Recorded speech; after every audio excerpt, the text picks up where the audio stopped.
Malison: The Cursed City is a fantasy survival horror RPG published by Devolver Digital, currently in development, in which you investigate a sinister city filled with hundreds of grotesque monsters, demons, and weirdos. It focuses on exploration and atmosphere. Its main influences are both classic Western RPGs like Baldur's Gate, Japanese RPGs like Final Fantasy, as well as survival horror games such as the Resident Evil and Silent Hill series. As you sneak through the city, you encounter all sorts of strange characters, many of which you can speak to, trade with, recruit to your cause, steal from, or even attack if you so choose.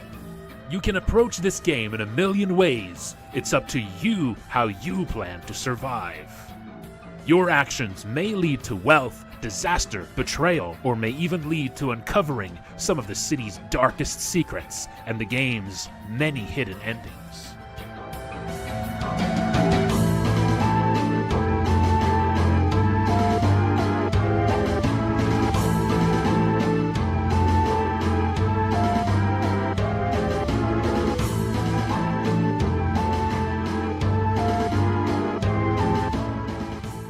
The main character is no powerful hero. You awaken in the city transformed into a weak, frail goblin, and may need to rely on desperate measures for your survival. You will likely need help from other survivors you meet, and it is up to you to decide who you trust and recruit to your cause.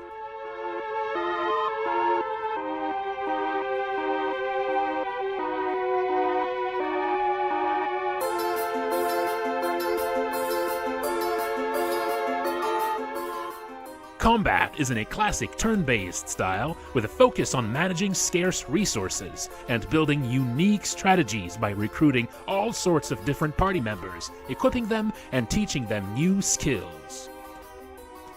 Monsters move closer to you during combat, increasing the threat and tension as they begin using their more devastating attacks. You do not want them too close.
I stream development work of Malison Tuesday to Friday at 7 p.m. EST on Twitch.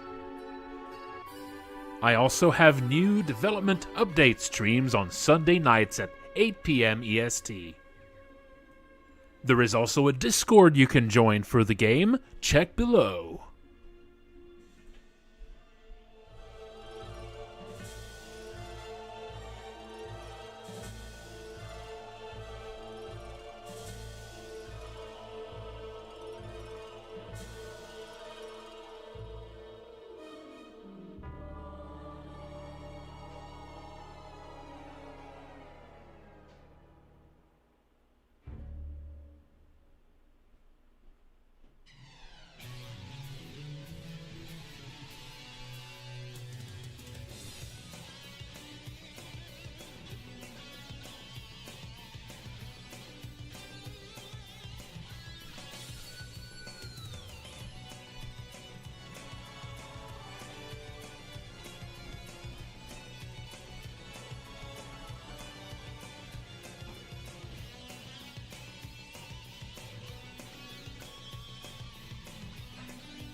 Alright, starting in just a moment.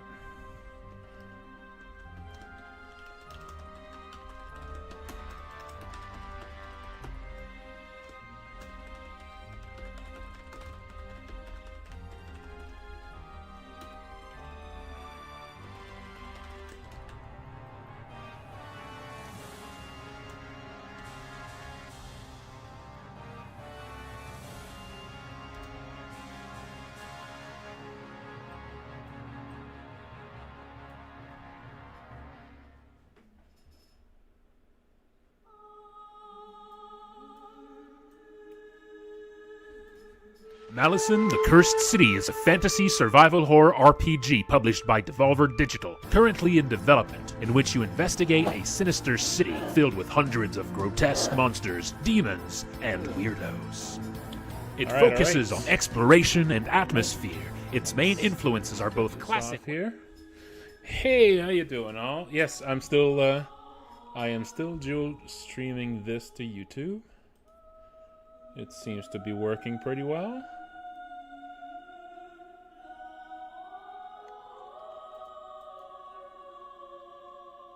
Let's see here. Yeah, this seems to be working pretty well. Yeah, I'll just be streaming to YouTube and Twitch from now on. I'll just need to remember to change how the audio setup works whenever I want to play something that might be that might catch some copyright flack. How's it doing, everybody? Hello, YouTube. Hello, Twitch. Alright, so yes. Gotta work on this thing. Oh, the title. Yes, right. I need to remember. And I'll need to actually update the title on 2 spots. I think I actually changed it on... Yes, I changed it on YouTube, but not on Twitch this time. Let's see here.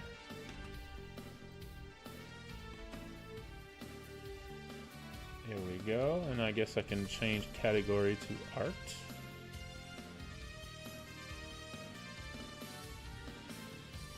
There we go.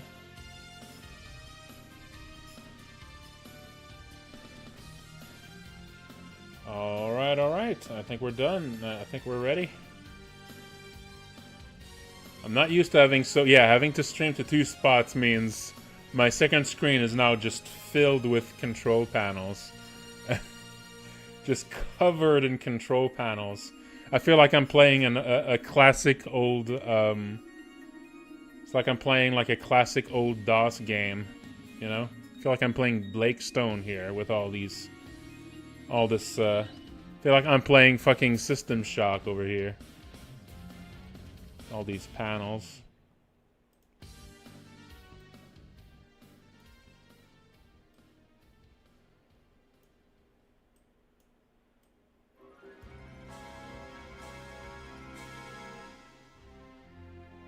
Okay.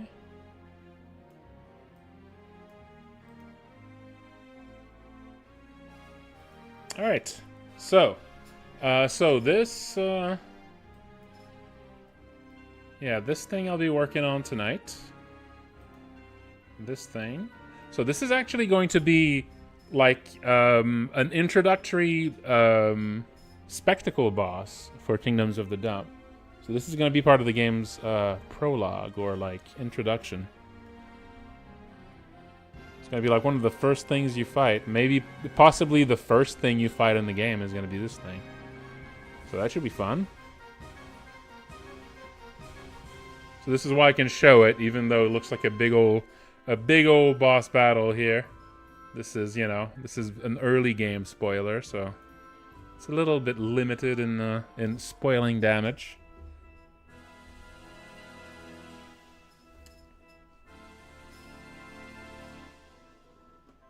Yeah. That's what you want.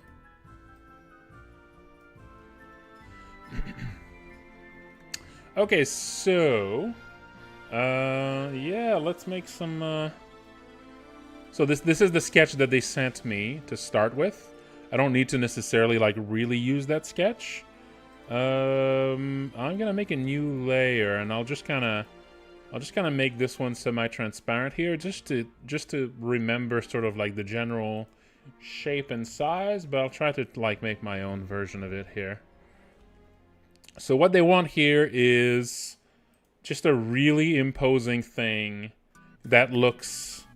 It needs to look sort of bestial. Seems to look like it needs to look primal, and not too like. It needs to feel like something that isn't really that isn't completely like sapient. It is the Toxic Titan. So yeah, let's give it like, and let's give it like.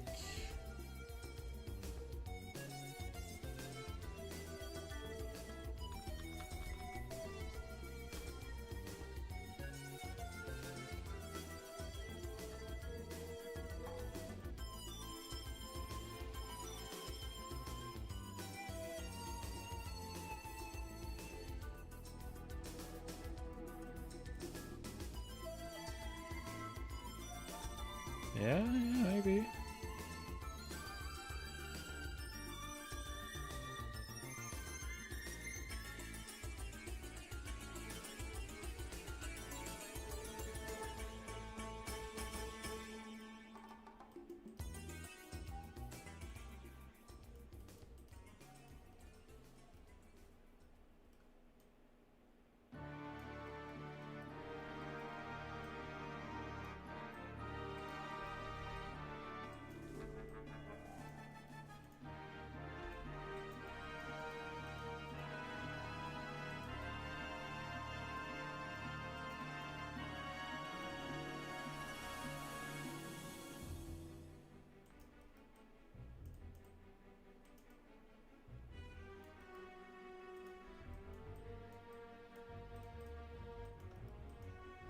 Let's just get the general shape in here.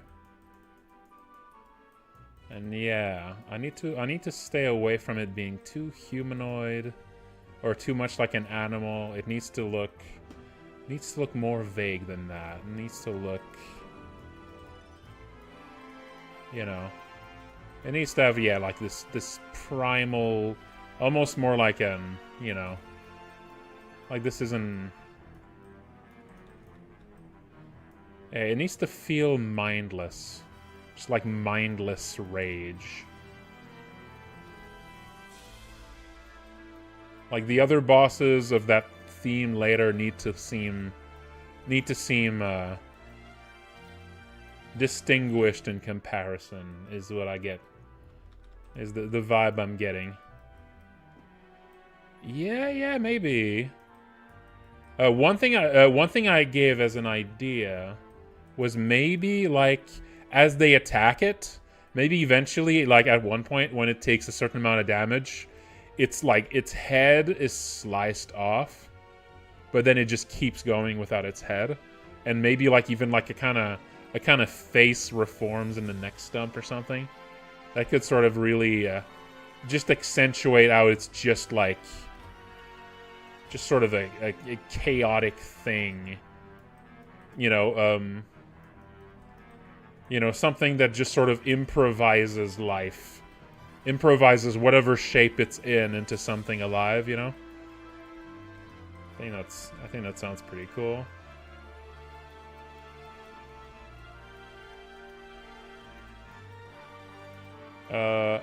Before I go into detailing though, so I'm just gonna do like a sketch, and then before I go into detailing, I'm gonna send it over to them. Just to make sure that they like that direction. Just in case, you know, it's possible I end up straying a little too far from what they want.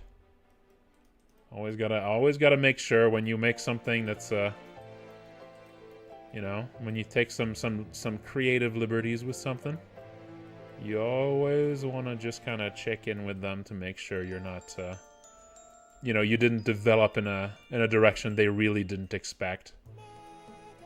Sometimes, you know, sometimes you think you got the general vibe of what they want, and you think you might be offering them something better, But sometimes maybe you misunderstood the vibe they're going for, you know?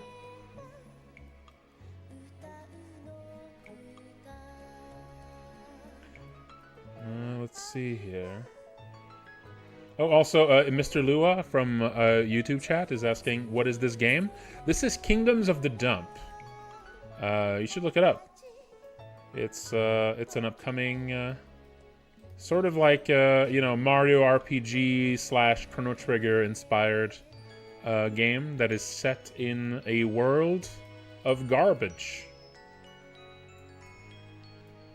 It was kickstarted a little while ago, and I've been making monsters for it.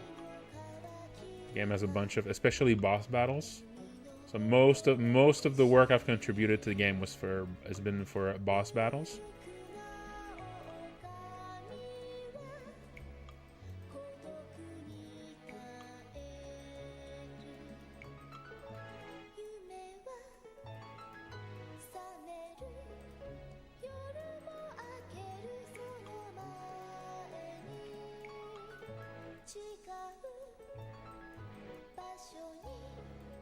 Maybe like a big hole for a face that could be good. Just a big hole for just a big leaky hole.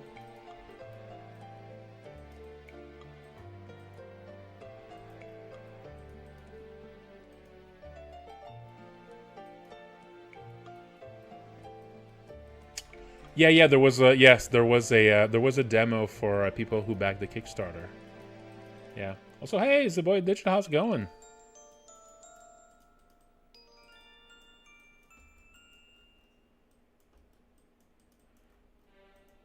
But yeah, the demo was really good. The demo was really solid. I have not played any more than the demo, but I'm hoping I can get a little early preview, you know? I might be able to get a little early preview of the game. Hehe.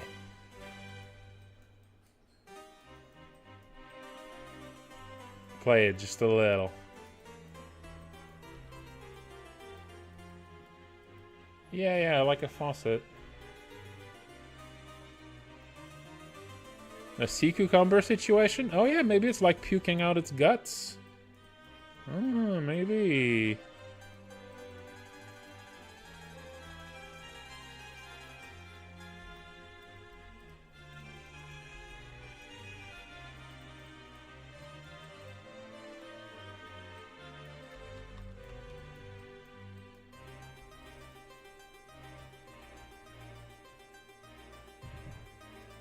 Yeah, I'm not sure about the big hole. Maybe a bunch of holes. Uh-oh. Uh-oh.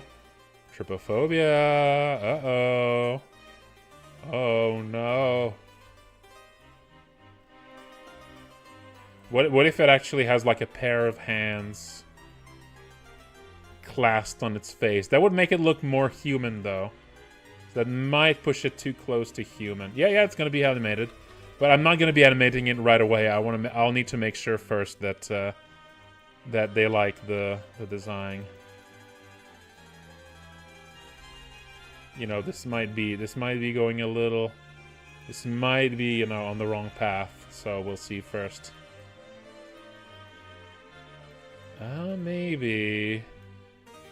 I mean, maybe if the hands are not too human looking.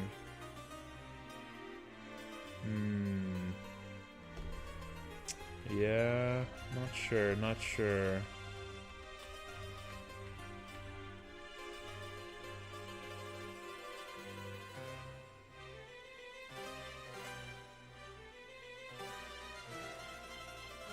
Yeah, maybe multiple hands. That could be it. Although multiple hands would definitely be a little bit more work to animate. But you know, that hasn't stopped me in the past.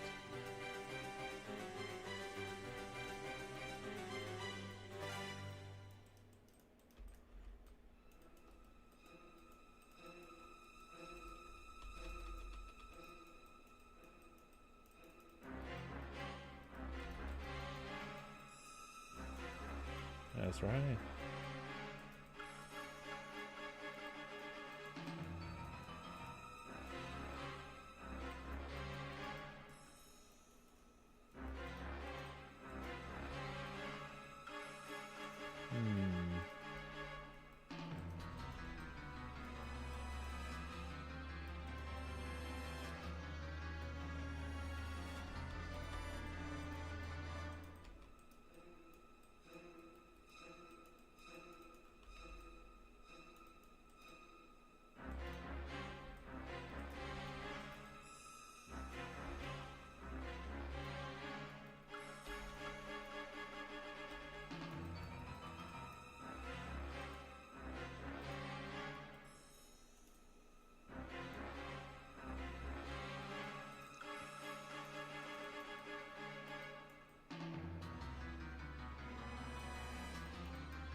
Hmm.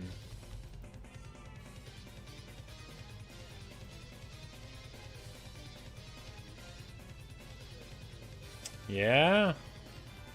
That's why they tell you not to do it. It's gonna congeal in there, and then you end up with a goober. That's what they called it, right? A goober.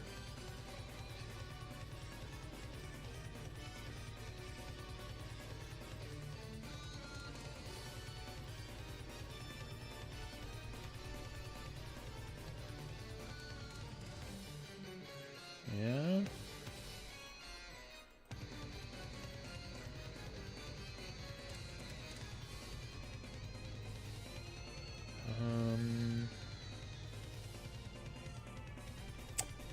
You know, maybe legs. Maybe legs is the wrong path here. Although legs are really good at making something feel gaunt, but you know, it should be less. It should feel more formless, I think. Yeah, maybe no legs, but arms. Yeah, maybe no legs. Just like an upper torso.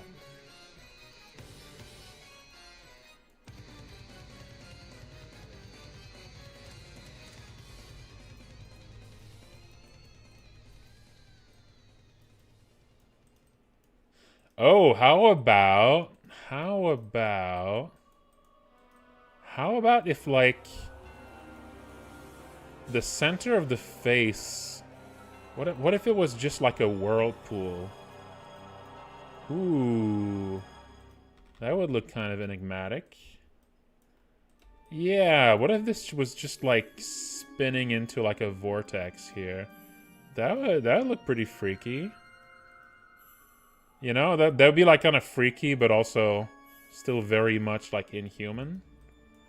Yeah, I like that. And maybe the vortex pattern actually kind of continues down the torso too. Oh yeah, I think this is it. I think this is it. Yeah, get that Uzumaki shit in there. That's right. You got it. Yeah. Yeah. Yeah, I'm feeling that. I'm feeling that. You know, I wasn't too sure. I wasn't too inspired by what I was doing so far, but yeah. I'm liking it. I'm liking it.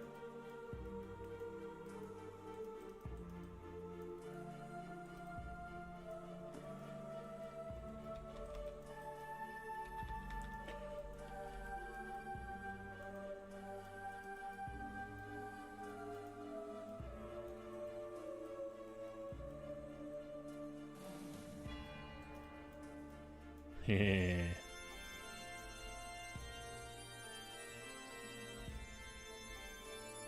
And maybe like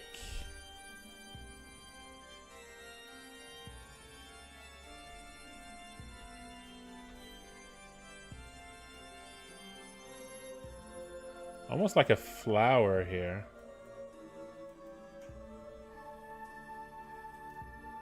Yeah, that would almost look like a rose.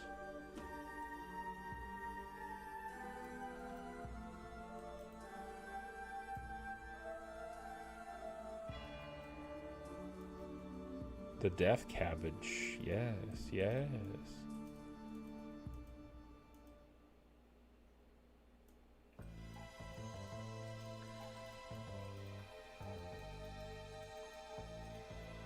Eat your greens.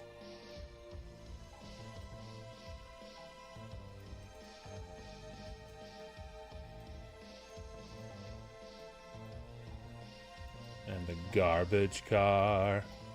Ooh, the garbage truck.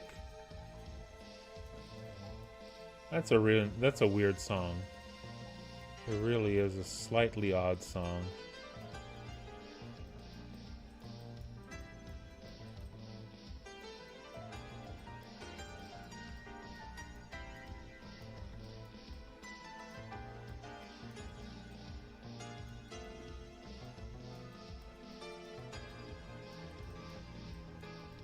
Deliciousness.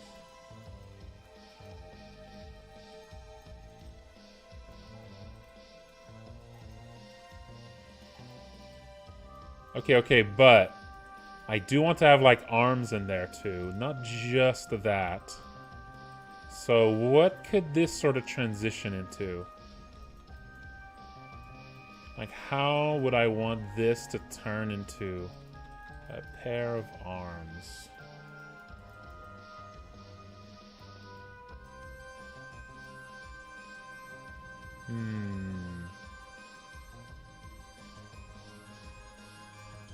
Yeah, maybe.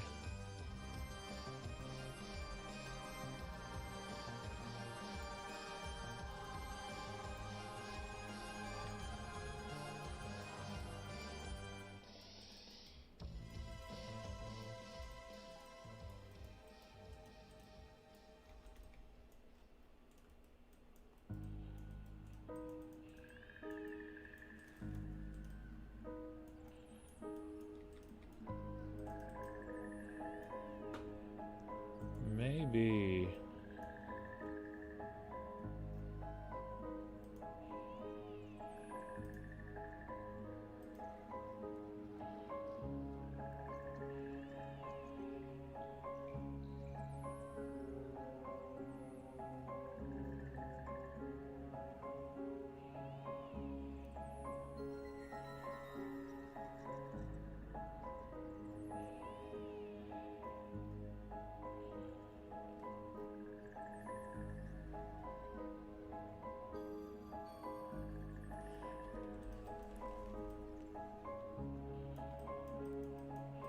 Oh, right.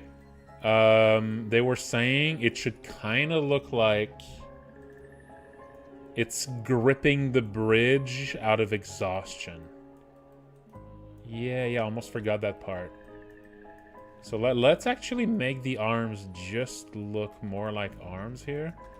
So it's a bit easier to really sort of interpret the pose.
Yeah, I could make it just a bit less humanoid, but see.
It is a pretty good one.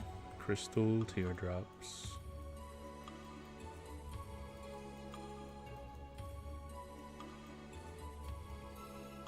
Although, I mean, Wandering Ghost is pretty hard to beat.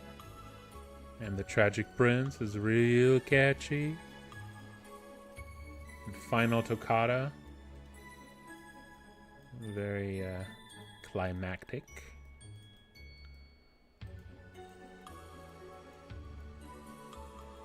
This soundtrack is kind of full of bangers.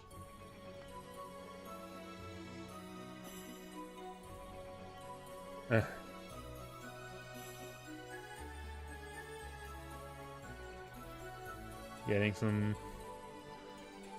Okay. It's a bit unfair to say it's a Boss Baby vibes situation. No, I think it is actually using some similar like synths. I think there's actually some things in common.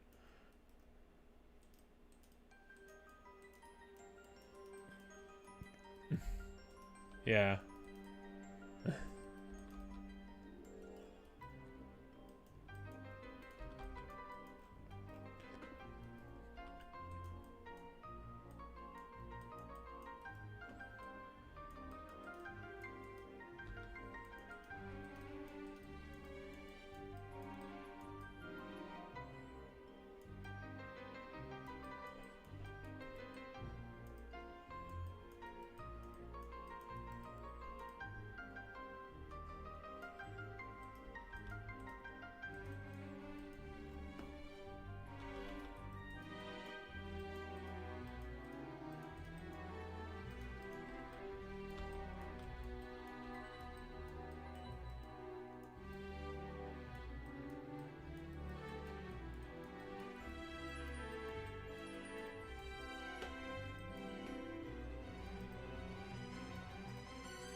Yeah, I'm gonna make it a bit less like like an actual arm. I'll make it more noodly. I think that'll help to make it a little bit less human. More like a tentacle thing. And maybe it actually ends in a tentacle too. Yeah, that should help to make it a bit less human here.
Let's actually move it back a little bit.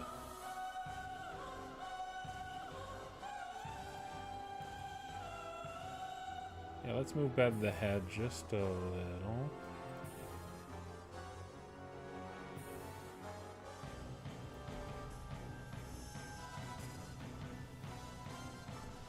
Should give a little bit more room to the hand here.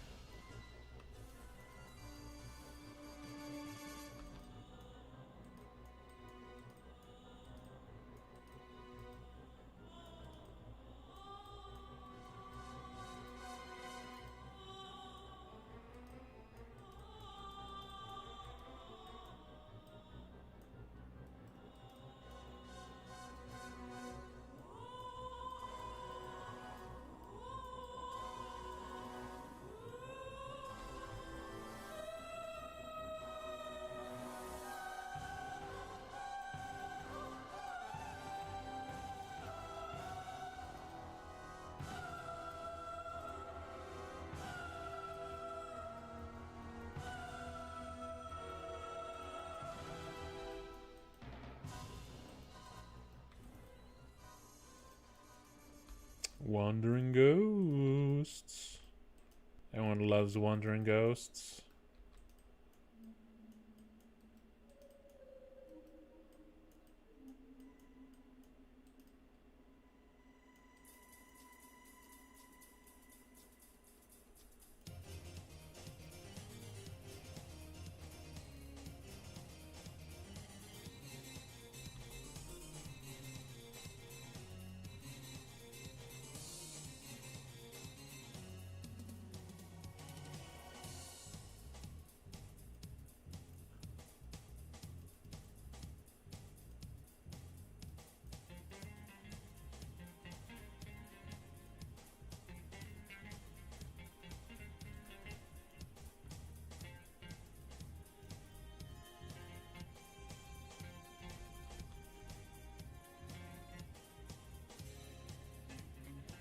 Ooh, the rain's coming back.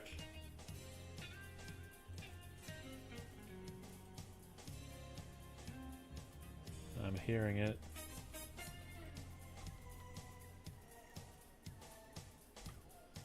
Yeah, last time we had really nasty rain last year. It kind of turned our life upside down. So I guess I'm a little bit aware of heavy rain now.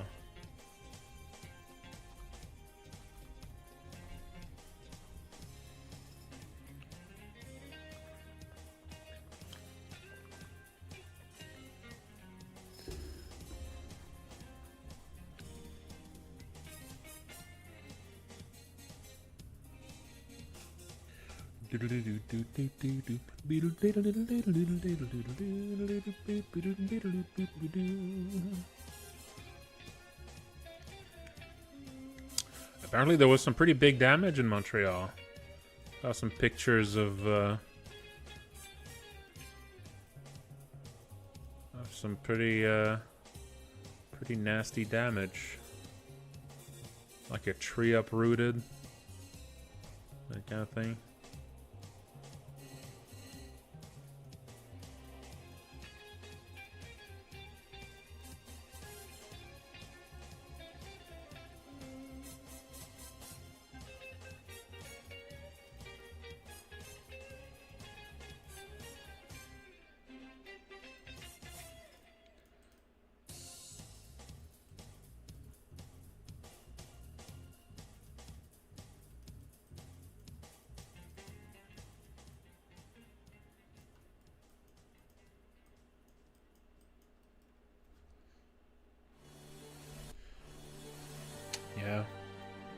Yeah, we're not. I mean, we're mildly equipped with, dealing with a lot of drainage. Not usually because of rain, but because of snowmelt. Snowmelt can really fill up the sewer system. So, we're dealing with equipped with some heavy drainage, but yeah, the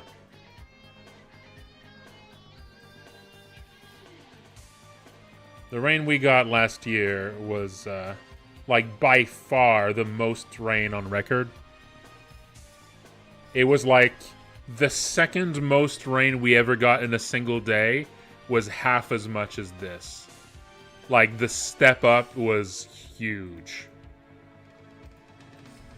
I forget when it was. I forget what date it was, but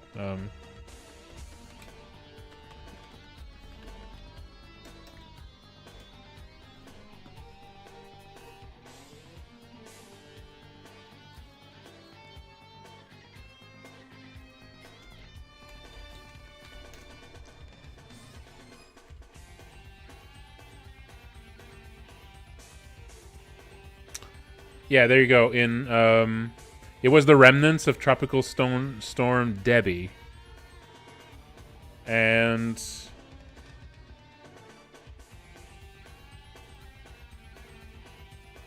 it was 154 millimeters of rain in a single day. 154 millimeters of rain. Which is normally, that's like about half of the rain we get over the entire summer. We got it in a single day, basically.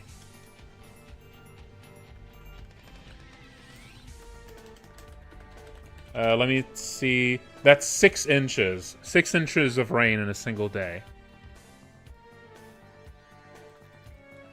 Now, I'm sure that there's some places that have a lot of rainfall where that's not a big deal.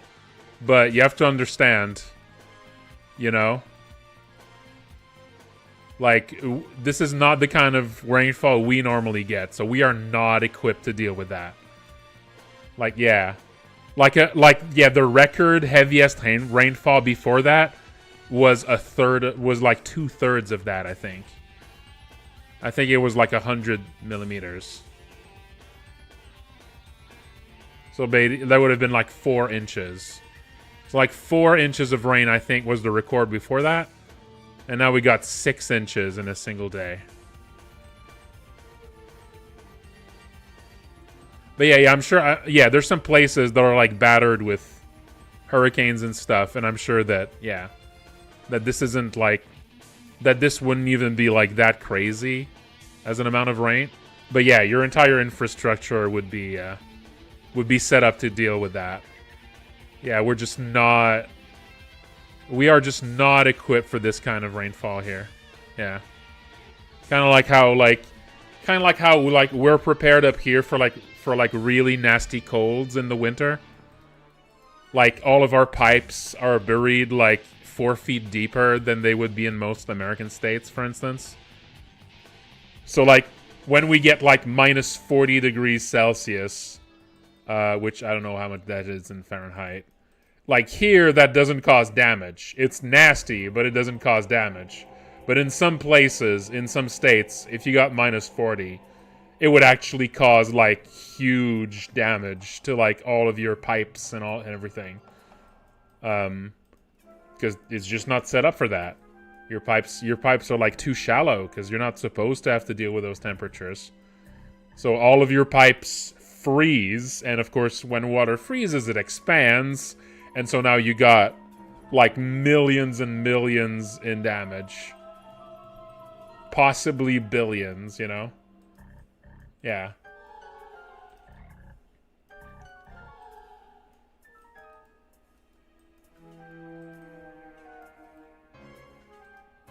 But yeah, the flood we got.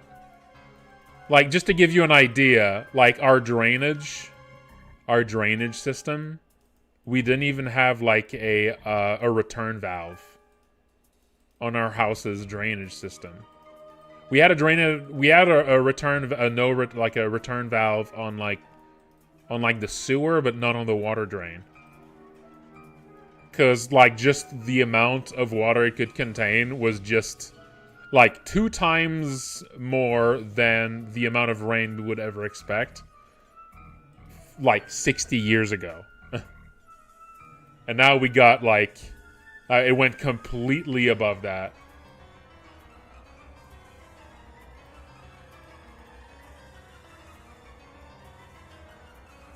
You know, like a return valve it's basically like, it's like you have your pipe, right? It's a really simple, tiny little piece. Like it's a pipe, and there's like a stopper here, and a stopper there, and there's literally just like a fucking ping pong ball in there, right? There's just a captive ping pong ball in there. Right? And it lets the water flow down just fine because I guess like the shape of this is different, and here the shape is like smaller. So it's a captive ping, but if the water starts flowing upwards, then the ping pong ball floats and actually clogs the return, right? It's just that. It's like a super simple little piece. And yeah, our drainage system did not have that piece because it was just not, it was just not seen as necessary. Like, there would never be so much overflow that the water drainage would, like, back up into the house. Right? That was seen as a completely, like, back when this house was built and the drainage system was made, that was seen as completely, a completely useless addition. But, yeah, climate change kind of fucks all of that up.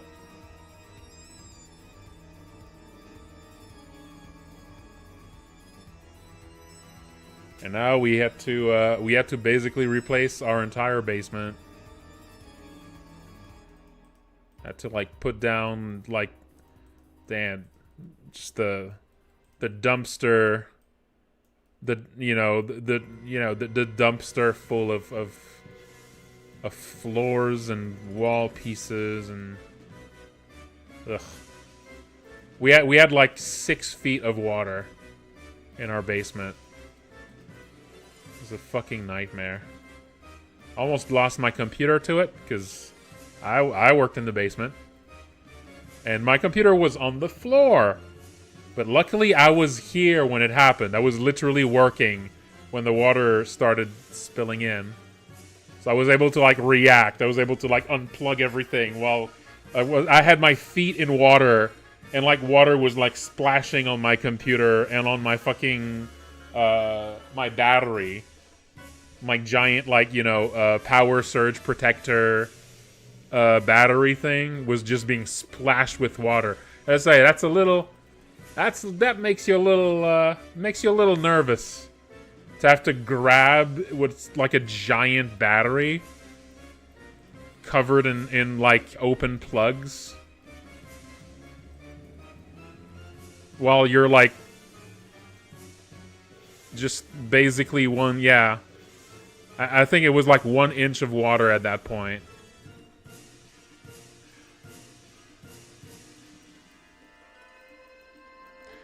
No, wait, did I say 6 feet of water? No, wait, that's not 6 feet. No, not a lot less than that. It wasn't 6 feet of water. Did I say 6 feet of water? It was not 6 feet of water. It was enough that we had to replace our floors. Not enough that it filled the entire basement. Yeah, no, it was like... No, it was like 2.5 feet. There you go. 2.5 feet of water. Yes. And it stayed. I think the more damage, though, wasn't that... It wasn't the height of the water, but how long it stood there. That, like, mold was basically guaranteed. Like, if it had just come in and then come back out, that would have been less damage. Like, maybe just having a bunch of dehumidifiers and just drying everything really quickly would have been enough. But the water remained for like 3 hours, 4 hours maybe. Actually, maybe more than that. The water remained for a while because like the drainage system of the town was completely overflowed. Like there was nothing. Like, water was just not coming back out. Because I think it's because our house is, like, at the end of the, like, the water drainage network of our town. So, basically, every other, like, city block has to drain before ours. Because we're just getting all of their water in our drainage. Right? So, we're, like, at the end of that system. So, yeah, like, whatever water we had would just stay in for, like, hours and hours. Ugh.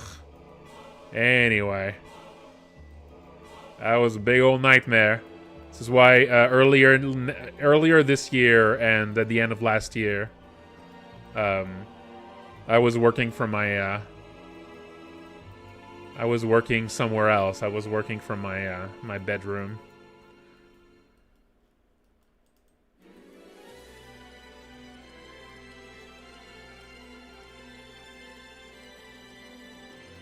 And man, I really hate to work from my bedroom. I really, really hate having to work in the same place that I sleep. Just makes me feel like shit for some reason. Like something about that just really hurts the morale. Just the fact that like you get up, you walk a few steps and sit down to work. Something about that just hurts me for some reason. Like, something about that just... Like, there is some sort of... There's like a faint little... I don't know. There's some sort of psychological thing happening for me. That, like, getting up and having to, like, walk a little bit... Having a little bit of distance between where I work and where I sleep. Just somehow helps me. I don't know why. Yeah. I'm really glad to be back down here. Also, I think it hurt my sleep, too. I don't know. It did mean I got more sunlight, though, since I was... You know, I was working in a place that was above ground with windows. I did get more sunlight, But, you know, I do try to walk every day, so... I do get some sunlight.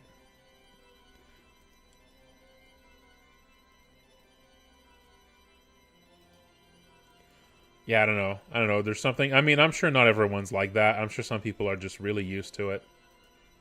But, man, to me, it's like the problems that you get from working from home are just, like, accentuated if you're also working in your bedroom. You know, the problems of working from home where you sort of... The sort of morale hit you get. Feels like it's amplified a bit. Yeah, that's something I heard before, too. Oh, we got a first stretch break coming. Oh, right. My reminders were disabled. That's right, evil. That's right, evil energies. I believe it. Alright. Gonna stretch, folks.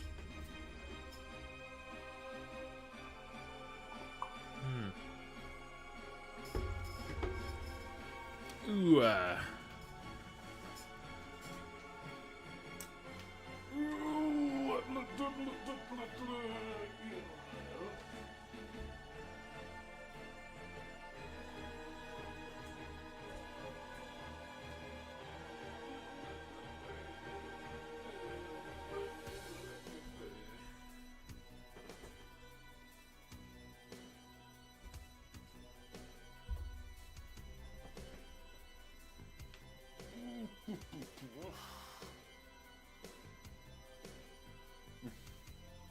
yeah.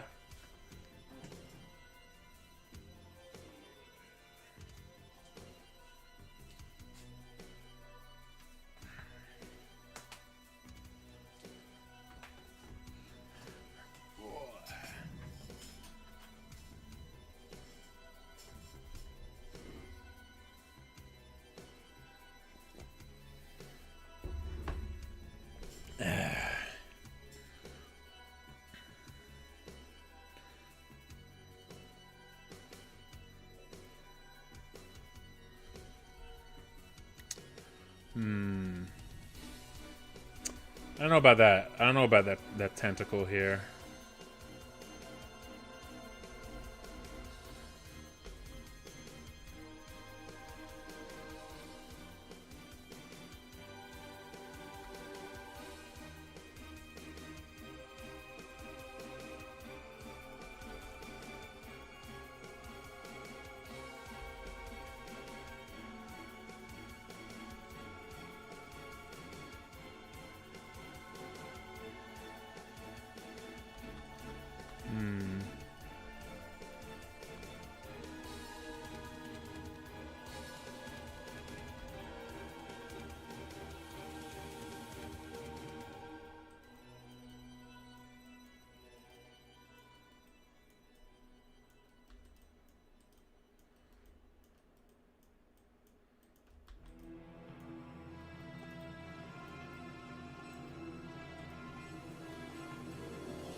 There you go.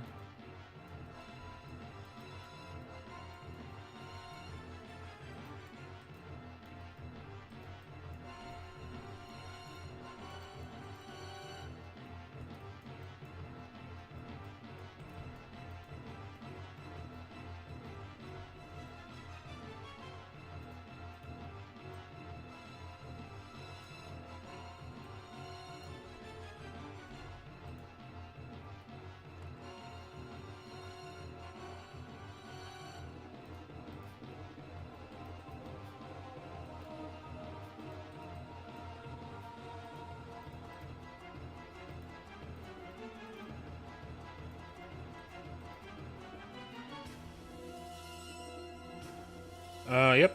Primal goo monster.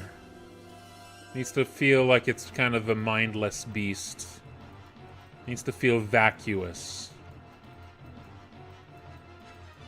Primal. And also it is for a spectacle boss at the start of the game.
Does spine need to eat?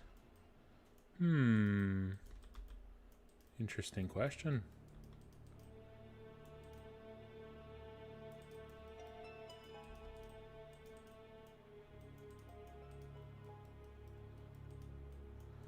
Maybe.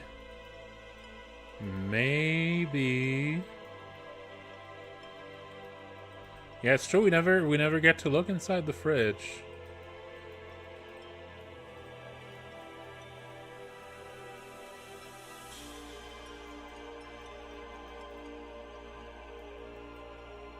It's true. I mean, you know, there's plenty of meat. There's plenty of meat where she lives.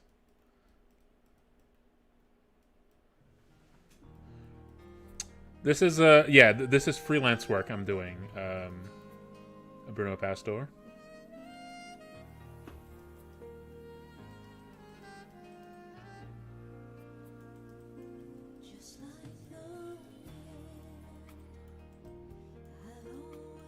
I mean, in a sense, this apartment belongs to Spine 23 times more than it does to Sam when you think about it.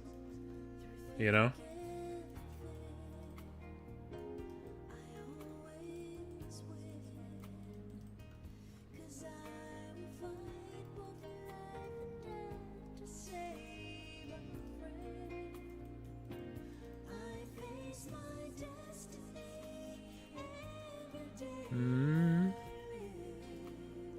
Yeah, maybe.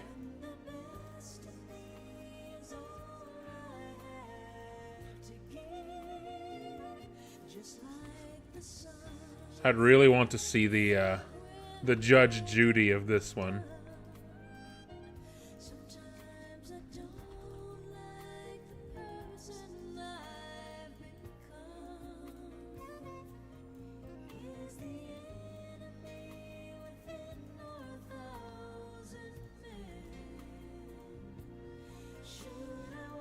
Judge Judy Goober edition.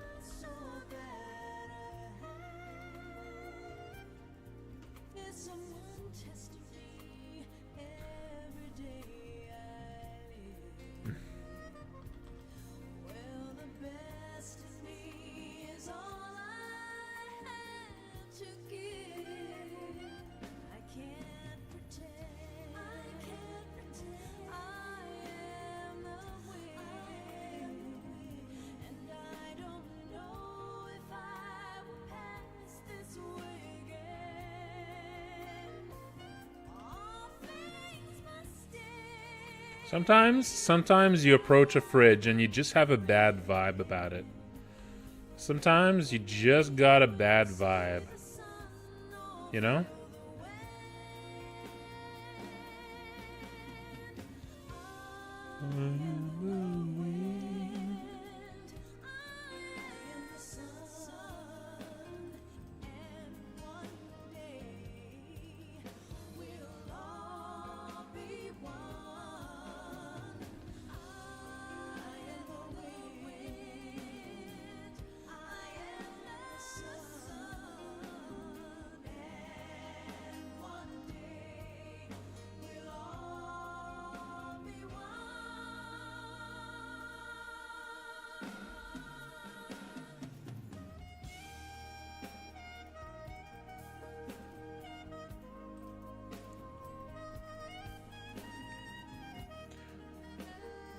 Spine made a mess again.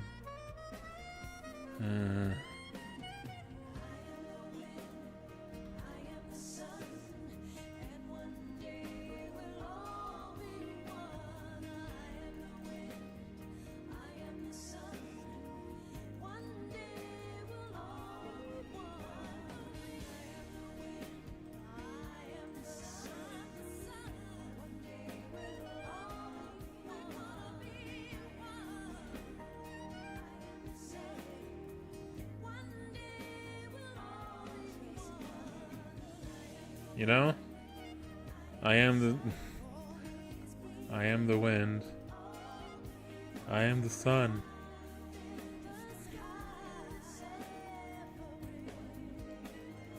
And one day we'll all be one. Damn. Bet she loves that one.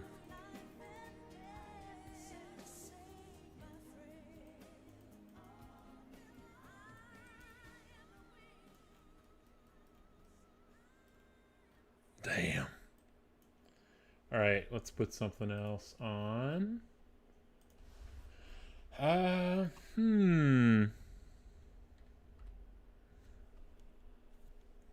Let's see. How about some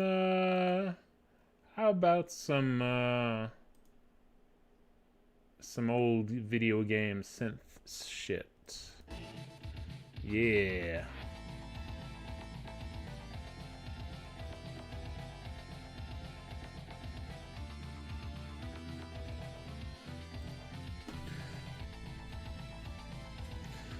Some effing synth shit.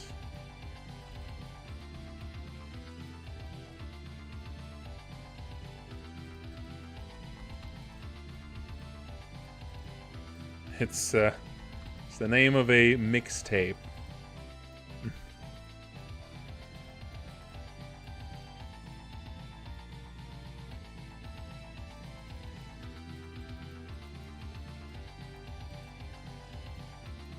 And yeah, it's from an old like a PC dungeon crawler, I think, called Screamer.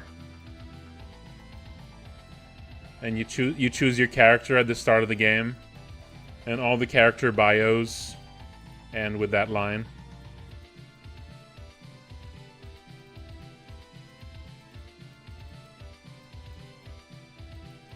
And yeah, that's a line that Eric really likes.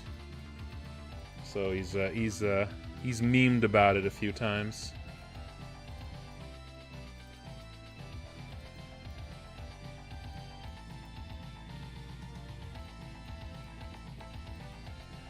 I imagine a lot of people who repeat that line have no idea where it's from.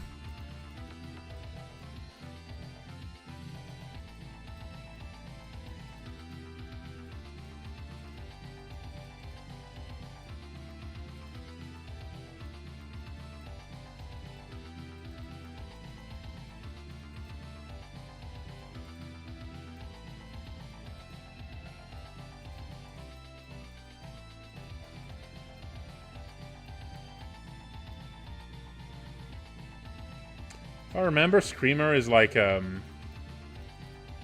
is it like a European like dungeon crawler thing or something?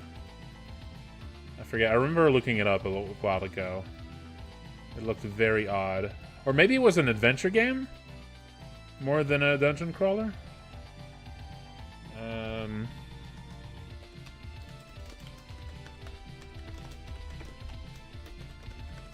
I think it was PC Engine, maybe, or oh, it was a racing game? Hang on.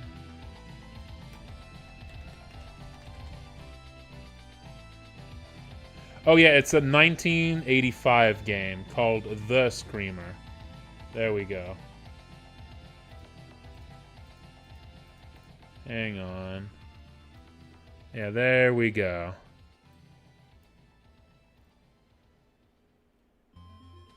ASCII Entertainment.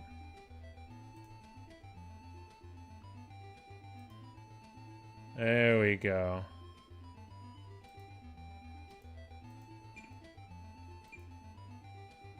You are now a screamer. Do your best.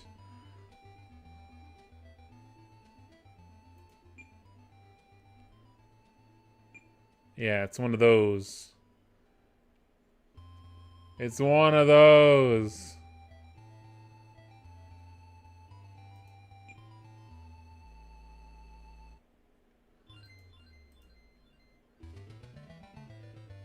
Beast City. Yeah, there it is. Enter bias. And then, okay, yeah, that it is a dungeon crawler. There we go. A monster has appeared. Oh no! So glowy worms. Let's see what the battles are like. Oh, okay. All right, you know what? That's not the kind of combat I was expecting. Yeah, there we go.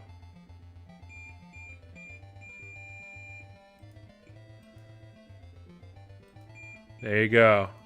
That's the screamer.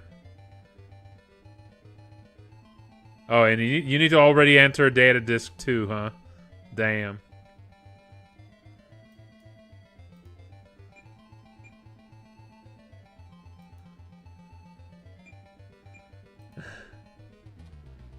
Yeah.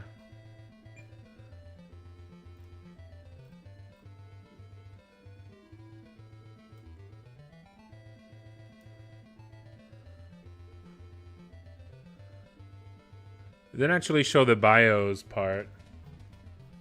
It didn't actually show the... There you go. So yeah, I guess you can create your own character or pick pre-made characters. And the pre-made characters is where... Character, brutal. Sex, male. You stand on the city of disaster. The Beast City. Where the biological intelligence in artificial system, what we call bias, locates. Nobody knows what has been going on in bias. You could hear nothing but deep breathing of bias. The only way to survive is... Yeah. There it is. Character? Brutal. Yeah. Video games. Yeah.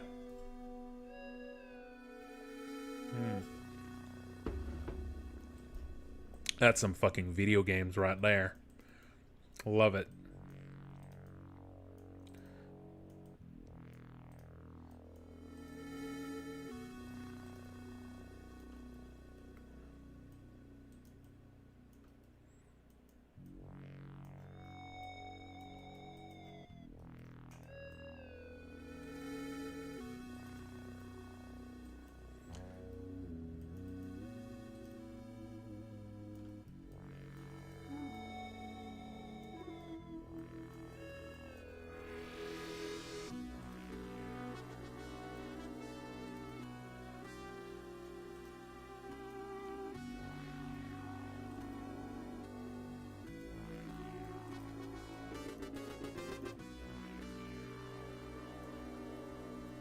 Okay.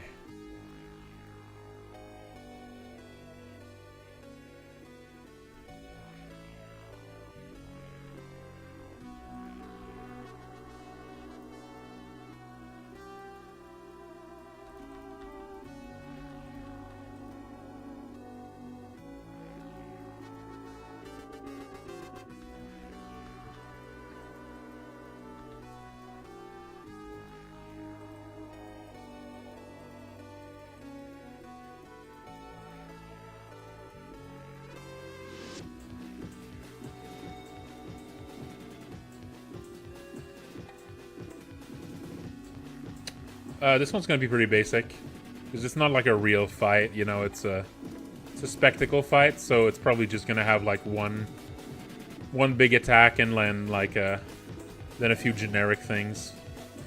It's probably just gonna be one idle, one attack, and getting hit.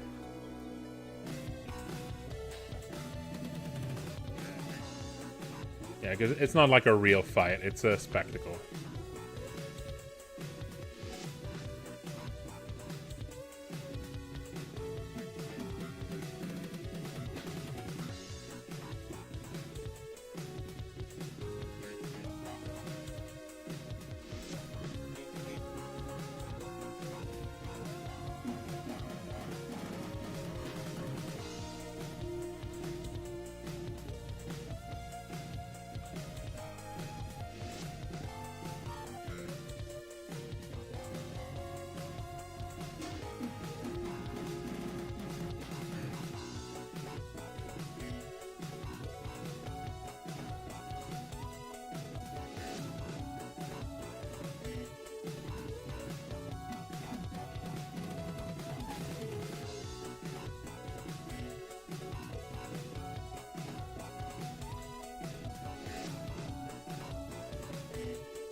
Debussy? Well.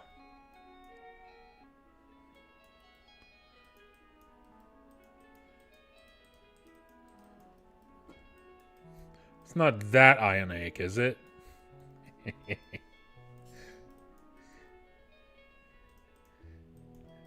But no, I don't know. I don't know if this is inspired of Claude Debussy.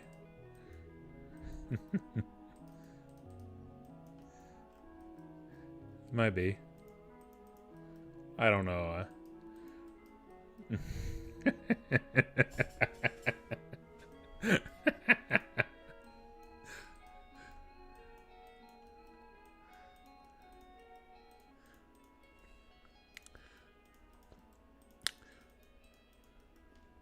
The French pronunciation doesn't sound at all like that. But you know, when speaking it in English mode, it's hard not to say it like that. It's Debussy in French.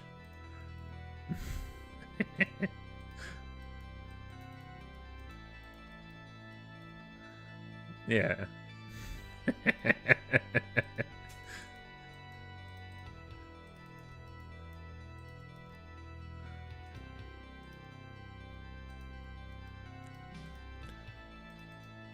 But yeah, I don't really know. I don't know his works very well. I know Passepied.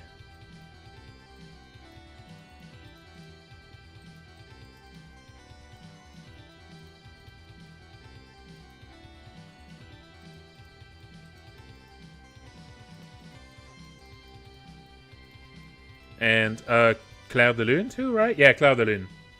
Yeah, Clair de Lune.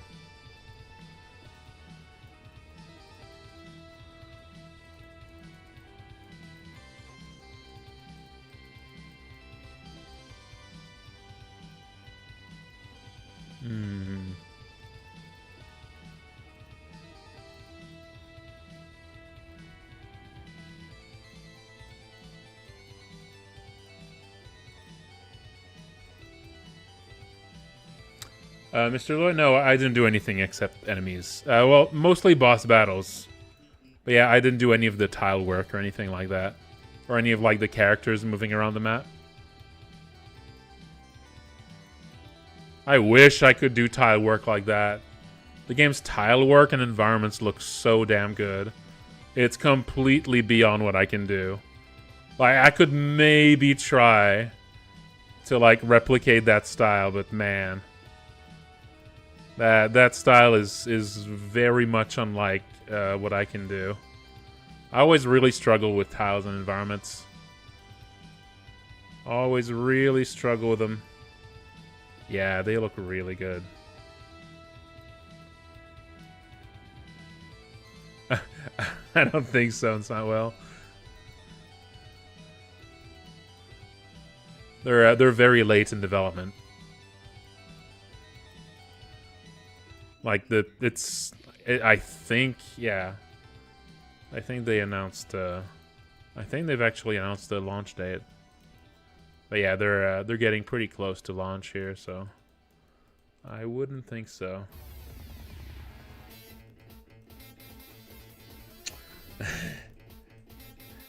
I'm sure they're more responsible with that stuff than I am.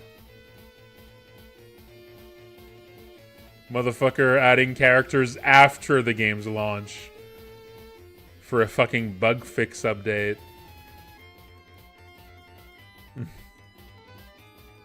Several of which are like the most popular characters in the game now.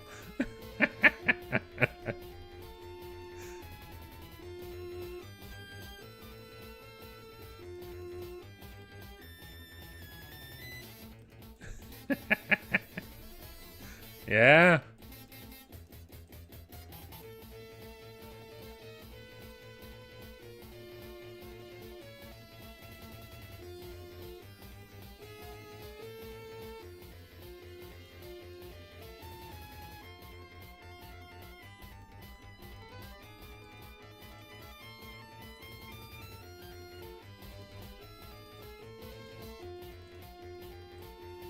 Damn, Sam, look outside.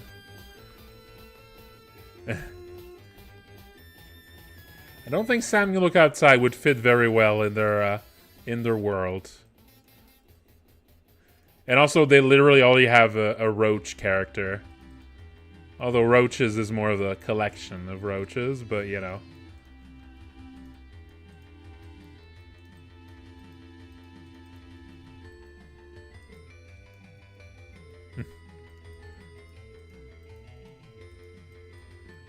Morton would probably fit.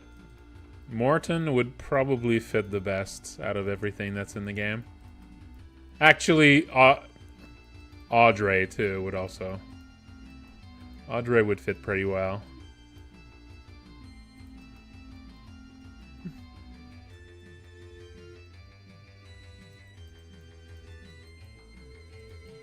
But yeah, Morton would be a pig in shit in that universe.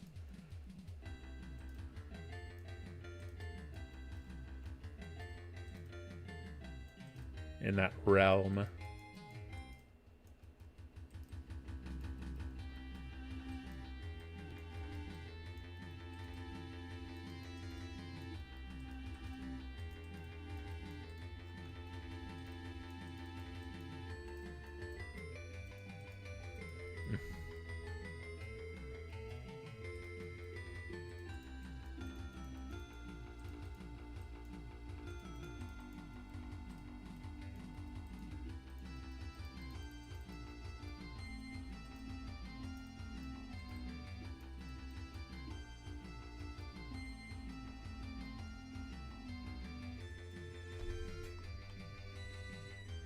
All right. I'll send that over and see how he feels about it.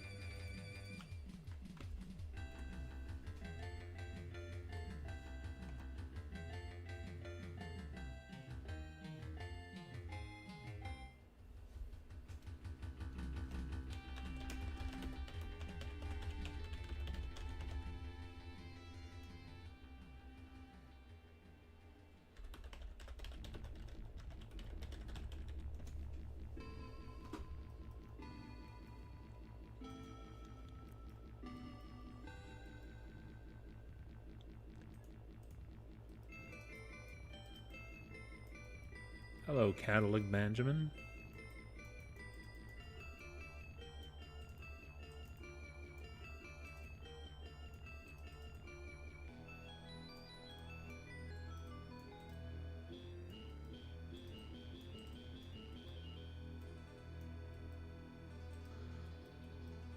Oh yeah.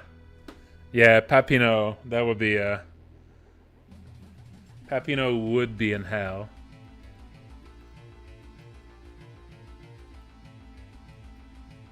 Peppino would absolutely be in hell. This is a world where chaos has won. A world where chaos has already won. Surrounded by evil.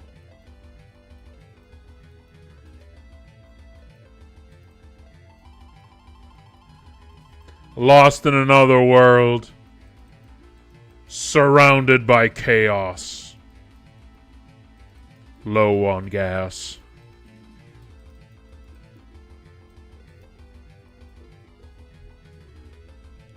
Yeah, for Papino, that would be like when a paladin finds himself in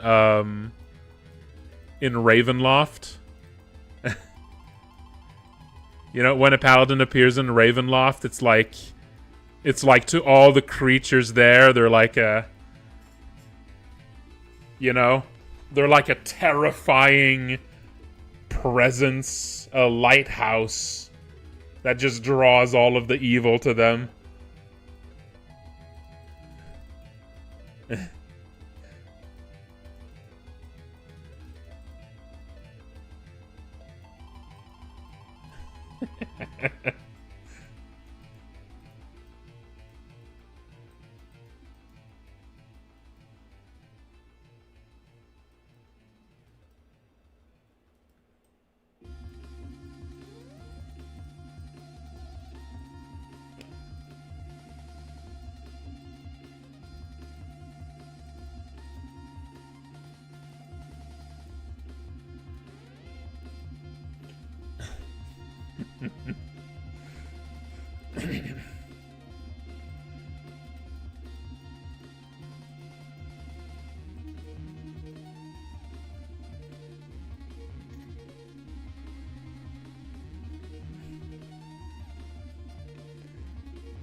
Although, I mean, on the other hand, Peppino does, in the end, coexist with a man made out of roaches.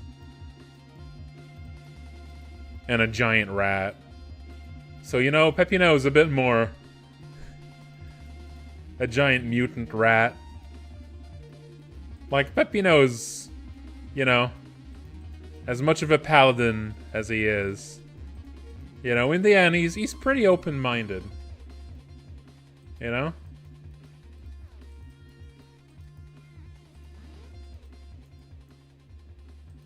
As zealous as he might be, in the end, he's pretty open-minded for a paladin type. Oh, all right, nice. I think we got approval on this design.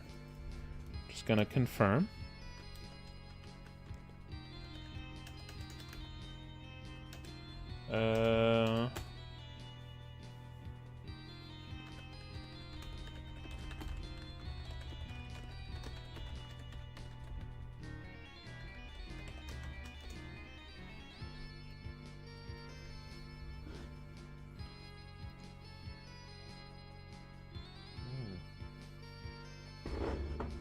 Ah, the Pringles guy. You missed everything.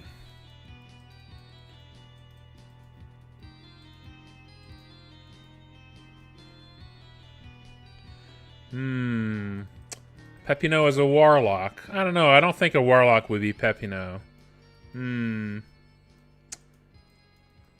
What kind of character would be a warlock in that world? Someone who answers to a mysterious higher power that can... Actually, yeah, you know what? You're right. Absolutely, Dan. Absolutely. Absolutely. Dan is the warlock. Absolutely.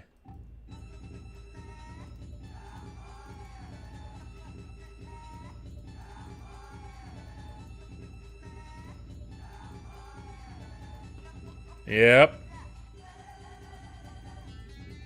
He signed his soul to the algorithm, actually. To the algorithm. That is the mad god that controls his destiny.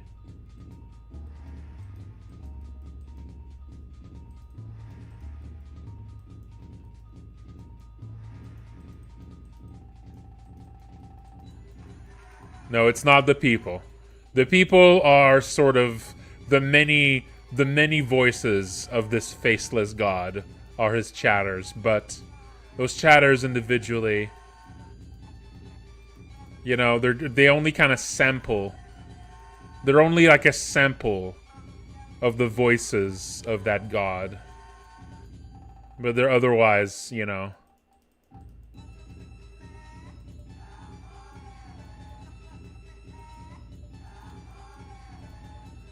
in a sense, Dan worships chaos itself. Maybe I wonder if, you know, Peppino should maybe one day Peppino will realize that Dan here is the true worshiper of chaos. You know, in comparison, the roaches are actually kind of a paragon of order. You know, they all move together as one. They really are a symbol of harmony and order. Really. Yeah. But Dan, on the other hand, Dan is controlled by the whims of a capricious god. Capricious, faceless, mindless god, even.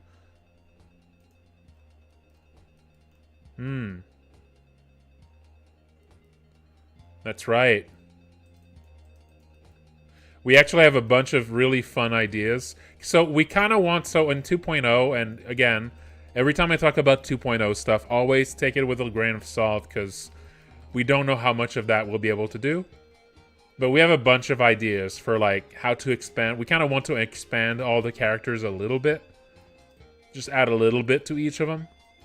Just to give like everyone's like favorite characters just a little bit more to them when they return to the game and on 2.0. Just a little bit more to explore on each of them. Maybe a little bit, a little bit story-wise and a little bit on the gameplay side. That would be ideal. And one of the things we've been talking about for the roaches is that among the roaches have been reading and have been sort of taking a lot of inspiration from humans, which, they like a lot. They really love humans. They think we're, like, really cool. They really look up to us, And so they've been looking up, and they've been sort of taking inspiration from, from how we organize our societies. And there is a bit of an internal schism among the roaches. Some of the roaches want to have a king, and some of the roaches want to have a president. And you get to steer them on whether or not they should have a king or a president. And the idea is that where this goes would actually affect how the roaches work. Yes, roach politics at last. So yeah, that would be really fun.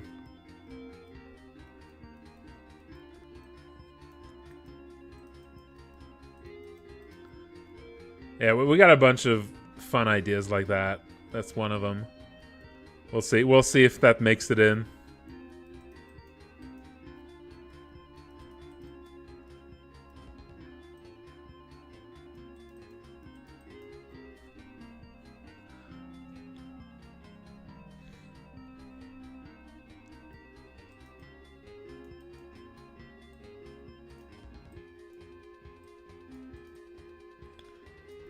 I think the idea is that, like, you would kind of meet with the two candidates, like the two individual roaches, trying to either become a president or a king.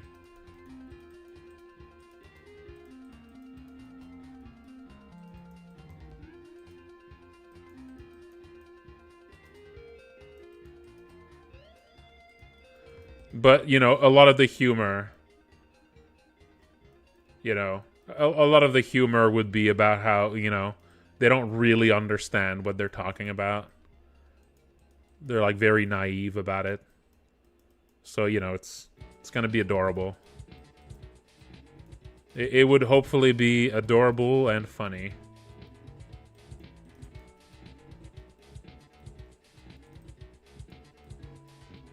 Alright, cool. No notes. No notes on the design. So let's go. Just go right ahead. I mean, I was already kind of detailing. Yeah, let's just go right ahead in there.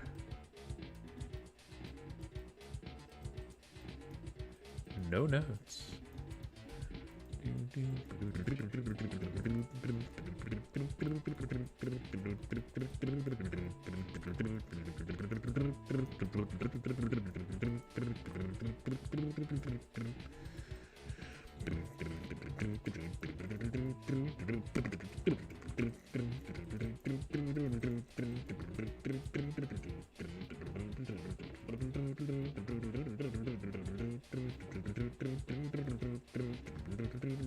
Oh, I probably am going to go into black outlines in there.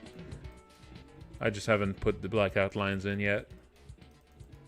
I tend to just always go for black outlines myself. I only sometimes go for like selective outlining and stuff like this, just in certain circumstances. Or like colored outlines. Yeah, it's gonna be animated. Not yet though. I'm glad you liked it, Heroic Shield. The boss workshop video. There's two more workshop videos that I haven't put up yet. But I mean, like the other workshop videos coming are not quite as they're a bit more simple, I think.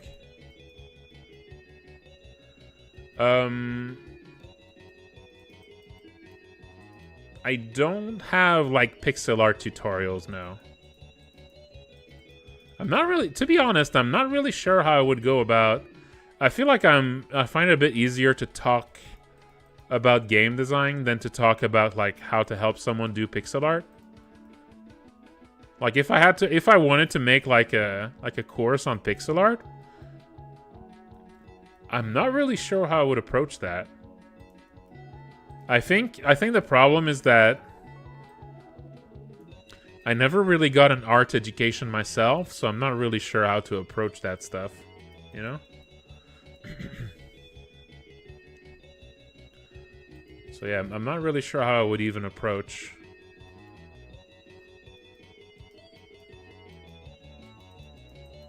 like a pixel art tutorial.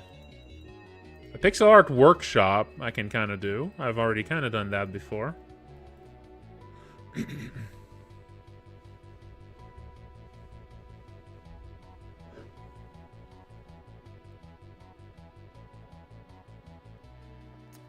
The next parts, the last two parts of the workshop are one about building world maps and one about playtesting. And then that's it. I mean, there is next week. There is another. So technically, there is still 1 week of workshop to do. And maybe I could talk about one of these things, because I'm out of material. So I need to actually write some new material for next week if there is to be another workshop next week. And yeah, like maybe stuff about making quests, like about writing quests might be interesting, but yeah, that could be something. I mean, quests are almost more like, the thing about quests is that they're so specific to like, first they're very, quests is a very like CRPG thing more than a JRPG thing. I mean, you know, they appear in every game, but I mean, in almost every RPG, but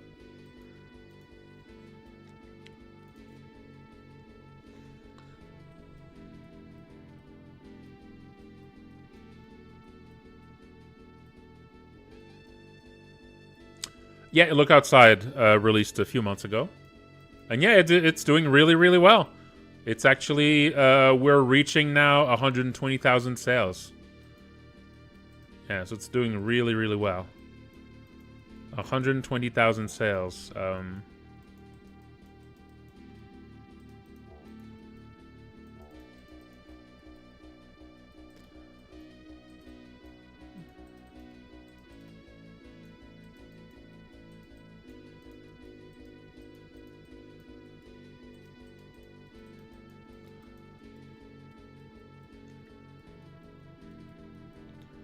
Well, it's not my first game.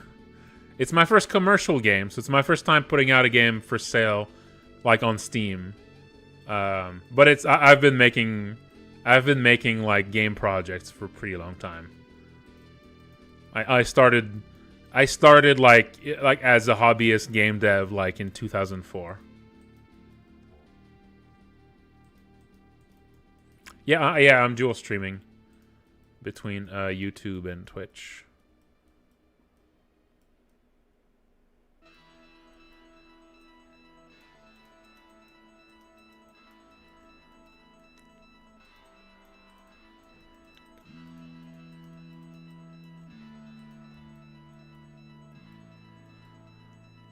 Thank you, Hero Shield. Yep. This project, the history of this Look Outside is, it was just like a game jam thing, right? It was just like a game jam thing that I did last October. And then when I put out the game, just as like a game jam entry, not, just on itch.io, the demo like really blew up on YouTube. Like people were making content about it and stuff. I was just getting a lot of downloads, a lot of attention on it. And, at the time I was already working on this huge project called Malison, the Cursed City. This huge sort of CRPG. Just a really, really big project. And there's a lot of overlap between that game and Look Outside, which is a simpler game made in RPG Maker. Well, Malison is like a much bigger project made in Game Maker, so a little bit more like made from the ground up with more complex mechanics and all sorts of stuff. But there's still a big overlap between the two games genre-wise. And so I thought, hey, this game is getting a lot of attention. That's a great opportunity. Like, if we can if we can catch that wind just right, that could be like really good marketing for like my real game project that's going to be coming out later. And at the same time, if I can make a little bit of profit on top of it, that's going to help fund that game too. Little did I know that it would actually sell like really well. In my mind, the main purpose of this wasn't even to really make money. It was just to spread the word about my games a bit and help that future project do a little bit better, I mean, I was thinking I could make some money, but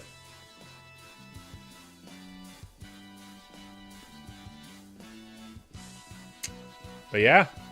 I mean, having Devolver publish the game certainly helps. They have a very strong brand. A lot of people that probably wouldn't have given the game a chance probably did because they saw Devolver's name was attached to it. That helps. That helps a lot to, have people give something a chance if they're not too sure, That's that moves the needle on a lot of people.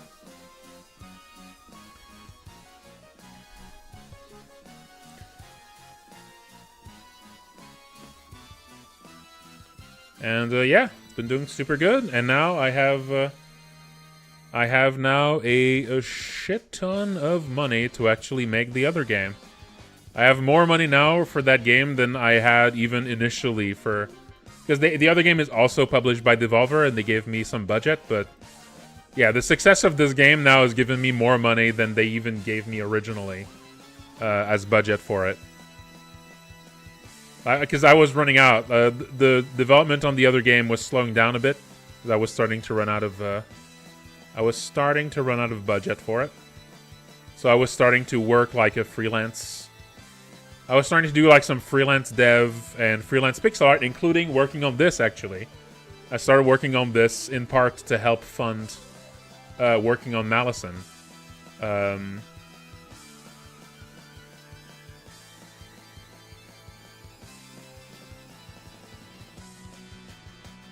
But now, yeah. Now funding is not a problem. I have plenty of money to fund the rest of Malison now.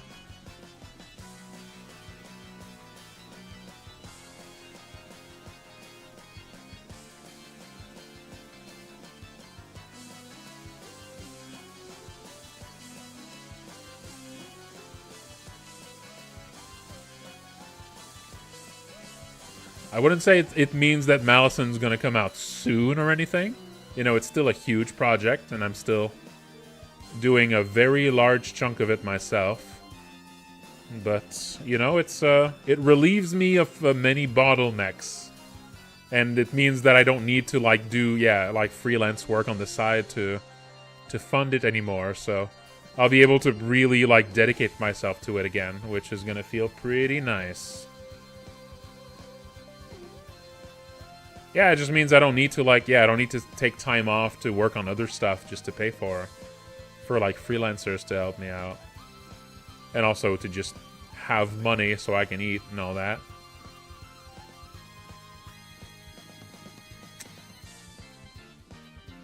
Yeah. Yeah, it turns out having money is helpful in general. Having money, it turns out, helps you reach... helps you with your goals overall, you know? I have been doing that a lot. I have a shit ton of projects. I have a shit ton of small projects. I mean, Look Outside started out as one. I tend to participate in game jams that show up.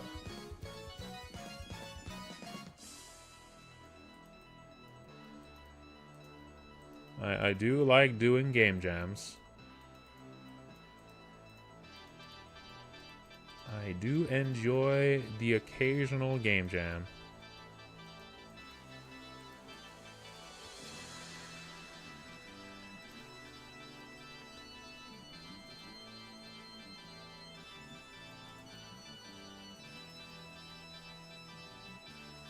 Man, I can't wait to get back to... I really can't wait to get back to working on Malison. That's gonna be exciting. Come on, Yo-Yo Games, release that LTS. When's it happening? When is it coming, Yo-Yo Games? Where's that LTS at? Gimme. Also, you know what? I'll be a little bit... Now that my game's going to have a little bit more attention to it, I'll be a bit more nervous programming live. Showing my ass to everybody, metaphorically speaking. Everyone's going to see all my shit code.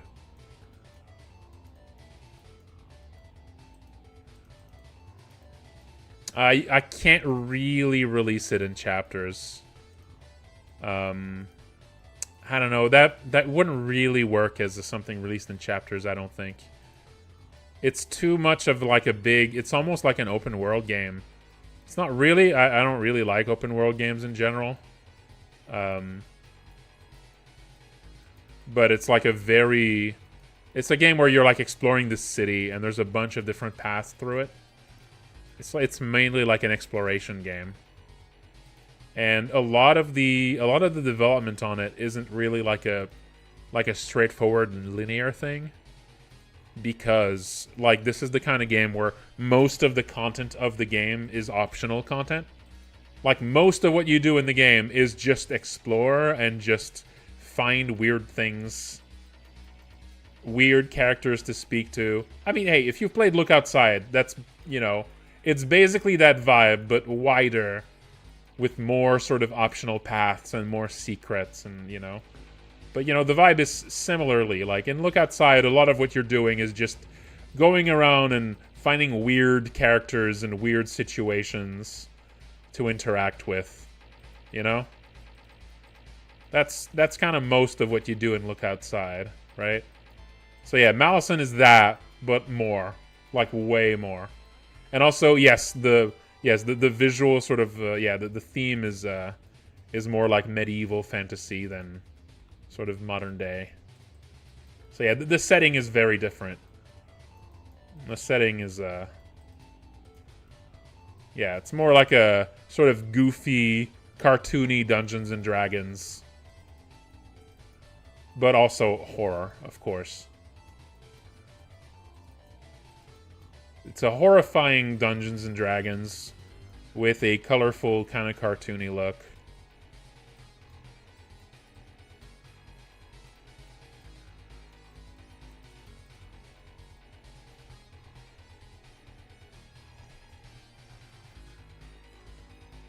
Is there a baseline for bad that I'm not gonna dig beneath? I don't know. You don't know.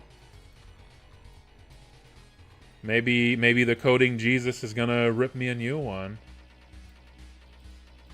Maybe I'm gonna end up with you know, a dozen coding pedants. overanalyzing every line of code I write. Who knows?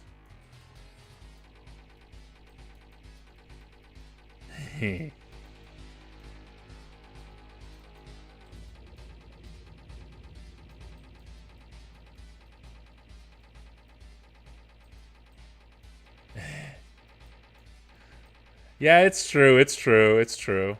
They don't really, you know, they're not going to go against random targets. They're going to go against, you know, the flavor of the day.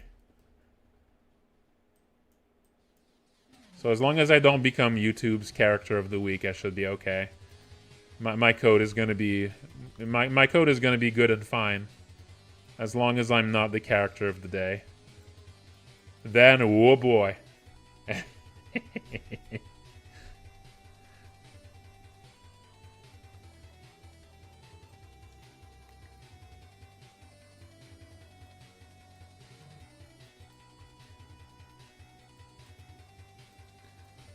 Hey, Floofy Tanuki and Violet Cat Art, how's it going? I'm drawing a weird goober.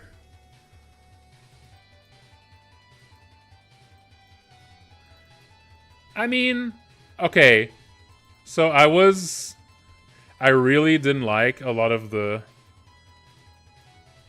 like the weird, because, you know, I just in general, I tend to be a little ticked off at, like, you know, the way that like drama YouTube just kind of goes completely fucking insane about certain people every once in a while. You know? Like, there's something extremely sociopathic. I don't know if that's really the right term for it, but I can't think of a better one. About, like, you know, there's something kind of crazy about, like, opening YouTube and you just see, like, dozens of videos with, like, one guy's face on it. You know? There's something really just...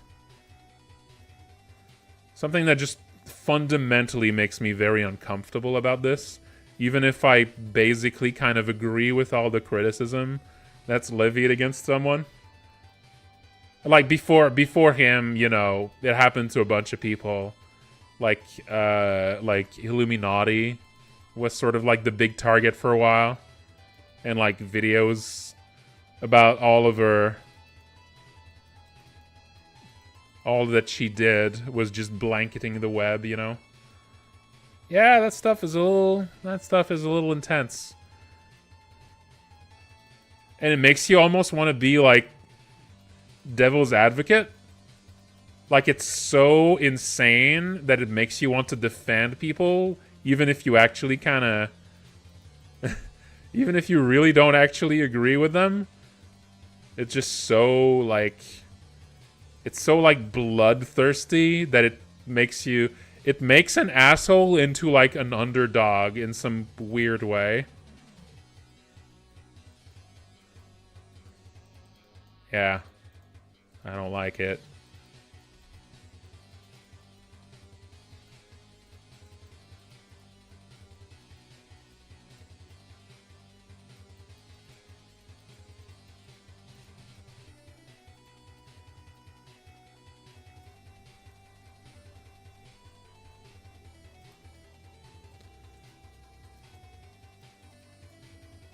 I think the worst is when you find a specific person that's decided to just make their entire channel to be about somebody. I feel like that's the most, like... that's the most psycho shit, you know? Like, you find someone who's made a video with like, someone's face on it, and you click on their channel, and it's, like 20 videos of that guy's face. Like, one every day. Like, that's so fucking insane. And I mean, like, people do that not just about people. People also do this about, like, topics. You know? Yeah. It's weird. It's like, it's not the criticisms that are wrong. It's more like, you know, the incentive structure that makes anything that happens become psychotic, you know? It's like, yeah.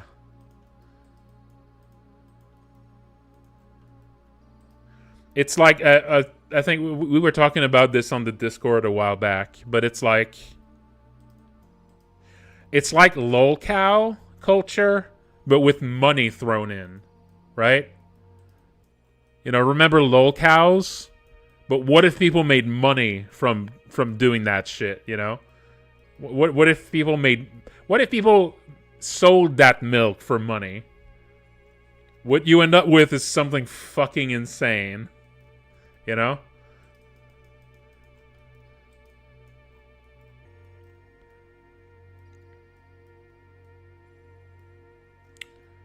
Yeah. But I mean, anyway, at least at one point I did see... So, yeah, I don't know.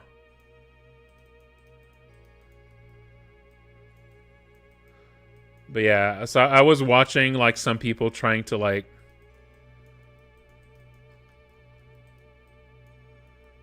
Like, writing, like... Doing, like, code reviews of what he did. And, like, yeah, like, some of that is, like, not the best, but... Like, some of his code isn't, like, the best, but... It's like, who gives a shit? It doesn't matter. But it's like what actually like matters is like, you know, the you know, the fucking, you know, the thing people are actually angry at him about. The fucking, what is it called? You know, the thing with Ross. Like, that's the thing people care about. But of course, if what you got isn't like if what your channel is about is, you know, something completely fucking unrelated to this, you know, you're like some sort of coding guru or whatever, then, you know, you're just gonna try to find some sort of weird way for you to sort of involve yourself in this. And so now you have to treat like all the little problems you find with your code as this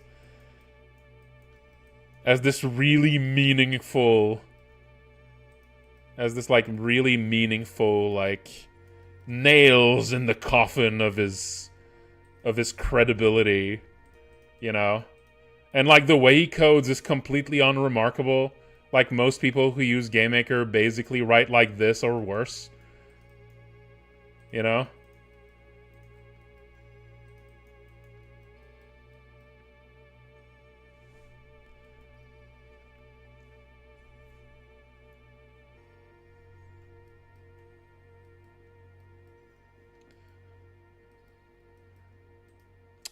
I have many enemies.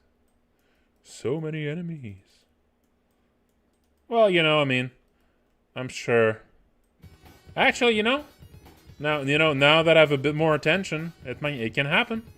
You know, any people that I've like banned from my community for being weird or assholes, these could all potentially become little enemies if they really, really care. You know, that could happen. You never know. People can get really, really weird about stuff like that.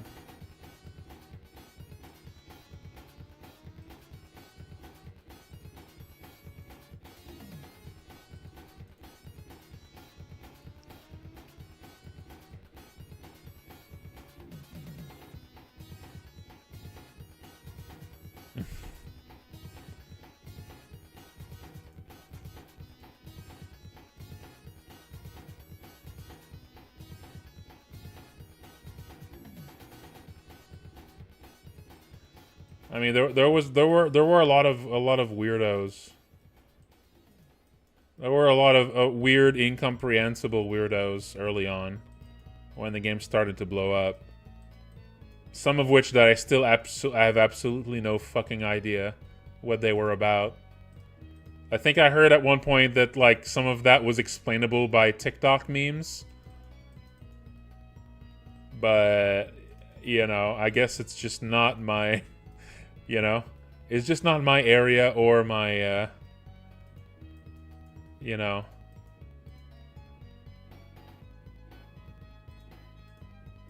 I guess, yeah, it's just not my area or my generation.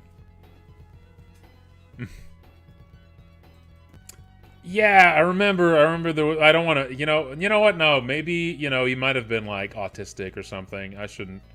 Yeah, never mind. I'm not gonna like bring that up.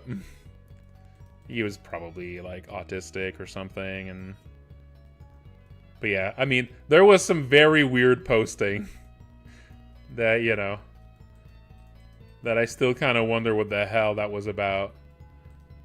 And then because of this, I had to add a new rule in my like Discord rules, that a new rule that literally says, "Do not post weird, incomprehensible bullshit." I'm sure people, the few people who read the rules, got to that part and wondered, why is that there? Well, it's there because someone posted weird and incomprehensible bullshit for like weeks.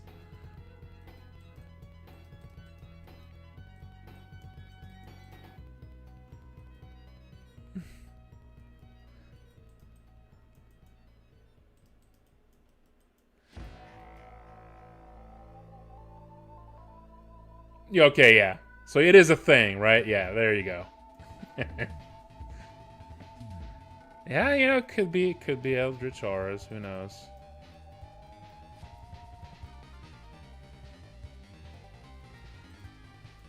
Yeah, but at least if it's in the rules, you can just kind of point at the rules to ban them. Now it's like, well, because it feels weird to ban someone just for being really weird. I mean, you can do that if you like, but it feels weird to do. And I guess it being in the rules, don't post weird, incomprehensible nonsense. It just makes it less weird, I guess. It just makes it less weird. A little bit.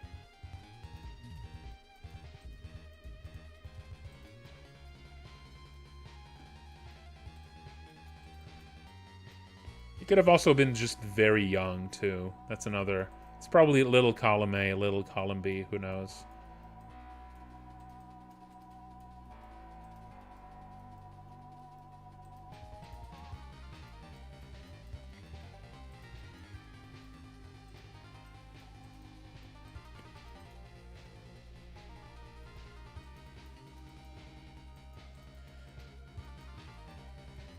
I mean, also, there could be, like, haters just from, other stuff.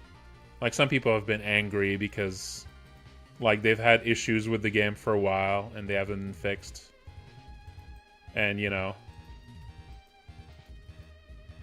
But I feel like most of those people are just going to kind of lose interest and not, like, form a whole personality out of that. But who knows? It's the internet.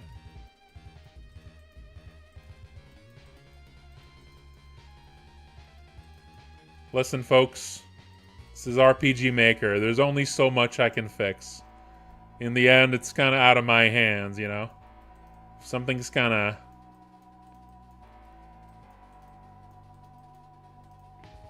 RPG Maker, and also, like, using a weird plugin for, like, the Steam integration, and I'm sure the problems of people not being able to launch the game happened because of something in between how these things work together.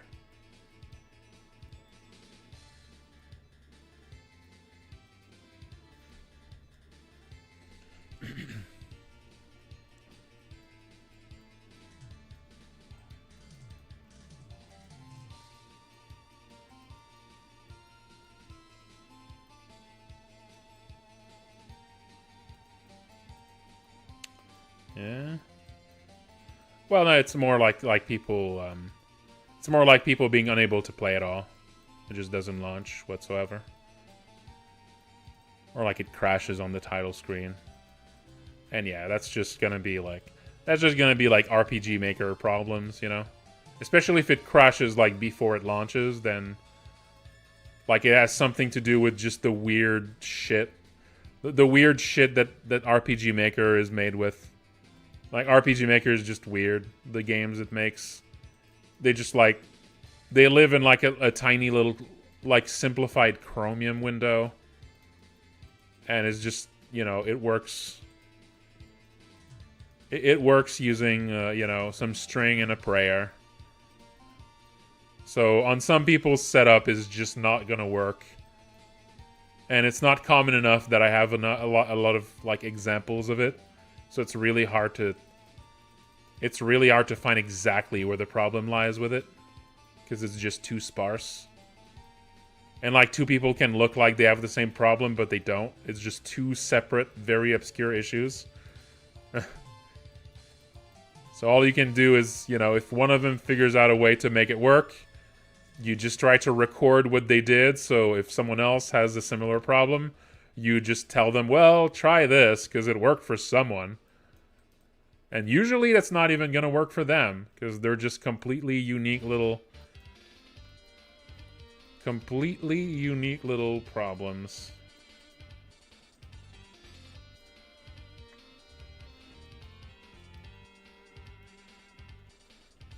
Yeah, one of them, it worked when they just disabled Steam. One of them worked if they just, like, ran the game, like, directly from the executable. One of them worked if they set the program to run as administrator. Like, there's just a bunch of little solutions that work for, like, one person. And every time someone says, well, the game doesn't launch or the game crashes at launch, we just have to, like, give them a list of things to try and just hope that one of them fixes it. But, you know. And if none of them fixes it, then, you know, get a refund, I guess. I'm sorry. It's RPG Maker. I can only do so much.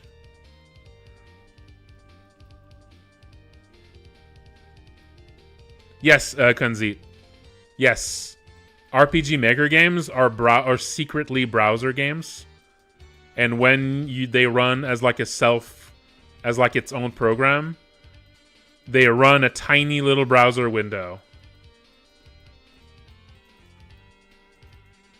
And the game runs in that tiny little browser window.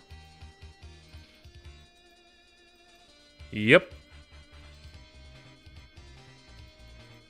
Like I said, it works with some string and a prayer. This doesn't always work like this. I think it started working like this with MV. I think. Yep.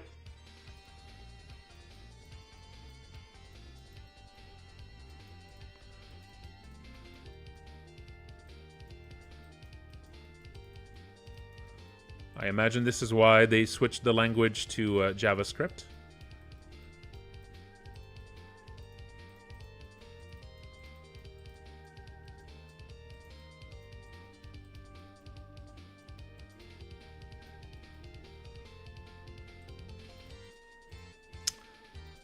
Now, of course, on the other hand, if a problem like this happens with Malison, you know, on one hand, I have more control. On the other hand, I don't have that excuse anymore. So if something completely breaks with Malison, now it's going to be my fault. And now I'll actually have to find the problem for real. So, you know. Well.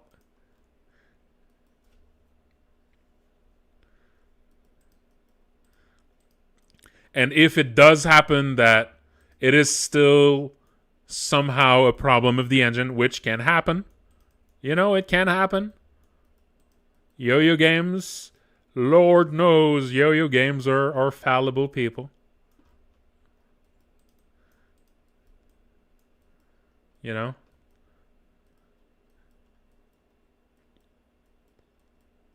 Yeah, it's a bit more resilient. It's a bit more resilient.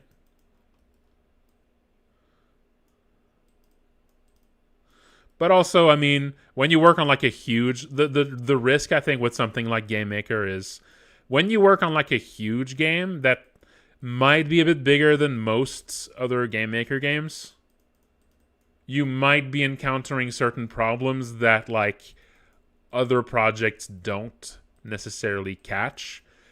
So in a sense, you're kind of more likely to catch new problems, right? Yes, Malison is using Game Maker, while Look Outside was made in RPG Maker.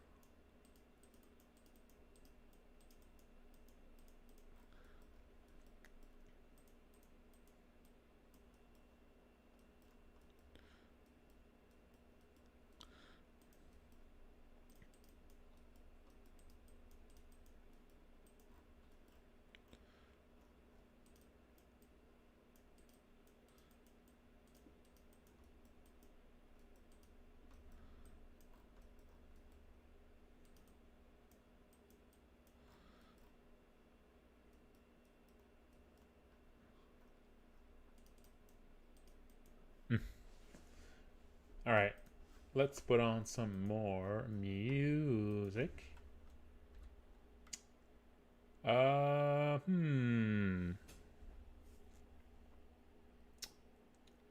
What do... Oh, why not?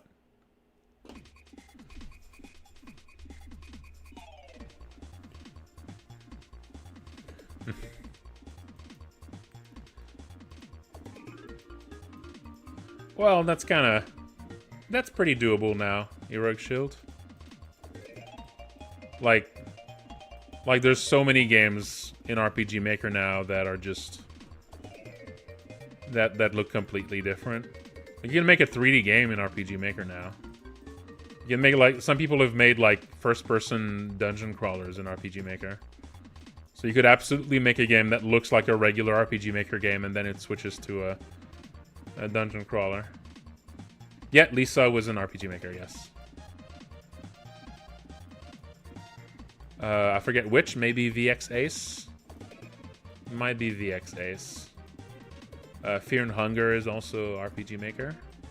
I think Fear and Hunger 1 was maybe VX Ace and 2 was MV. Maybe?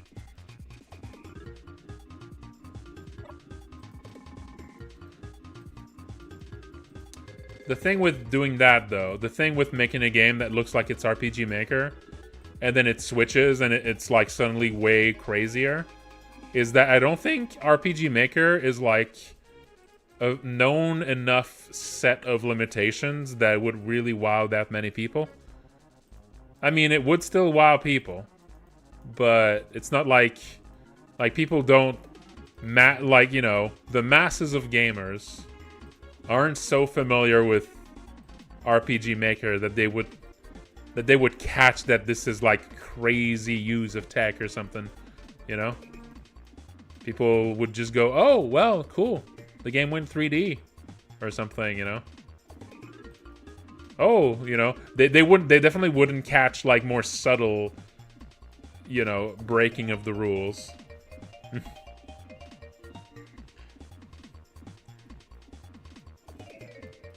Yeah. You'd need to probably like really lean into the game being basic. And yeah, like people do, like that happens in some games. The Messenger kind of does that. The Messenger is a game that like starts out as like a basic Ninja Gaiden, and it has like an NES looking style, and then it turns into more of like an SNES or even later sort of game, and it like opens up at the same time as more of a Metroidvania. Yeah, it's a cool game.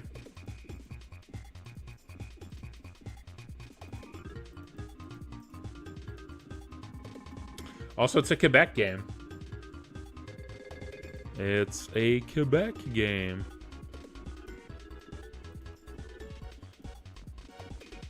And one of the language options in the game is Quebec French.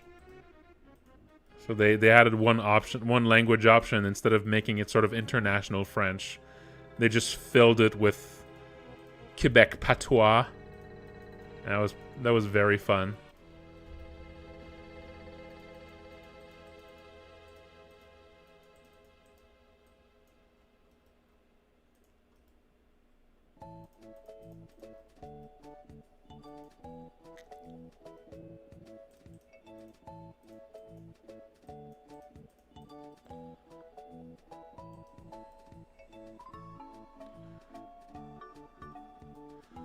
Oh, I was talking about Pirate Software, who's a game dev YouTuber slash streamer that got very popular like a few years back, but then got kind of a big old fall from grace. Mainly for like a bunch of, had a bunch of little controversies over the years. And then, like, had a big one because of the Stop Killing Games initiative, which he was against for sort of dubious reasons.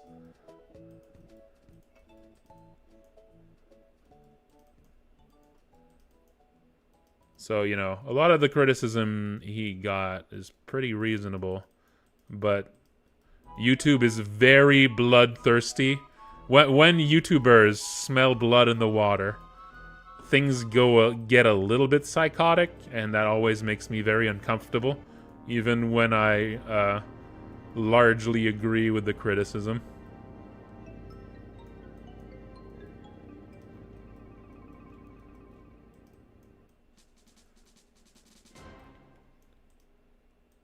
And that always gets me in a weird sort of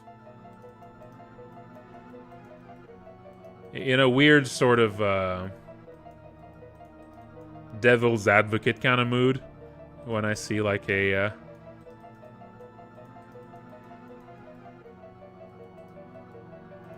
when I see sort of like a monetized cottage industry spring up.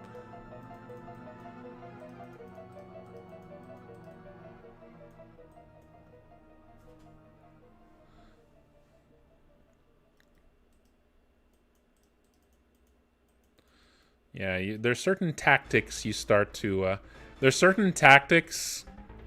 kind of recognize when those sort of hate mobs start to form. Where, like, every stupid thing the person does becomes, like, is sort of portrayed as, like, more evidence of their debauchery, or, you know, as another nail in their coffin. So now they start... So the part I was talking about here is, like, people have started, like, scrutinizing his code. And, like, his code is just pretty typical, like, you know, like, indie game maker programming. Like, it's nothing... There's nothing really, like, special about it. It's just, like, yeah, it's not... You know, it's not, like, amazing code. It's just, like, functional. You know, I've seen worse code in Katana Zero. I've certainly seen worse codes in all sorts of really successful games. Like, it's better to program better. It makes your code, like, easier to maintain and easier to change. And it certainly makes porting less of a headache later if your code is good. Grown. So, you know, I've definitely have the position where I appreciate good code. But, like, it's still basically just sort of programming pedantry, or I don't know. It's weird.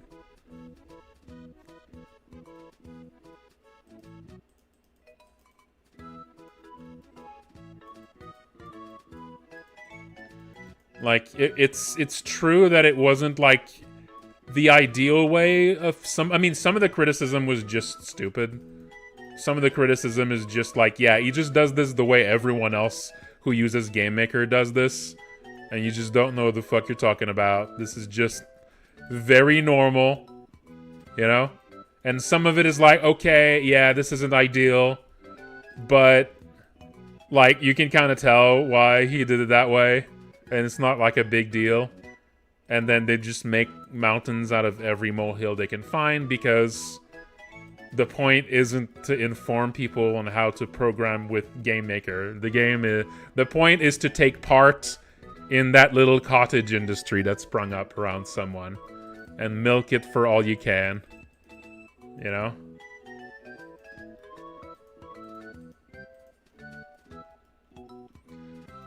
Piranhas.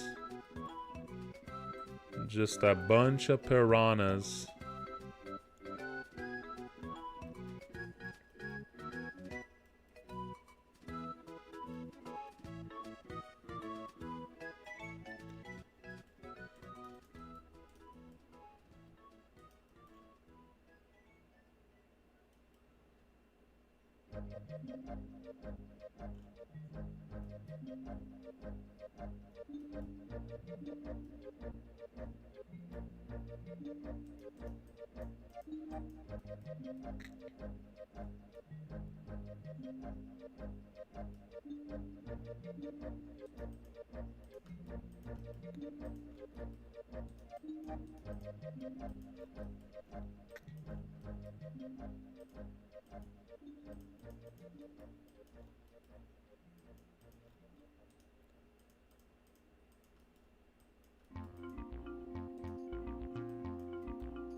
Yeah, when you use something like GameMaker, sometimes you can pick up some bad habits, and that's fine. I mean, it's not good.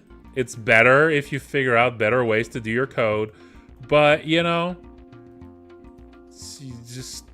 it's not super important is the thing, you know? And like I mean, there's a bunch of little things like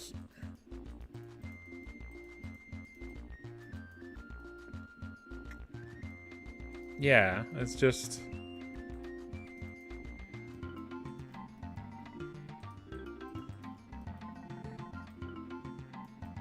very weird. The internet tends to make things weird. Is really the main thing.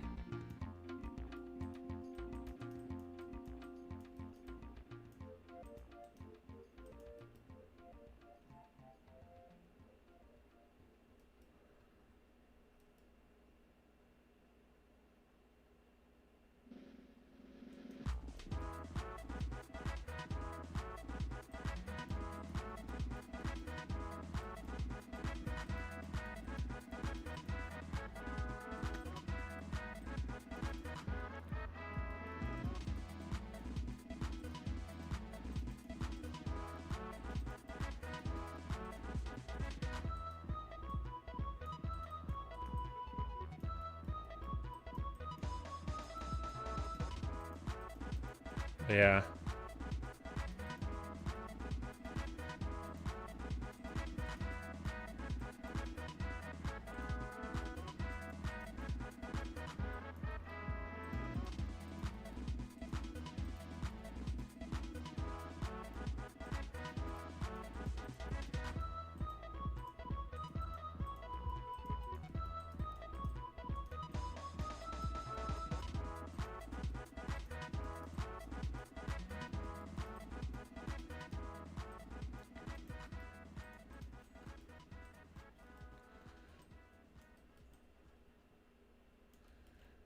I guess part of it too is that like I feel like that extreme reaction and like the coding pedantry feels like something that might make people not want to get into programming. It makes game development look like a very hostile place. Where, like, if you don't know how to do things right, you shouldn't even do it.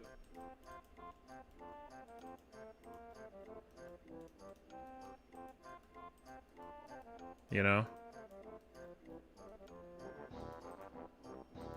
I kind of don't like, I guess, in general, like, stuff where people, like, mock indie devs for their bad code. Unless it's literally... Unless the point is literally about how it doesn't matter. You know? I feel like that's the only time where I would be comfortable. like lightly chiding someone for making awful code is when the point in the end is that, well, but in the end it still fucking works, you know? Like, unless you're literally working for, like, there's certain contexts where programming really well is much more important. You know? Especially if you're in a big team. If you're in a big team, if you're collaborating with a lot of people, if you're making a particularly complicated game that's likely to need all sorts of changes later. And also, I mean, just programming well is better. You know, even if none of that applies to you. It's programming, improving your programming, getting to understand the things that you could be doing better and why you could be doing better. All of that is valuable. But this isn't really, like, the tone that all of this content is made with, obviously. You know?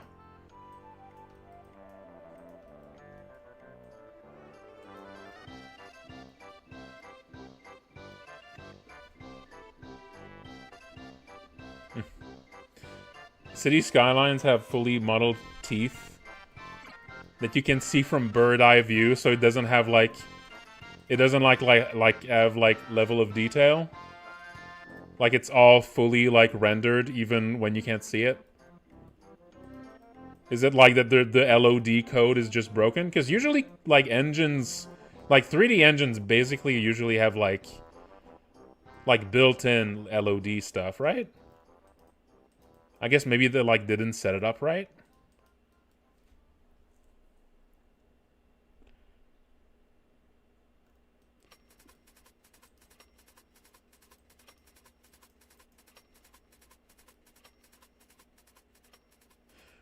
I mean, you appreciate well-made code. Well-made code is something you can absolutely appreciate. Not necessarily as a player, but say you need to make an edit to a game later. Say you need to port a game to another console or do anything like that. Say you have to make some sort of adjustment. Say you have to bring people to help you on a project that you worked on solo before. All of these are moments where you would be very thankful if you did things well. If you followed all the little rules of programming. This is when you'll be very thankful you did, sure. But again, that doesn't really connect to the idea of like exposing someone as a shit programmer because they used 1 or 0 instead of true or false for a Boolean variable in GameMaker. You know? Like the fucking crime. What a hack fraud. You did a thing that I bet like 30% of fucking GameMaker users do. You know? How fucking dare he? You know? Like, that's what I'm talking about. That's, you know, that's like pedantry. You know?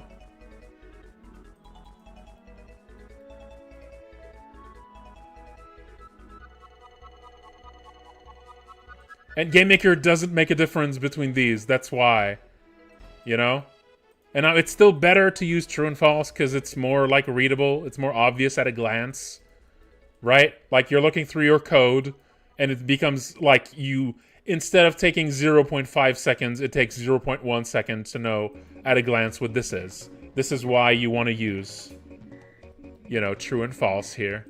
And there might also... I don't know if there's any other sort of optimizations happening under the hood that are also good reasons why, but the main reason to me is just it makes things more readable. And that's it. That's enough of a reason. Like, you do want to use Booleans properly. It's just better. But it's, like, not a big deal. You know? It's weird to make a video about it. It's weird. It's not false. You're just being kind of a weirdo, is the thing. You know?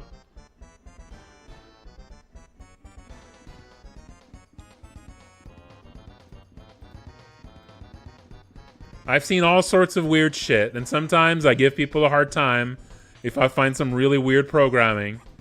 But you know, it's a big difference between give someone a bit of a ribbing for doing something a little bit silly in their code, right? And like, you know, making a fucking expose, a fucking, you know, H-Bomber guy style.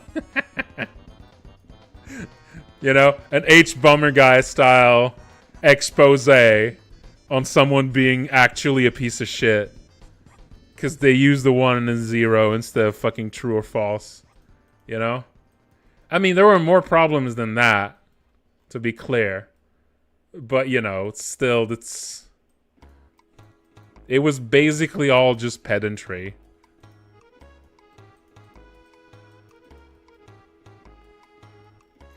And yes, they found also, I remember, like they, of course, like he responded, he shouldn't have, he should be responding to any of that. That just puts more fucking fuel in the fire. But like he responded that, right? He responded, well, GameMaker treats, like GameMaker essentially uses true and false as like constants that are in, like once you compile, they're true and false are all turned into 1 and 0 essentially. So true and false in GameMaker, that's another engine that works with, you know, string and a prayer. So on runtime, all of the, you know, all of the trues and false are just turned into 1s and 0s. And that's probably that knowledge that made him do this. It's still a bad practice. And then they pointed out, when he said this, they went into the documentation to point out that, you know, GameMaker does have Booleans, actually. And GameMaker actually tells you in the documentation that you should be using true and false and not 1 and 0. And, like, yeah, all right. It's true. You're not wrong. You're just being a dipshit. You know? God. Online pedants. When did Reddit take over the internet?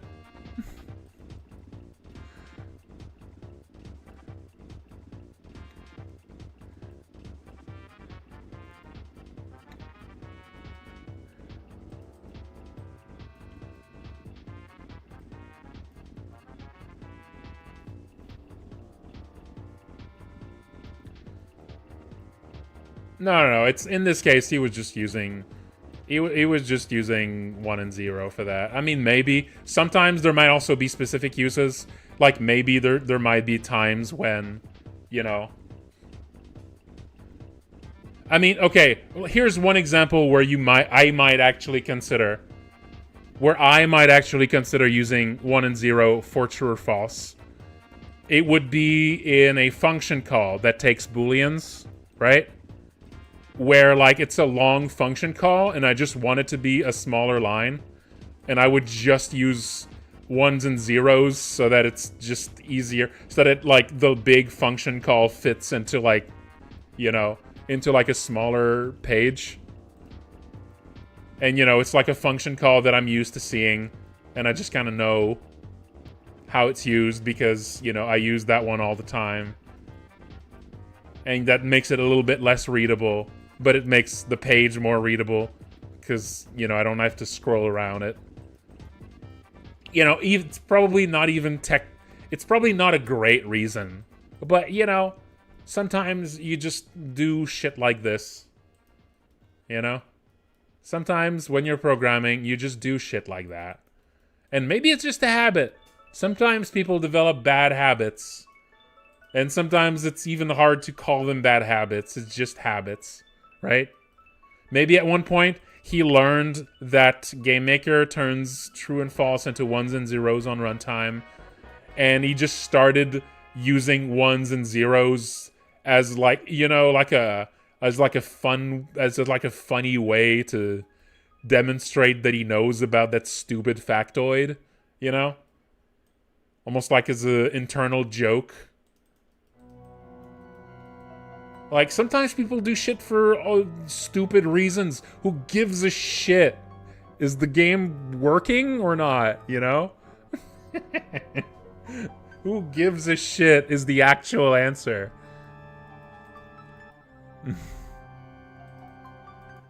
The actual answer is who gives a shit. And I know, someone who has to port it later. Or him maybe in the future if he has to review the code. It might take him like an extra half a second to figure it out. If it's just a little bit less readable. Okay, yeah, sure. But also, like, who gives a shit?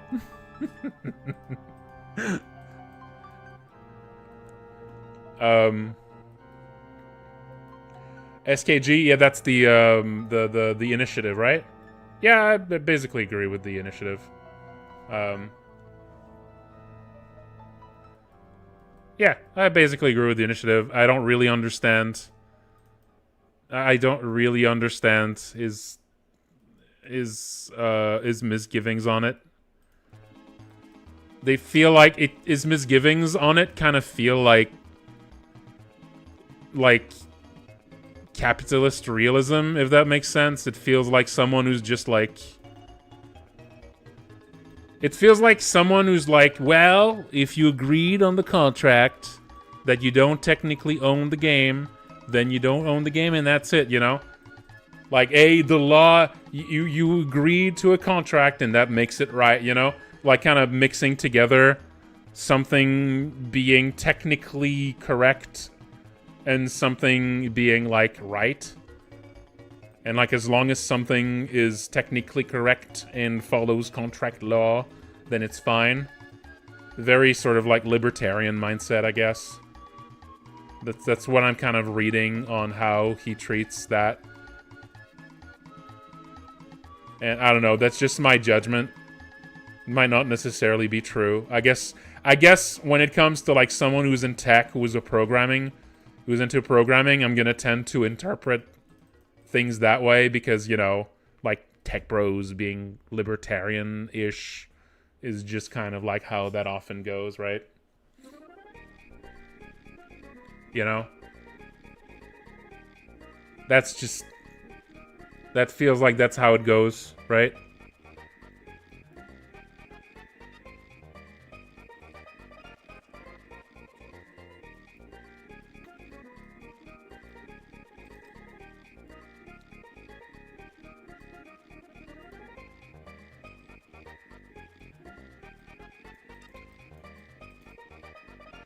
Also, hey, YJ14. I'm glad that this talk helped. Yeah, see, this is... It just... That kind of weird scrutiny on little programming shit that don't fucking matter just makes game development look very hostile. It's... I mean, I hate to use the term. I hate to... I hate to take out the big words. But it feels like gatekeeping to me. I took out the G word, I'm sorry. But it's true. You know? It's kind of gatekeeping. And I'm sure, I mean, they probably don't think of it that way because they're deploying on someone who's, you know, who claims to be like a, you know, an industry veteran and everything. Yeah, but, you know, think of that meme of, you know, someone trying to shoot at someone else and it planks off of them and hits some unrelated guy. See, that's what I'm talking about here, right?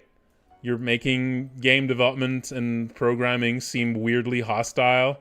Like people are gonna fucking crucify you for not following whatever fucking weird rule that, you know. Just, it's weird and hostile. And it feels like the world of programming was completely taken over by Redditors. That's the vibe, you know? I'm sorry, folks. The Redditors have taken over. It's all pedantry now. Doesn't matter.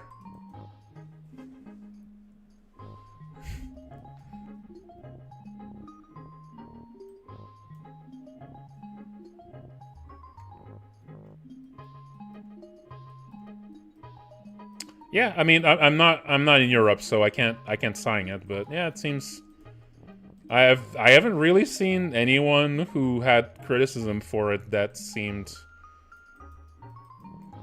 that like I agreed with. It seems pretty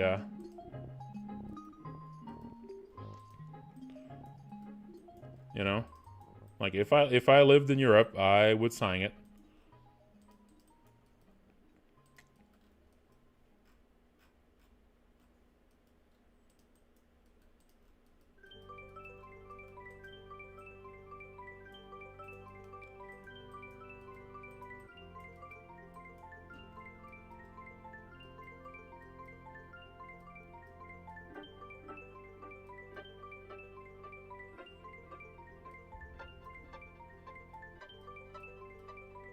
Oh, God.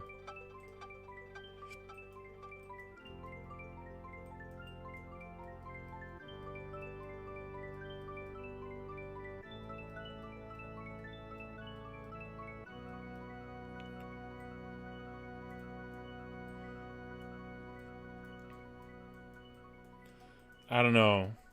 What he was saying just felt like the kind of shit I heard so many times from people like excusing bad practices by just explaining like the publisher's perspective and then using that as a reason why it shouldn't, like, there shouldn't be a law regulating it. Like, it just feels like someone who's just a priori, inherently against regulation.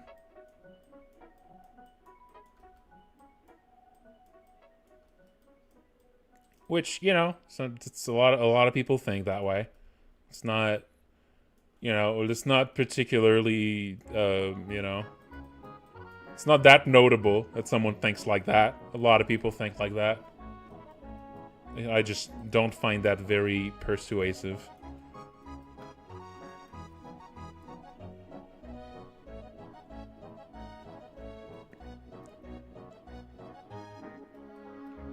Yo, H-Bummer guy.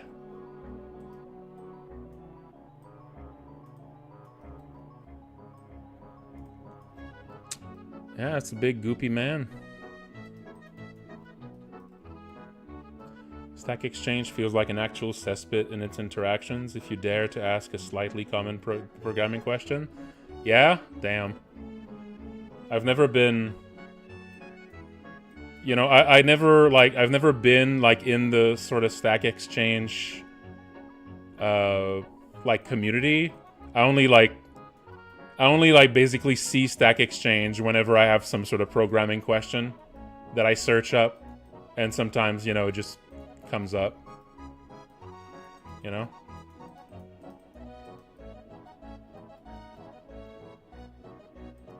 Oh, it's dead? Oh. Oh, I didn't know that. Oh, was it basically like replaced by AI? God damn it. Yeah. I mean, I guess, for programming, when it comes to asking questions, basically AI, I guess, just sort of spits something out based on the documentation. So I guess maybe it's reliable-ish on that, but man, I would not trust. I really struggle to trust AI with anything. It's just so often it just spits something that just vaguely seems like it could plausibly be the answer, and it's completely wrong,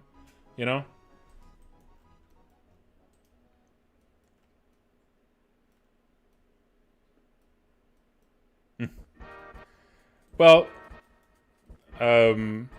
Look Outside isn't actually the game that I've been, like, working on for a while. Look Outside was, like, a random project that I did in, like, in a game jam. And when I put it out as just, like, a little game jam entry, it just kind of blew up online. Like, a bunch of people started talking about it. Like, it just got a lot of attention. So I decided, oh, let's just turn that into, like, a real project. Let's put it up on Steam. And hope that it's just, like, a, hope to, like, use it basically for marketing for, like, my real project. And I was thinking, well, you know, and if it makes a little bit of money on the side, that's a nice bonus. It turns out to make a lot of money. Hey! So now I got plenty of funding for my real project. And I got some marketing for it. So yeah, it's pretty great.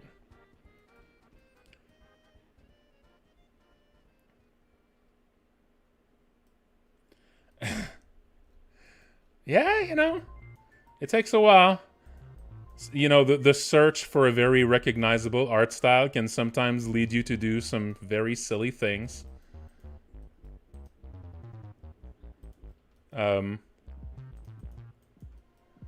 I talked about this yesterday, I think.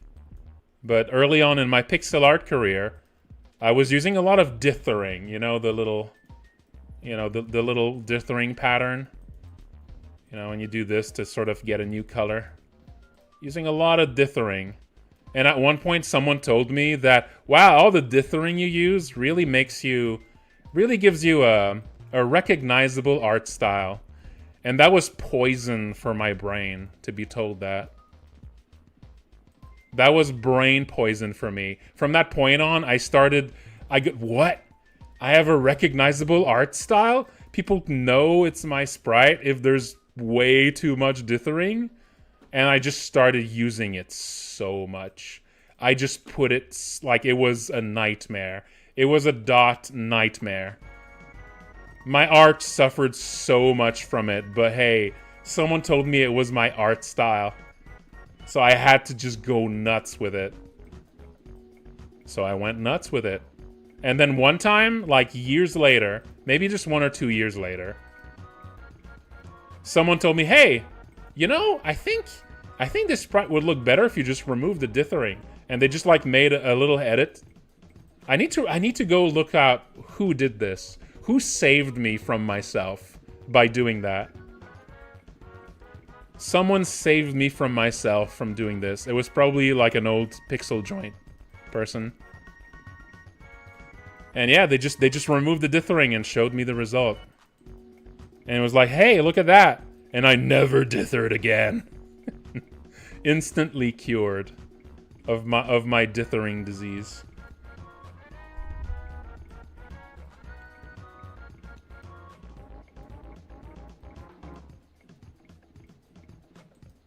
It could have been Helm. It could have been Helm. I have no idea. It could have been Jalonso. It could have been Jalonso. Or like Cure. Could have been anyone. I wonder what those folks are up to now. Alright, so this is starting to look like something I could start animating, but I feel like it's missing some colors. Let's bring some grays in there. I talked yesterday about how grays are magical and just make everything better. It is. Grays just make everything better. It does.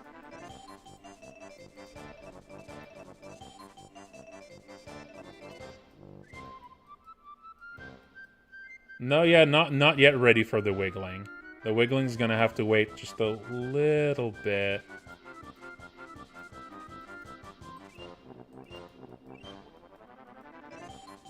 Yeah, just a little more primordial.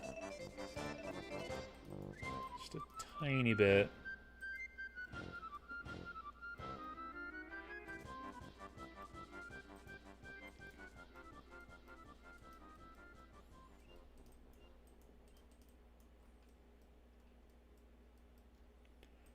I mean, an art style is just something you naturally develop over time. Don't worry about it. Like, an art style is just something that comes from the little shortcuts your brain ends up making over time, you know? The little shortcuts you end up using to, you know... It just sort of turns into something recognizable. It just takes a little while.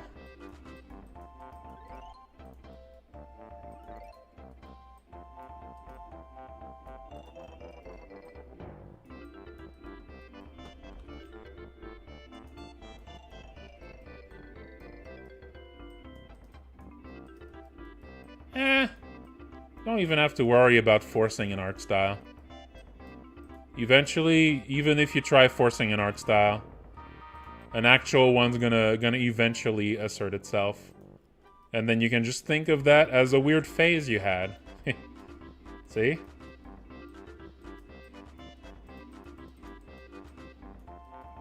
You were just trying something. You thought it was working for you, but it wasn't really. That's fine. Who cares?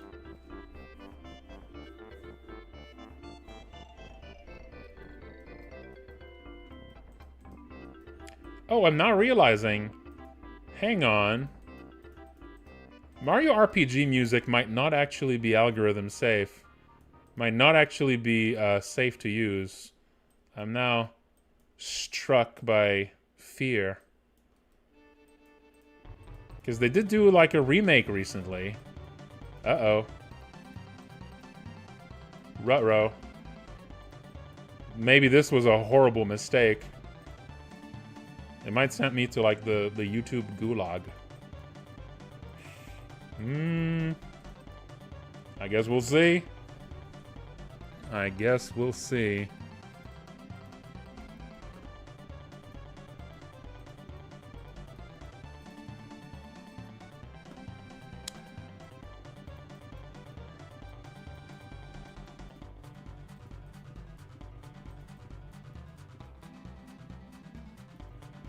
Yeah. Really gripped by it.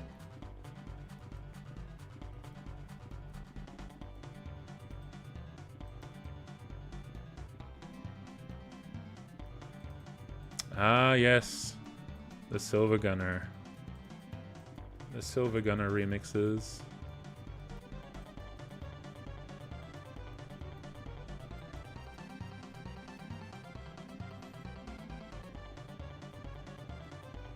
Yeah, it's fine. You can try to replicate someone else's style too. That's just part of learning. It's fine. Don't worry about it. You're not even breaking a rule. This is just, if it's your process, if you find someone's art and you find it like inspiring, just fucking do it. Just copy it. Who cares? We're all hack frauds until we're not.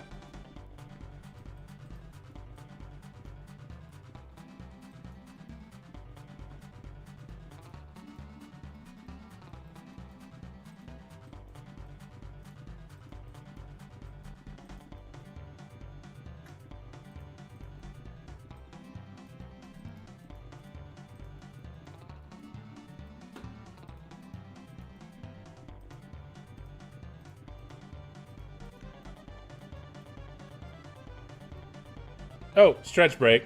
You're right. Stretch break, folks. Missed it. You gotta stretch. You gotta do it. Breathe.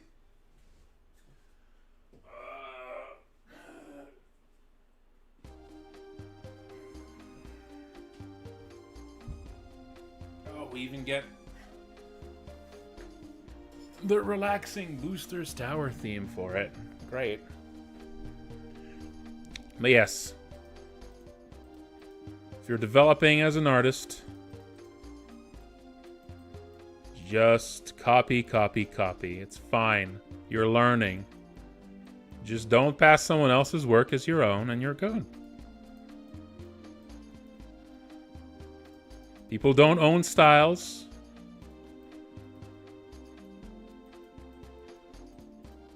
Just do what you can to learn.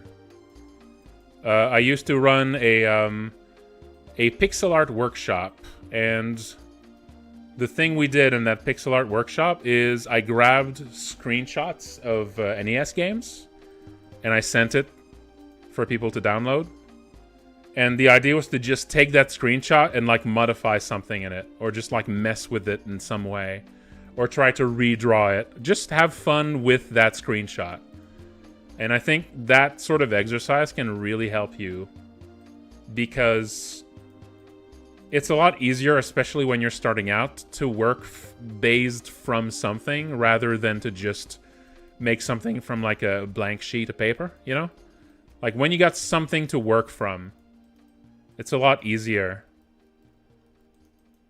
And also, it helps you sort of practice working with someone else's color palette. And that kind of trains you a little bit to like draw something even when you don't have exactly the right colors you want, you know? Like, it helps you sort of, it slowly trains you to just draw with, yeah, with imperfect colors. And so it trains you to just make, you know, to just pick the best color you got for the job. And it helps you to sort of breaks the ice on, like, just using some weird colors sometimes. You know, sometimes someone's blood can be orange or brown. That's fine, you know? In certain contexts, that brown or that orange is gonna look red. And even if it doesn't really look red, people are gonna get it. People are just gonna get it that that's supposed to be blood. You know? That's,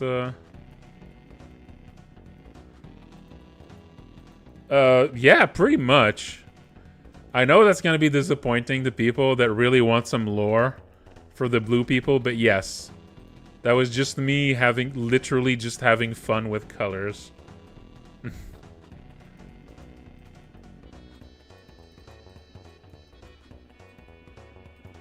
And I had already drawn a few monsters. You know?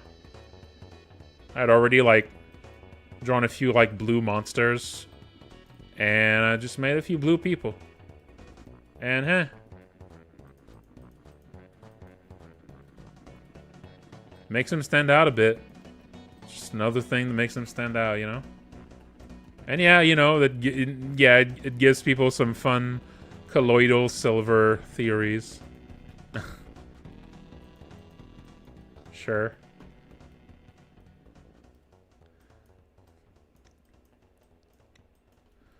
It's some people did get it though. Some people just, oh, it's just like Doug, you know? It's just like in Doug. See, sometimes people just kind of have some funky colors. That's fine, you know? Some people are Doug-pilled.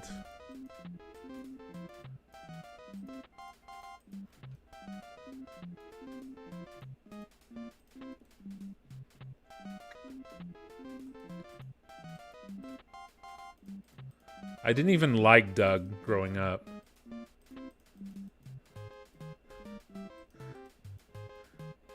It was one of those cartoons. One of those cartoons that are just about some kid in school.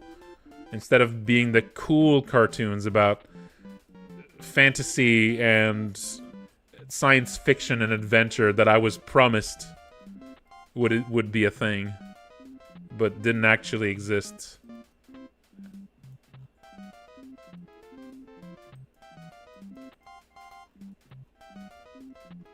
But still.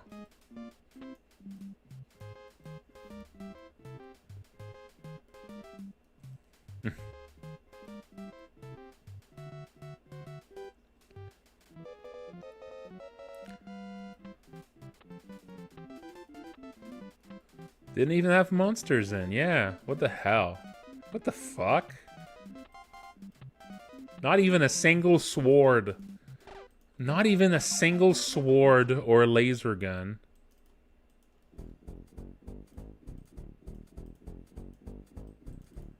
Comics were, you know, comics that I was reading back then.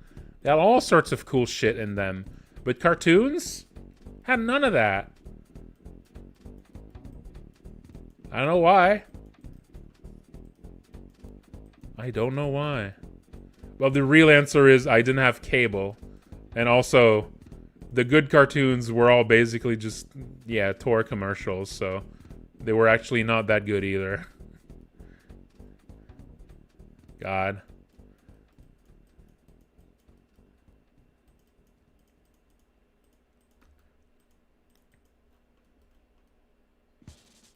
Look Outside does have swords. It's true.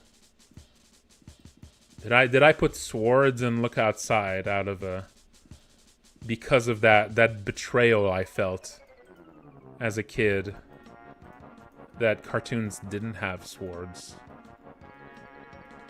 Maybe. Could be it. Could be what's happening.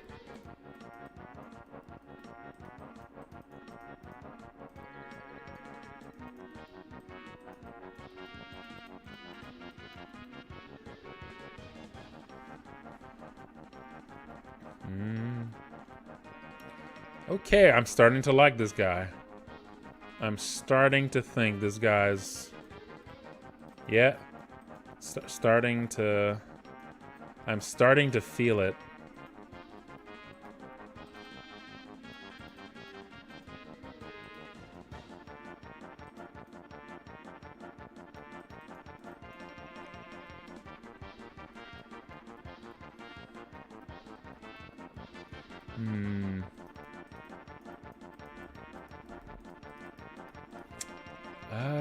How about...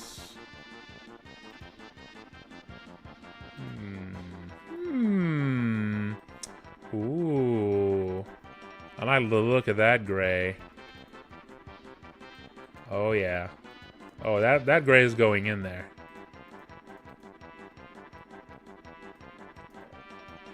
Ooh. Yeah, it is kind of a purple. But in this case, it kind of serves as a gray.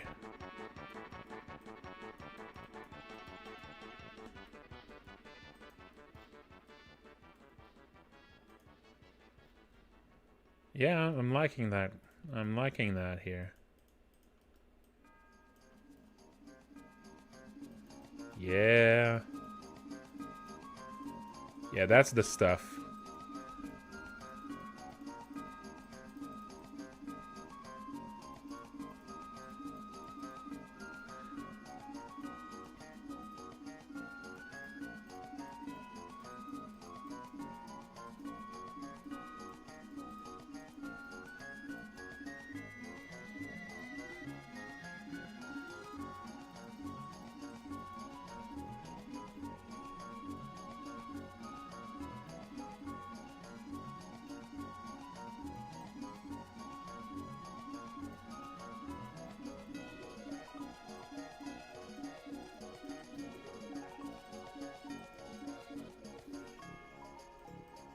That game really has a great soundtrack, doesn't it? Man, I still haven't played the remake. I need to play that remake. I heard they even added new content to it, which I did not expect.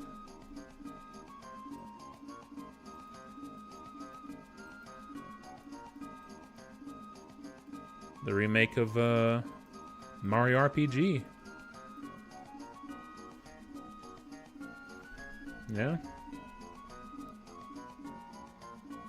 I've been really, I've been pleasantly surprised with a lot of remakes.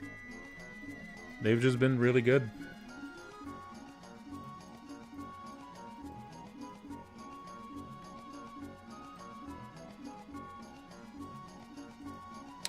It's absolutely worth playing.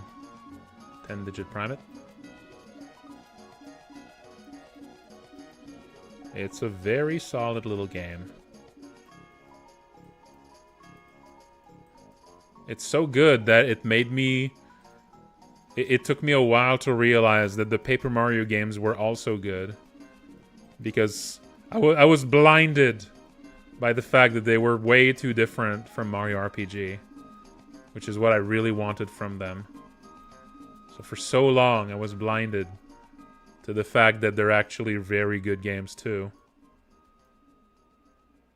No, I've yet to play the Mario and Luigi games. I've yet to play those.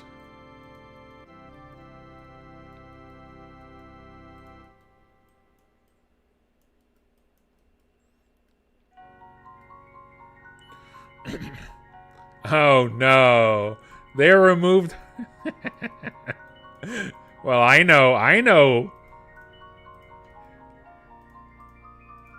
the jiggle physics it would be.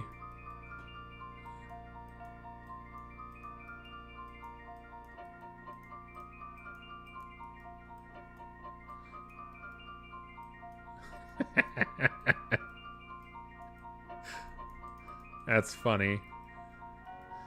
Damn. I should make an angry video essay about it.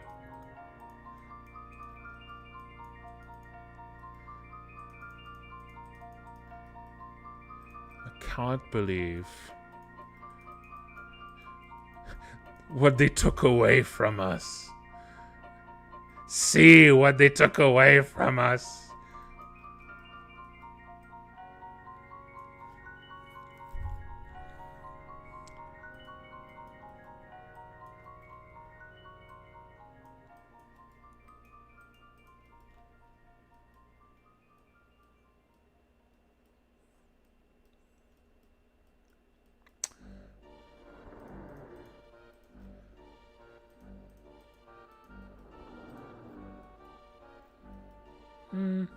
I wonder what they did. I wonder what they did with the ship puzzles.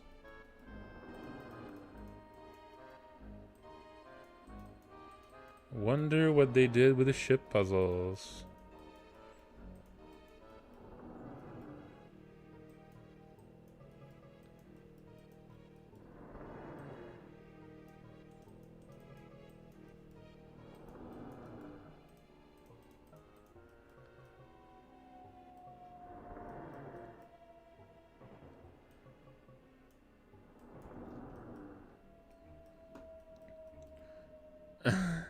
No, Mario RPG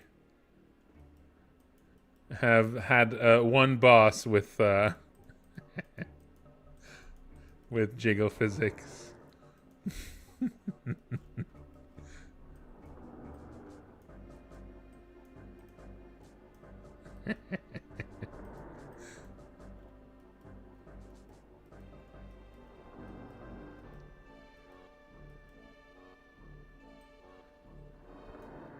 Giggle physics. Well, she does giggle quite a bit. So, you know, it's not a...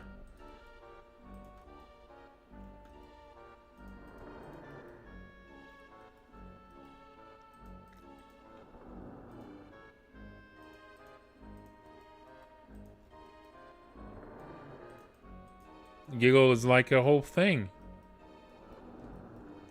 It even,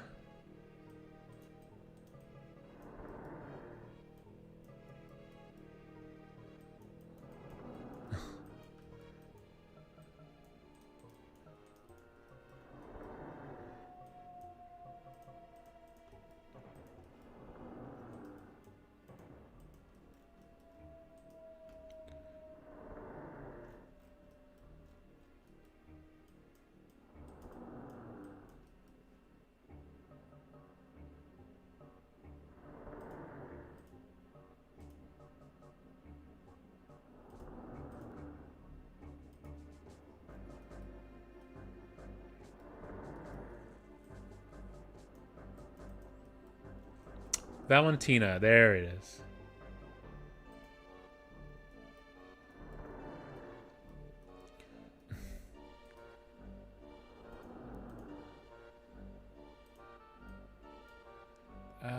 Not quite. Oh, this one. Yeah, this one. Alright, what's everyone's favorite Mario RPG track? You have to remember its name. You have to use its proper name. That's right.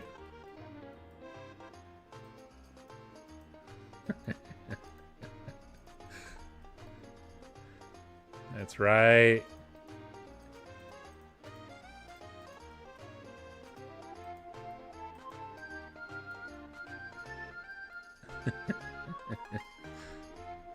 Of course, the battle theme. I don't actually know the song titles.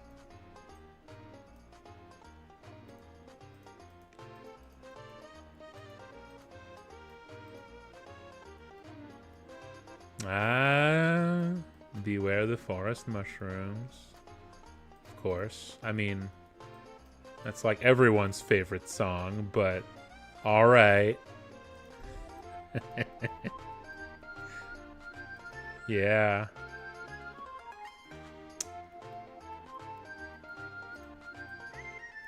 Fight against an armed boss is pretty good. That's right. Get out of here with those normie answers.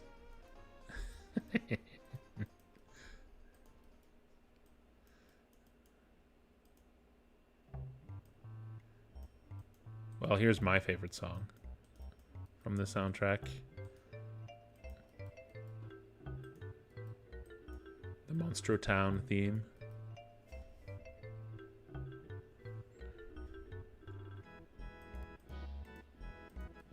See, there's a reason I was bringing that question up.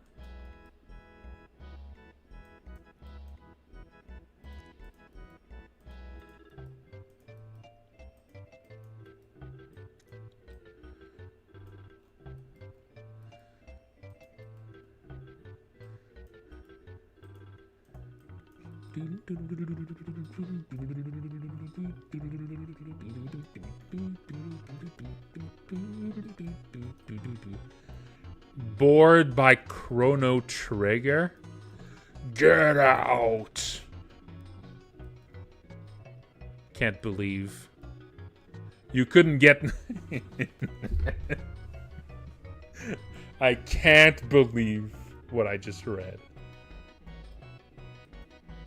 Incredible.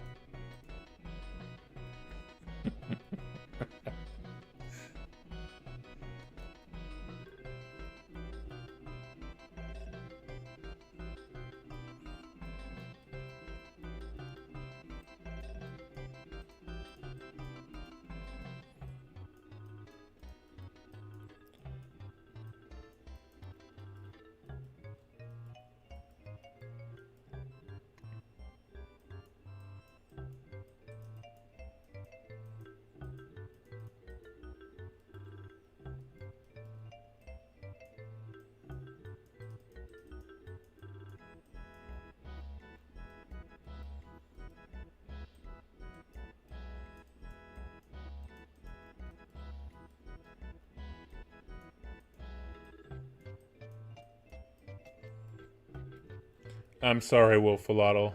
You're cancelled.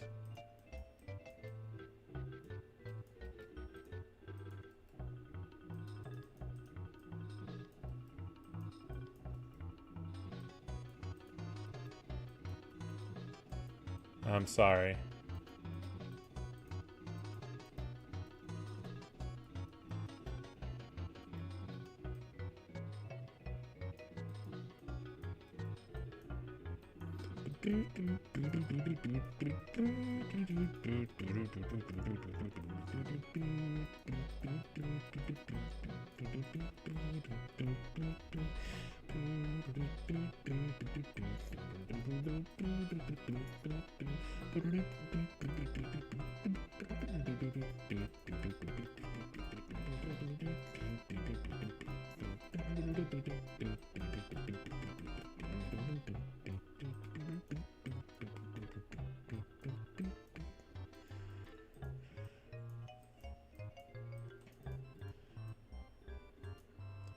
Well, I think Mario RPG's combat manages to stay interesting as long as you don't find any of the secrets.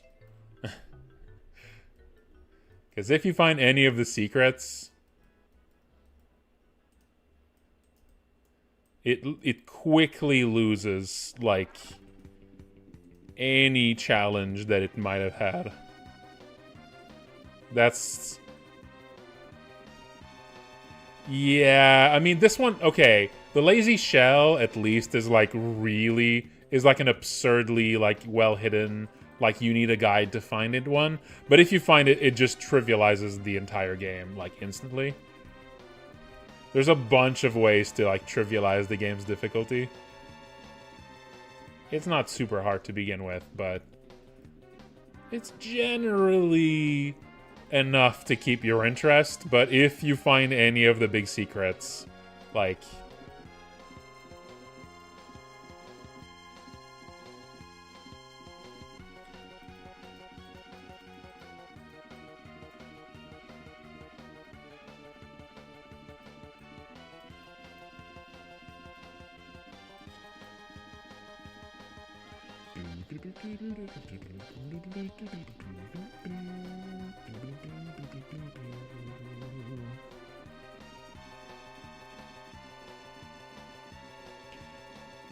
But yeah, I mean, for your Mario RPG is a very good first RPG.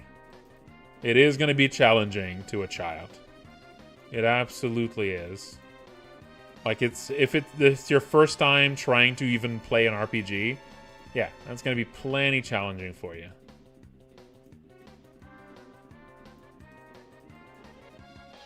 It really is a great, like, introduction to RPGs.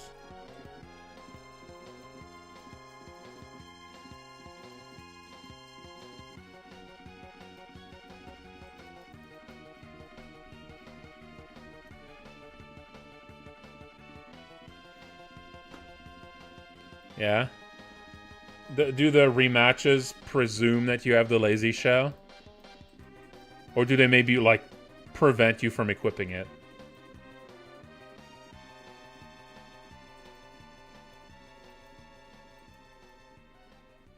I feel like that's the two possible things they can do.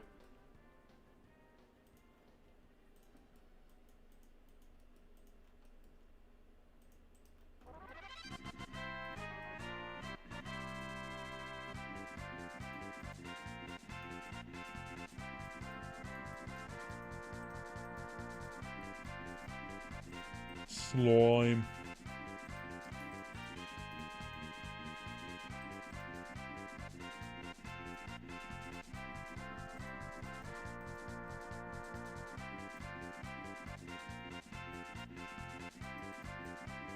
Slime.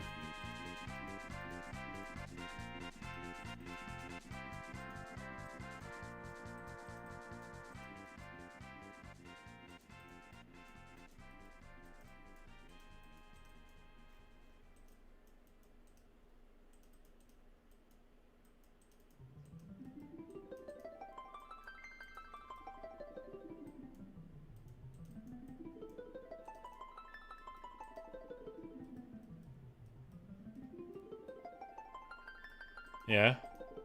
Maybe some, maybe there's some instant game overs in there.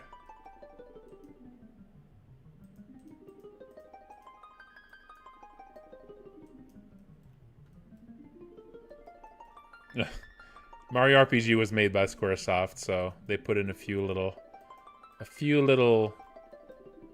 goober moments.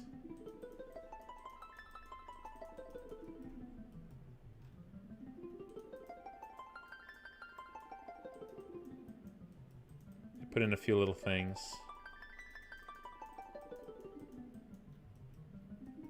Yeah, there's a super boss called Culex, who has a very Final Fantasy vibe to him, and all the music around the boss are all just Final Fantasy tracks, or just very Final Fantasy-esque.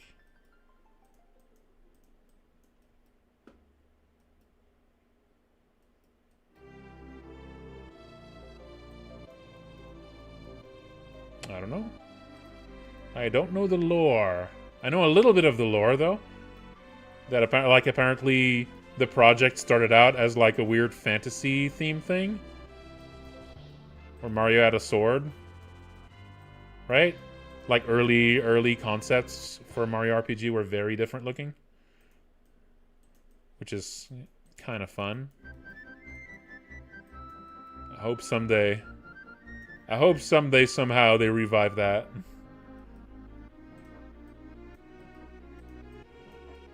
It was probably the right move to just make it just actually like Mushroom Kingdom stuff. That was probably the right move commercially, but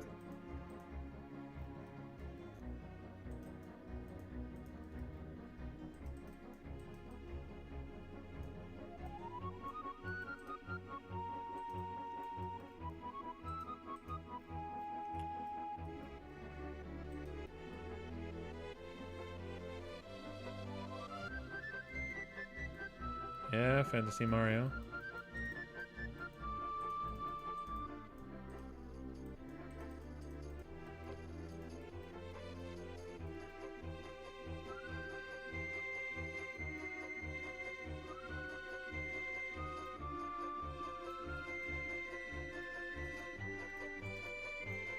I have heard of Tulip, but I have not played it. I have, however, played Rule of Rose by the same devs, and I didn't like it.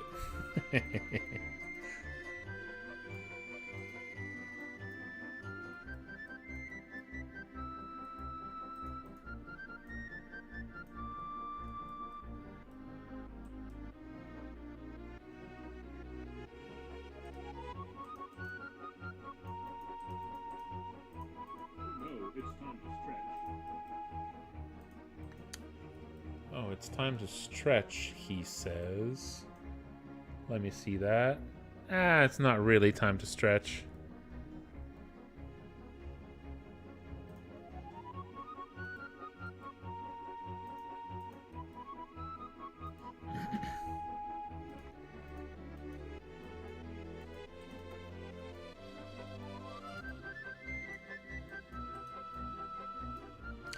I have not played Haunting Ground, nope. That was a Dreamcast game, right?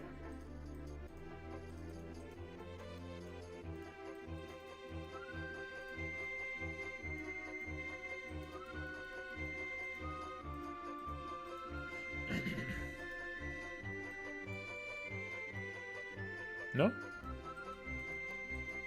Oh, PS2. For some reason, I thought of it as a Dreamcast game. Weird.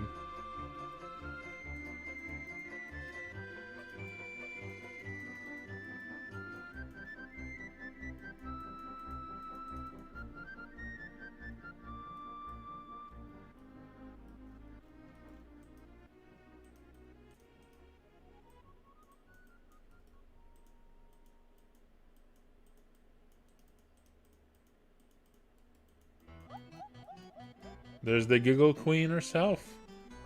And her giggle physics.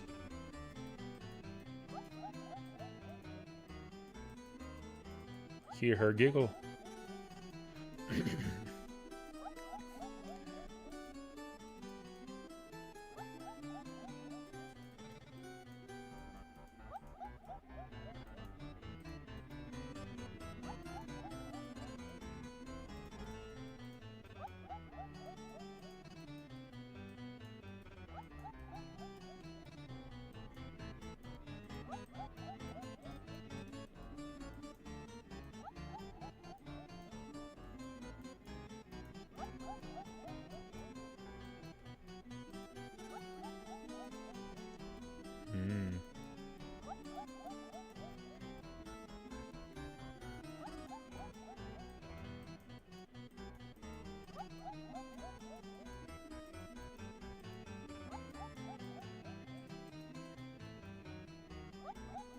Damn. They took her giggle away. All that she has left is sobs.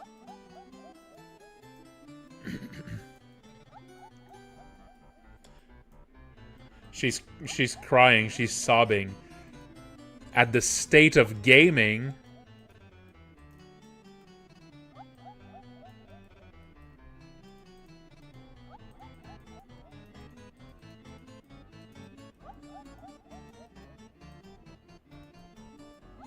It's heartbreaking, it really is.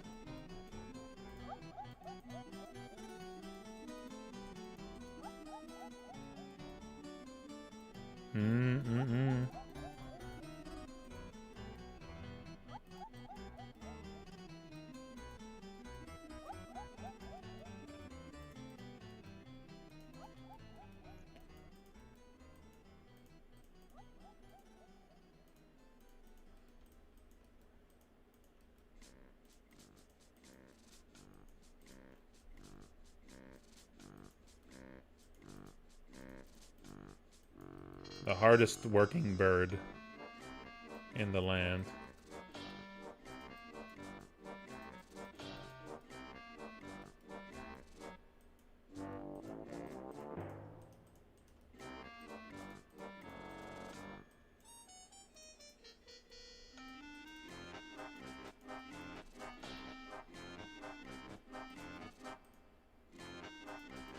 Love the little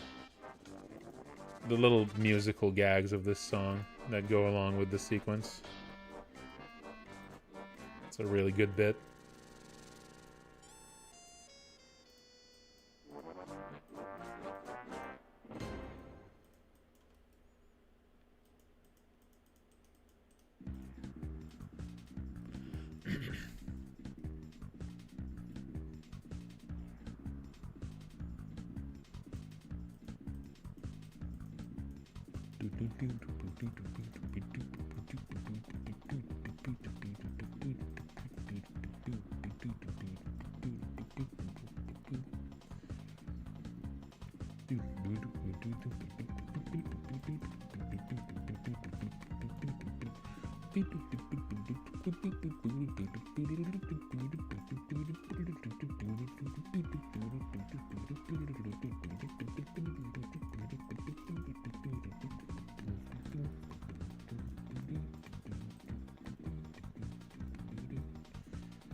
It's for a little chase scene.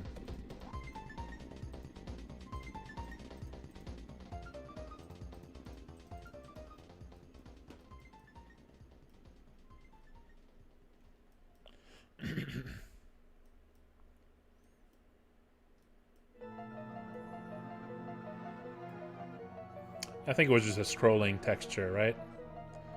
Yeah, stuff like this. This is actually the kind of thing I want to put into the Malison battle system. So right now the Malison battle system is just limited to like hand animated little, little sprites, and I want to do like effects instead, like scrolling textures and stuff like that. Just to have a bit more visual variety alongside the animated stuff. That's some of the stuff I was working on around the time I stopped.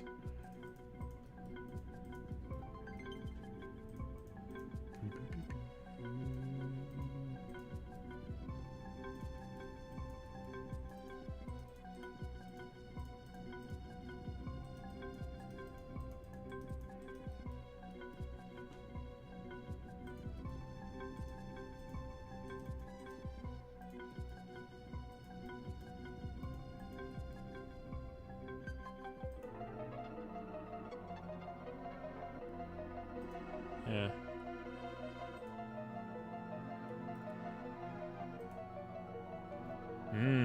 That looks pretty good. That's a proper beam.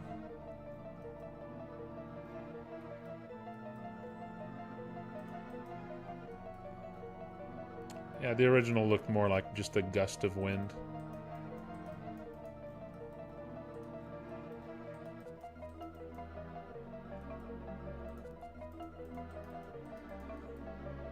Oh, it's fun also here.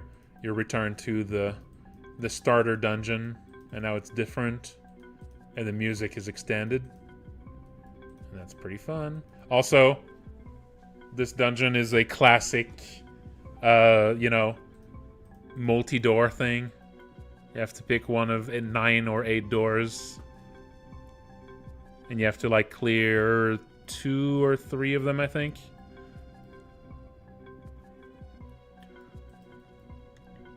Classic dungeon type. For some reason, very, very popular in Mario games. It just comes back often as a level design gimmick. I'm not sure why. I'm not sure why exactly. It's just a recurring thing in Mario games. Oh, hey, Megan the Ghost. Nice. Glad you like the game.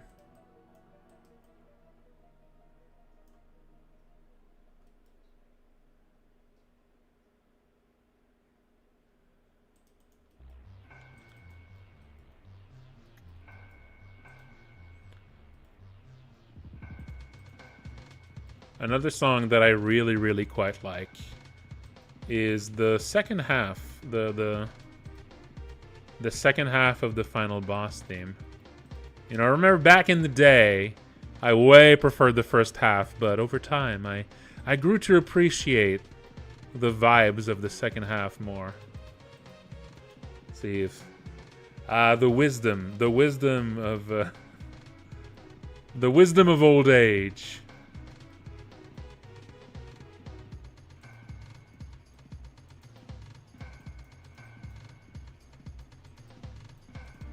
I mean, the first half is very, you know, feels like classic final boss theme.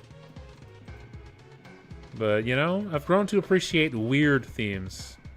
I've grown to appreciate when a final boss theme just gets a little weird with it.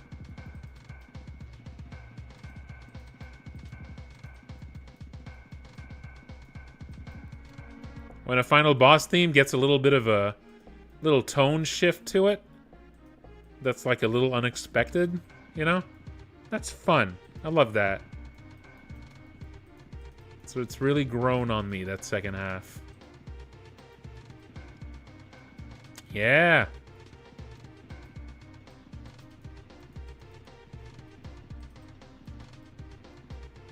This guy's gonna do more than jiggle.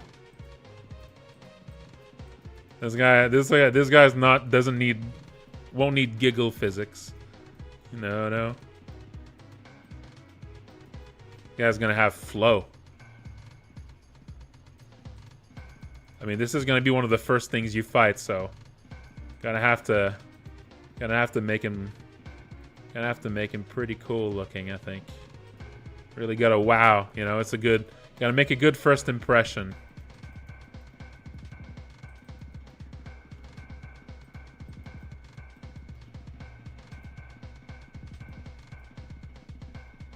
Yeah. Been doing them a lot. I'll still probably just make it 4 frames. Maybe a bit more. We'll see. I'm comfortable with 4 frames. I'm comfortable with 4 frames. You don't need more than that. On something that can... on something that repeats, 4 frames is all you need. Even 3 frames if you're really tight in. Oh, there's the final boss first part.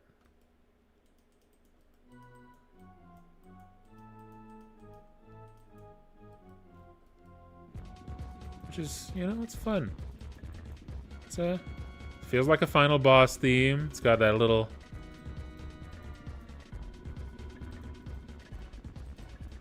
Sounds a little bit like exercising music, but that's fine. Sometimes that's what you gotta do with final boss track. Gotta make it sound a little bit like a jog jam for some reason. Just a little bit. Just a drop of jog jam in there. For some reason. Sometimes it works. It works in La Mulana too. We all know Interstice of the Dimension in La Mulana. Sounds a little bit like a Like it's got a little bit of a jug jam in there. Yeah, starting the fight on Sledge. Yep. That's a really cool brutal attack. The big sprite you've never seen before. Also kind of calls back to some stuff in like Mario in like Yoshi's Island. Actually in Mario 3 too. The big crushers. I mean, it's supposed to be a hammer, but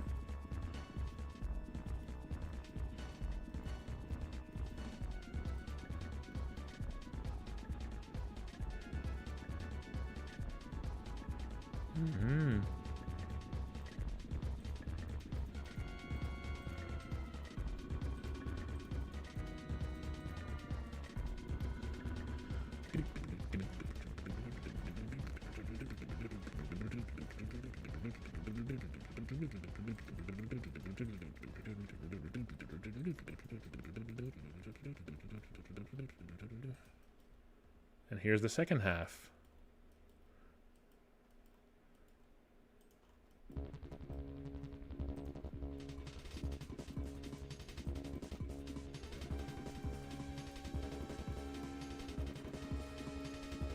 You know, first part's like, okay, alright, they're going for like a kind of weird bug vibe to it.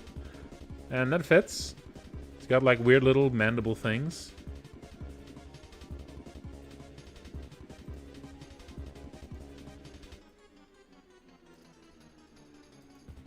But then there's a little tone shift. And that feels like a DOS game.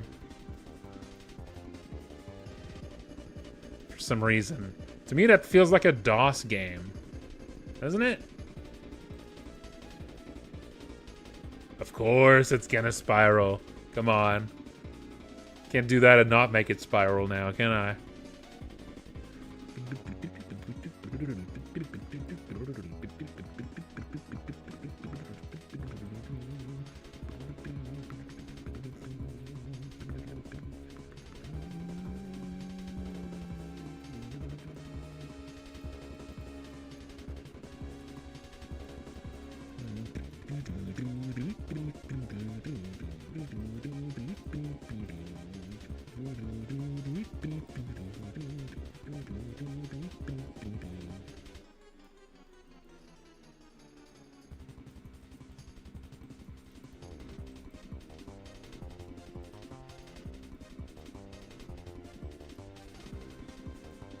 Yeah.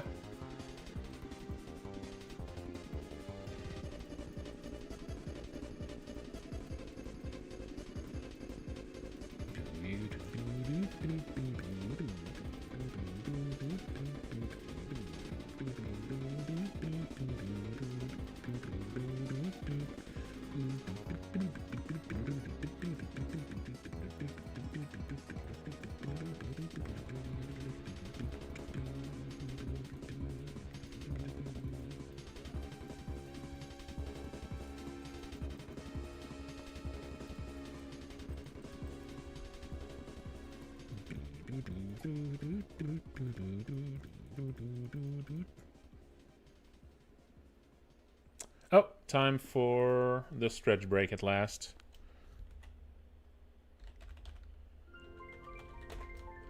The little stretch break.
Anyone else really likes these? These sesame snaps. I love these.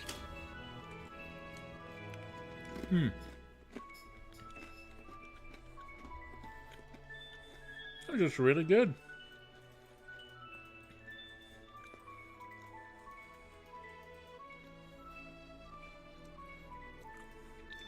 Damn, we got a real sesame hater over here. I really like sesame snaps.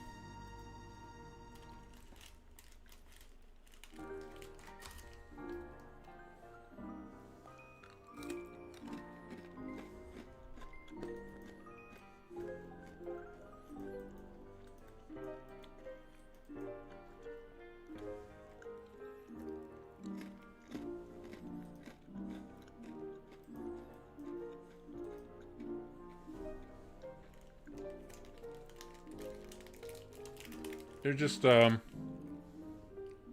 just sesame and honey. Just a little tiny little crispy bars.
I'm trying to find a way to turn this into an open sesame joke. Cthulhu, but I can't figure it out, so I'm sorry.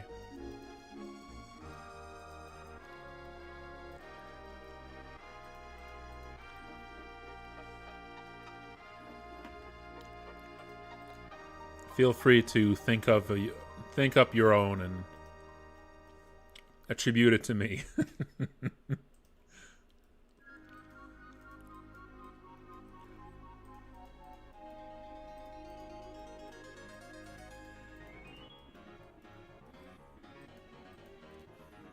I always really appreciate a game that puts a lot of effort in the endings, you know?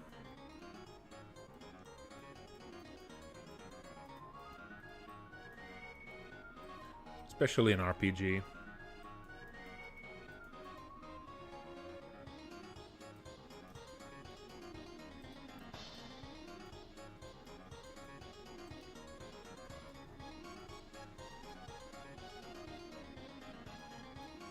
Yeah.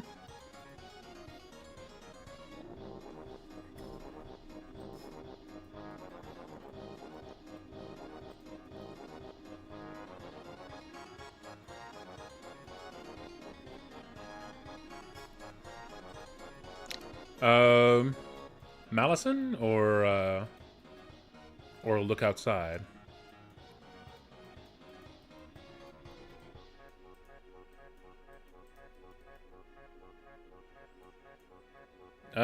Malison, I would say, is like middle of development. That doesn't mean it's gonna take 10 more years to finish it, though. Oh, Kingdoms of the Dump. Ah, yes, okay, so I'm not actually involved in like the internal workings of Kingdoms of the Dome. I just make assets for them, and sometimes like pitch some ideas for some of the battles when like making the animation gives me ideas, But for the most part, I'm just doing assets. But yes, they are late in development. If they haven't announced a release date, they're probably going to announce one soonish. I think you can pre-order the game on Steam right now, I think.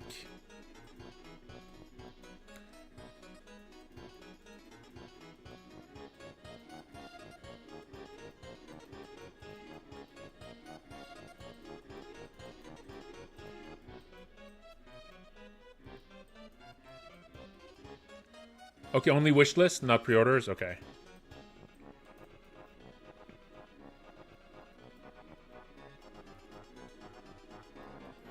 Yeah, I played a demo that they had sent to Kickstarter backers, and it was very good. I am a little biased, but I've actually asked them to not tell me too much about the game because I want to actually play it. So I basically asked them to only give me like the strict minimum information that I need to draw the thing. Because I want to play it, because it just seems like exactly my bag.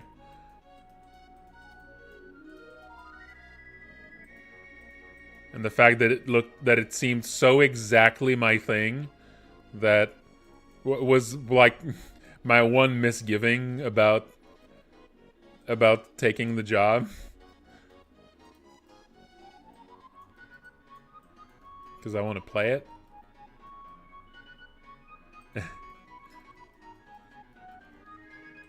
But, turns out as long as you're not given too many, like, plot details and everything, you mostly get to just appreciate it. I did end up knowing more.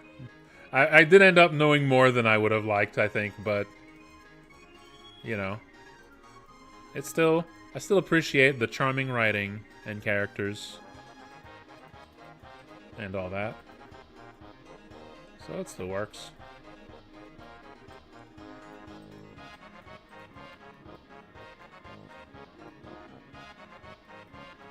Mm-hmm.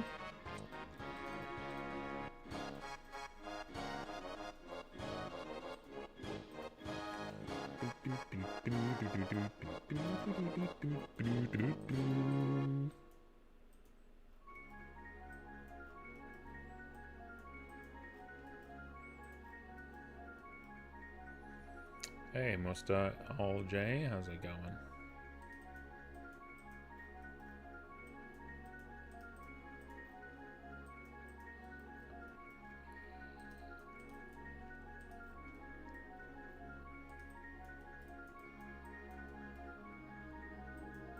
A goop? A goop man. That's the abomination today. Some kind of goop man.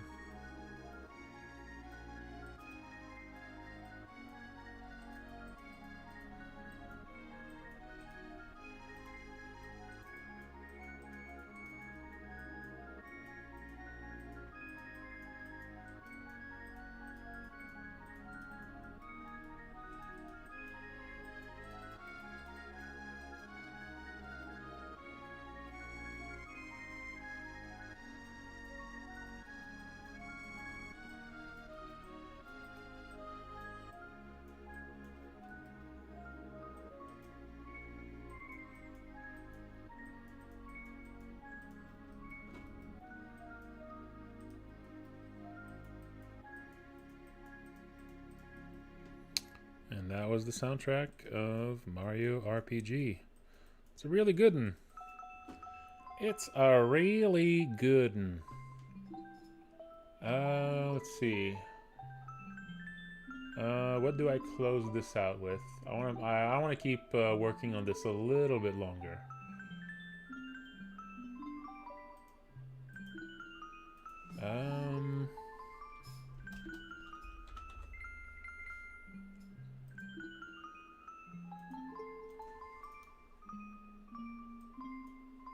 Oh, yeah, how about... Alright, so this song just loops way too many times for at the end of the soundtrack there. You get it. You get that. It's 1-1. We all know 1-1. Alright. We all know 1-1. You got it after one loop.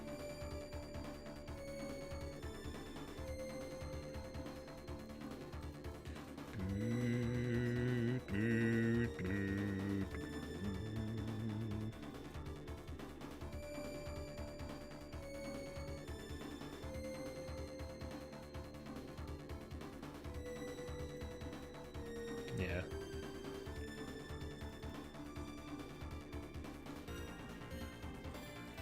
It's not the only time that song plays. There's also another little bit in the Booster's Tower, if I remember. A little changing room.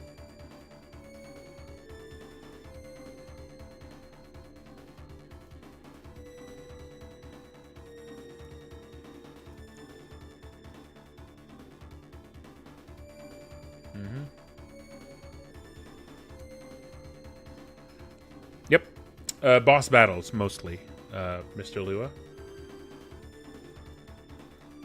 Mostly boss battles.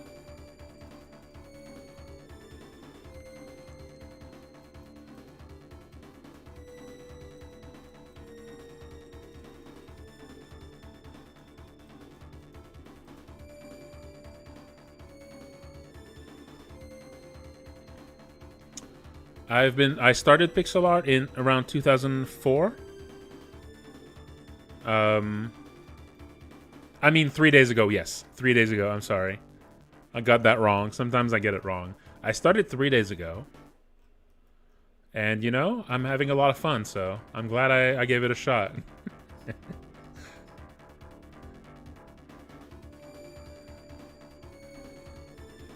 Yeah, no, I started in the, yeah. Around 2004 is when I started, but I wasn't really taking it seriously back then. It was just like, you know, I was just starting a little game project, and for the first time I wasn't using RPG Maker, so it didn't like come with like pre-made assets, so I had to make my own assets. So when I started pixel art, it was literally just a chore. I just needed stuff to put on screen. I'd had no intention of actually, like, it was just programmer art, is what you call programmer art. And over time, I started doing it more for fun. Started actually having some fun doing it. Around 2008 is when I started to do it way more. So depending on when you start to count, it's been around like 20-ish years that I've been doing pixel art.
Well, that one's not on the OST on purpose. You know, it's like a little secret track. You know? And there aren't really easy ways to hide songs in an OST. If we had a way to hide a song in the OST, that's how we do it. we'd hide that one. And one other one, too.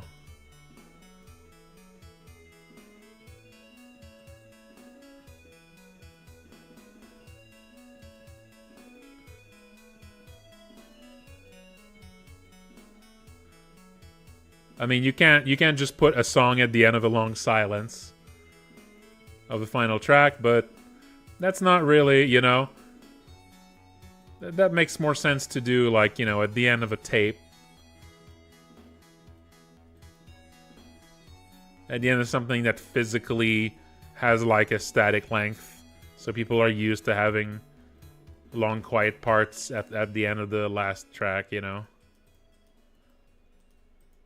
In the digital age,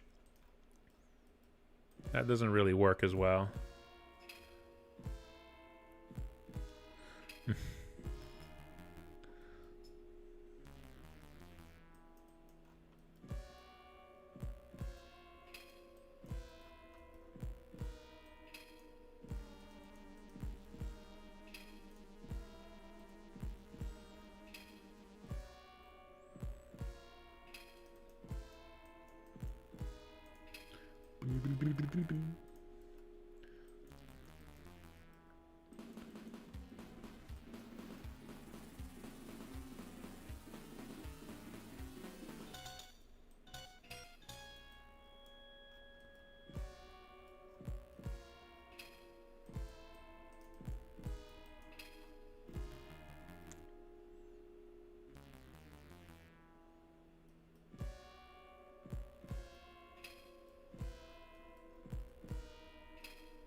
Hey, Musta ALJ.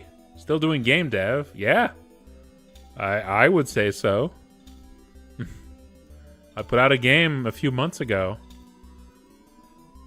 I put out a video game.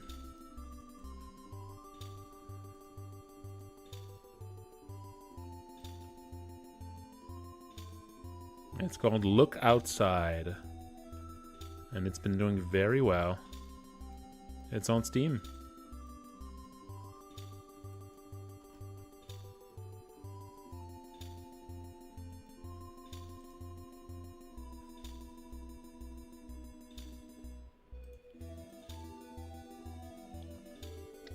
No, I don't have like a bot with links. I probably should have a link to the game, huh? I probably should have a link to the game, but you know.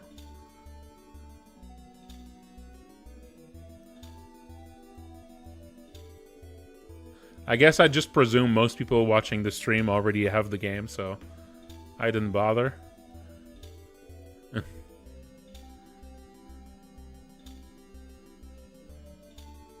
There you go.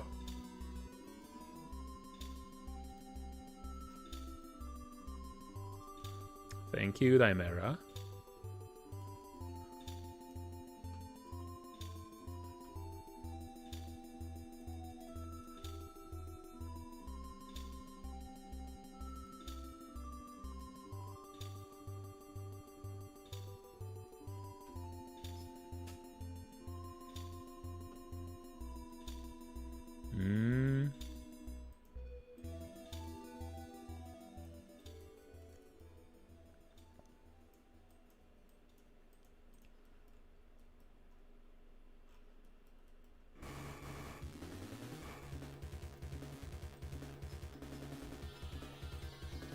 The game really has great music.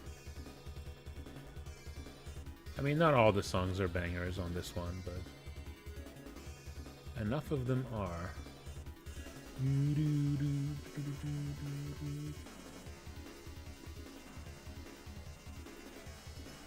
Okay, yeah, I'm liking this. I'm liking this guy. You know, it's the arm here that I'm not sure about. Kind of feels like it disrupts the flow. Should I just make it flow like the rest?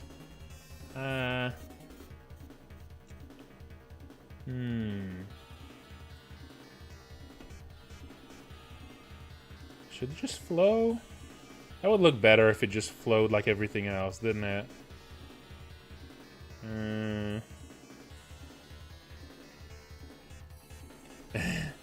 Yeah, it's been doing very well. Nostalgia. Yeah, spiral. Yeah, I guess it could be like an open spiral, so it still has a big contrast with the tighter spiral of the body.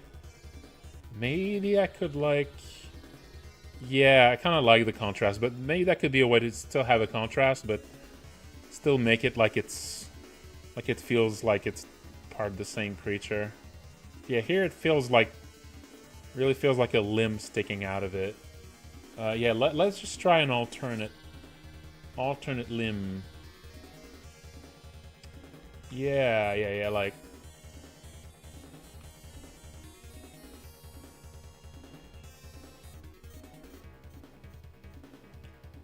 Yeah, let's just remove this.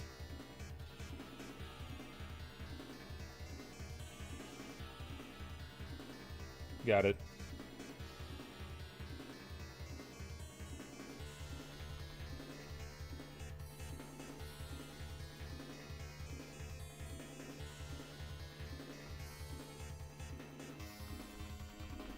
That could be, yeah.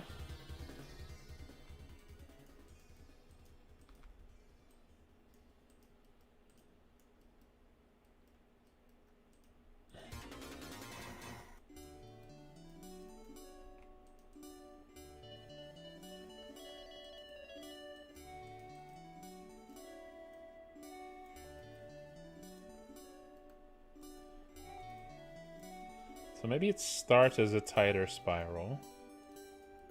And it just loosens over the length of the arm a bit.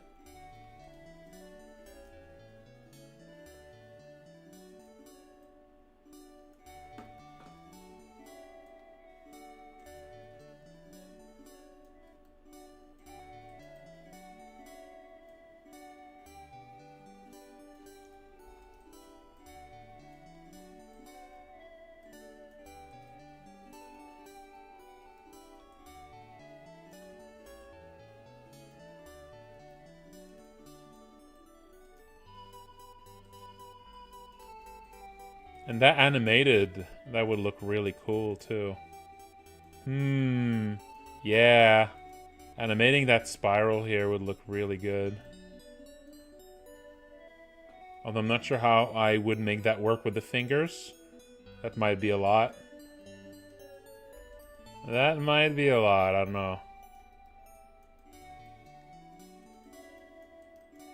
I'll figure something.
Okay, okay.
Yeah.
Mm-hmm.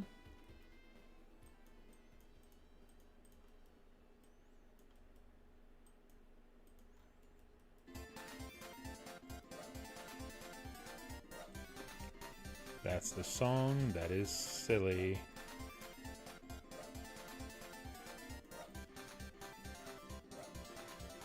Sometimes you want a silly song in there.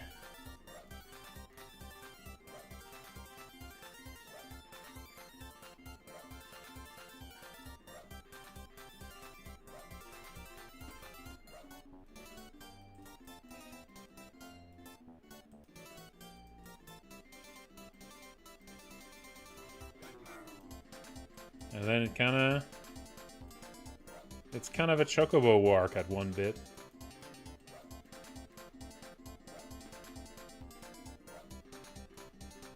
Oh, that was very distinctly a Chocobo Wark. I know this is probably Phantasy Star heresy, but...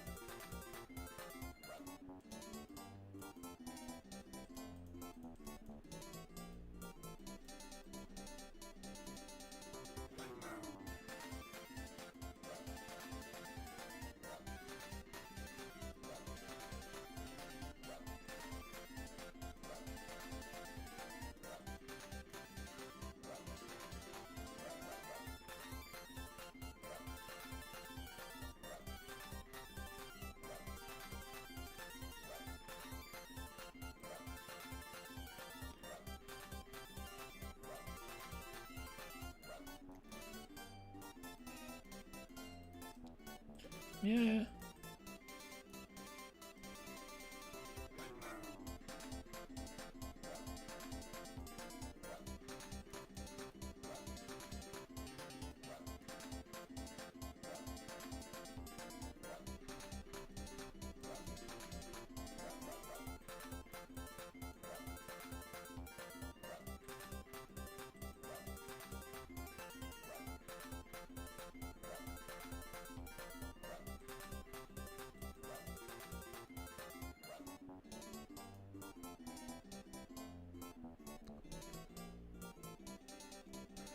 Oh, sorry, I missed that completely. Musta? I missed that question completely.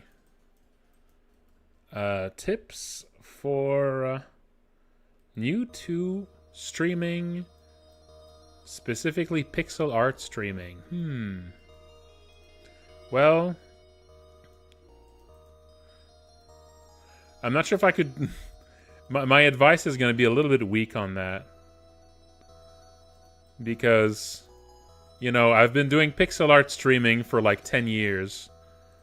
And my stream has only basically gotten successful now that I put out a big game. So, you know. I think I would basically just give the most sort of generic advice. Which is just, you know, have a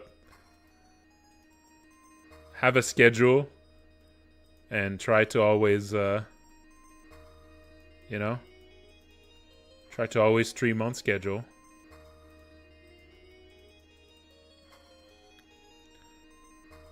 That's really the main thing. I would say you definitely don't want to get into pixel art streaming like thinking to make it into a job, you know? Mostly, like, get in there because you want to do pixel art. And, you know, you might as well... So, I initially started streaming pixel art. The reason I actually started streaming pixel art is to help me improve my work ethic.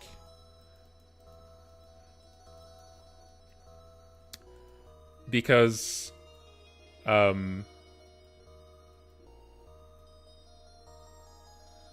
yeah.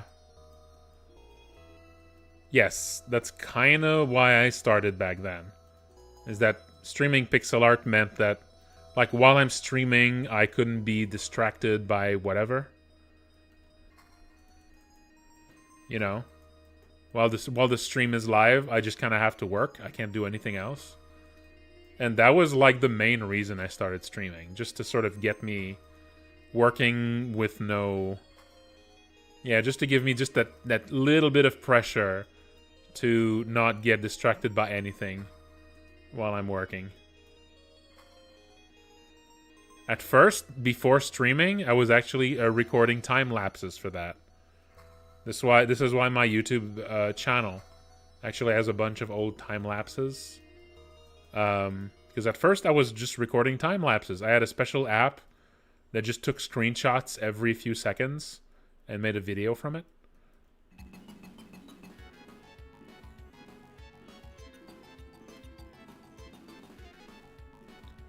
And that at first that was my recipe to try and get me to work reliably.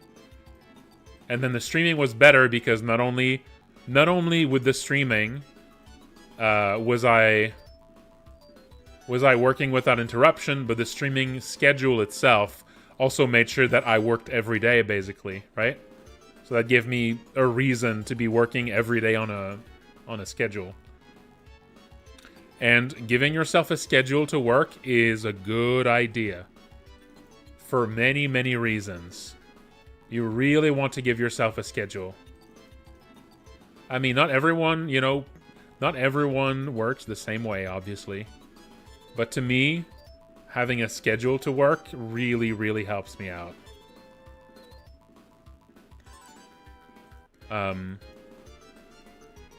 Like, to me, having a schedule to work not only means that I work more, but also it means that I don't work when I'm not supposed to be working.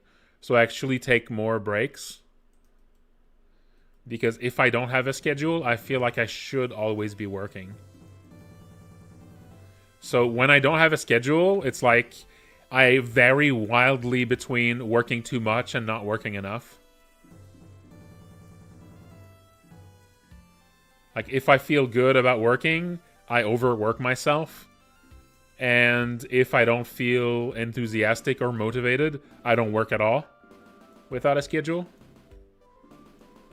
So, yeah, streaming kind of forces a schedule onto me and sort of makes me, makes sure that even if I don't feel like it, I need to be really, really not feeling like it to not stream, It gives me, an excuse to just be working, period, even if I might still be procrastinating. Even if I work every day. You can absolutely work every day and still be procrastinating, right? So this doesn't protect you completely from procrastination. But it prevents you from hitting sort of that... It protects you from hitting that kind of that vicious circle of not working at all and then feeling bad because you don't work at all, so you work even less, right? That's a thing. I'm sure many people here are familiar with that. Right? It's like you don't work. You don't work, and that makes you kind of bummed out that you're not working because you don't feel very...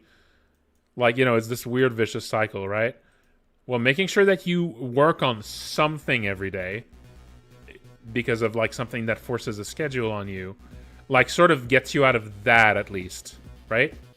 It makes sure that you don't feel like you didn't do anything because you at least did, one thing, right?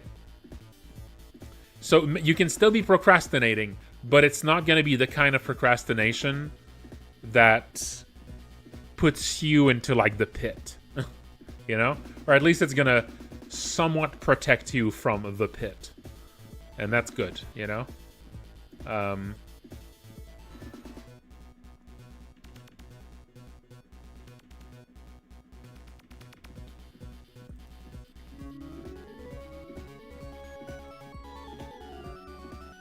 Now, the reason that you might still be procrastinating, even though you work every day, is you might have a lot of things, especially if you're working on a game project or something like that. You might have a lot of things you're supposed to be working on. You might have, a really important task, and you're essentially putting it off by doing other less important tasks, right? And I do that. I do that a lot. That's, the kind of procrastination I end up doing, is just putting off important tasks by doing less important ones. So it still happens. It doesn't, protect you from it completely. But still, it protects you from, from hitting that pit where you just don't do anything at all. Because of that, yeah, that sort of inactivity, vicious circle. At least it keeps you out of that one, So it's not, it's not a magic bullet. It doesn't fix everything, but I think it helps. Yeah.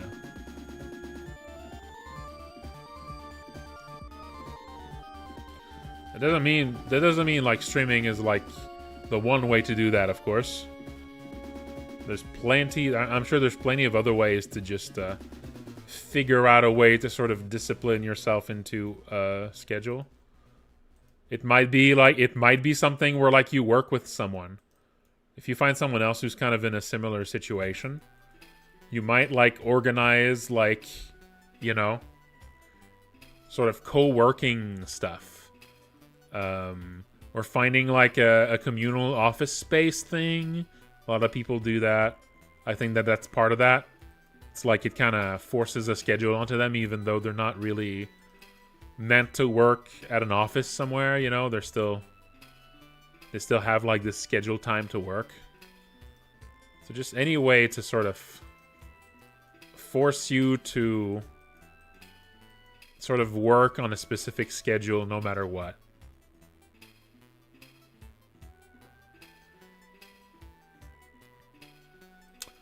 Yeah, it's not always obvious. Yeah. It's not always obvious.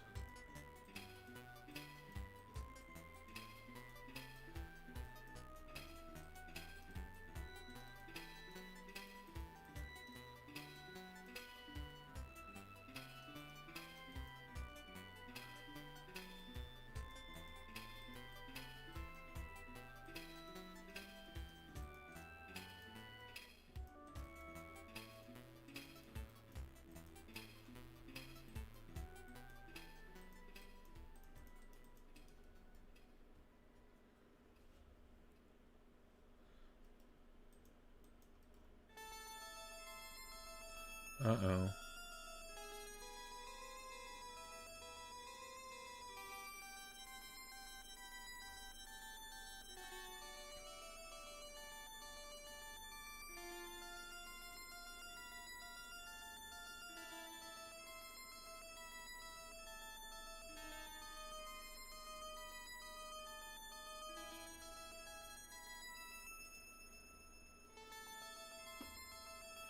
When's Malison Development Update 20 coming out? Well, I don't know. I don't know. I'm not working on Malison right now. Although when Game Maker puts out, when Yo-Yo Games puts out the next long-term stable version of Game Maker, I will be dipping a little bit into Malison again for a bit. And so I'll probably... I don't know if that's going to be enough to make an update.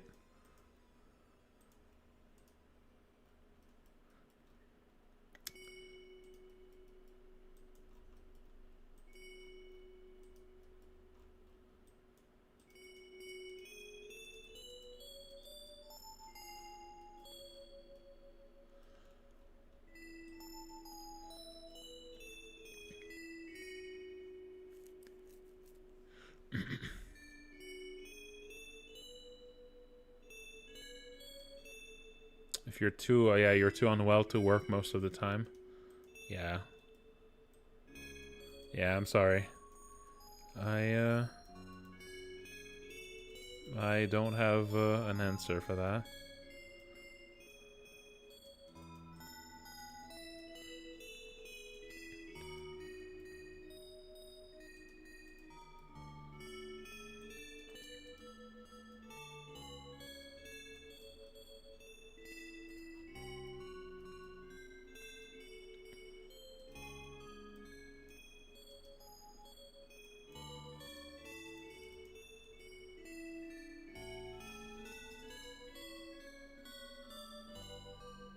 Oh, it was a little while back, I think.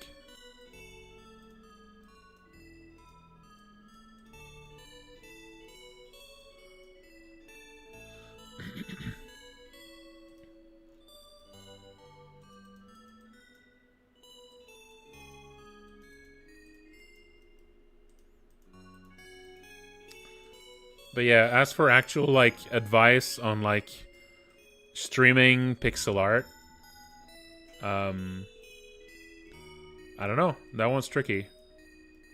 Like, if you want a chance at, like, streaming pixel art and hopefully sort of get an audience, I would say try to do streams where you, like, make... I feel like doing streams where, like, you make fan art of something popular is probably gonna help. Especially if it's something that you actually like. Because that can help bring an audience. But at the same time, that audience is going to be expecting stuff of that specific, you know, fan base.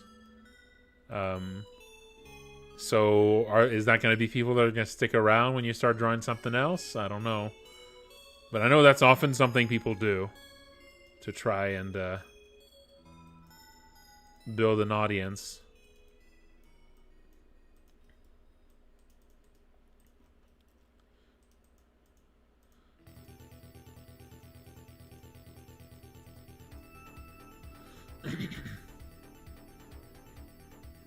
Yeah, with game dev, yeah. With game dev, you can't really do that. I mean, unless you're making a fan game. Then you can sort of marry the two. But a fan game comes with its own issues. No, it's time to stretch. Oh, it is time to stretch. But I think I might be at the end here. So I didn't actually end up doing any animation on it tonight. I really just did the base sprite, but I'm pretty happy with it. I'm pretty happy with it.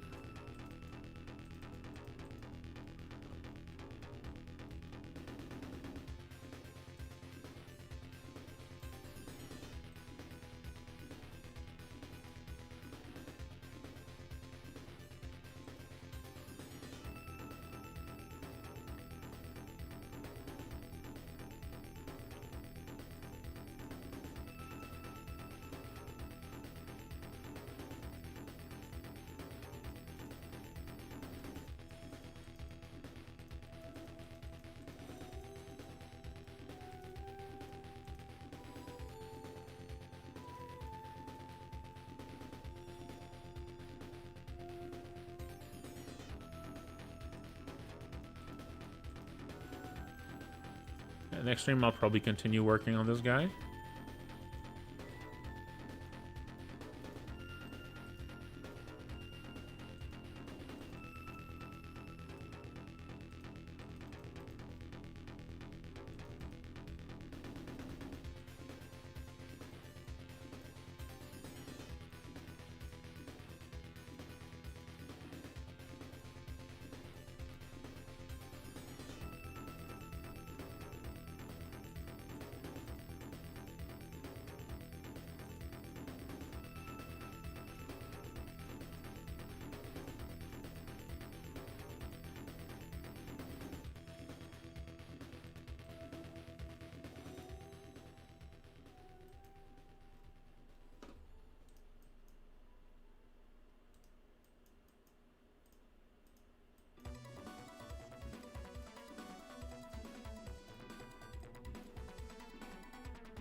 Maybe just that color here. Hey, BB Grimmy, how's it going? Bug raid?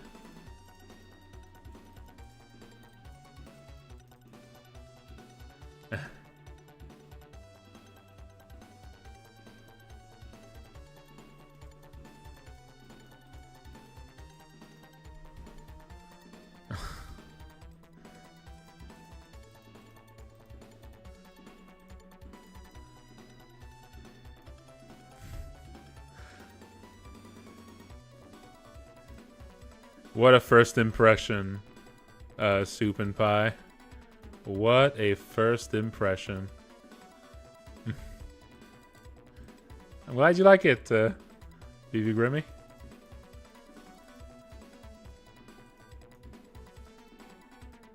I'm actually drawing something for a completely different project right now.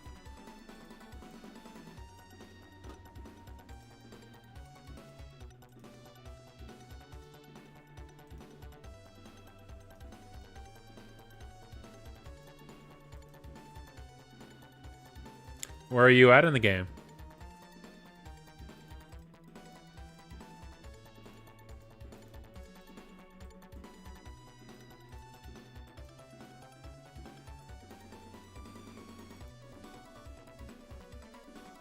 You've been in it 5 times. Damn. Damn. That's awesome.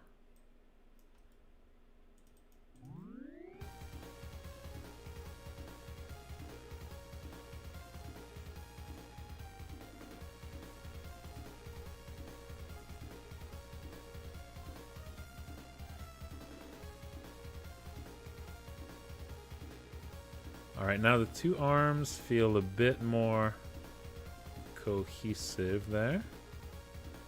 There we go. Nice. Alright, well, sorry, it's kind of bad timing, though. Oh, this is for Kingdoms of the Dump. BB Grimmy? This is for Kingdoms of the Dump.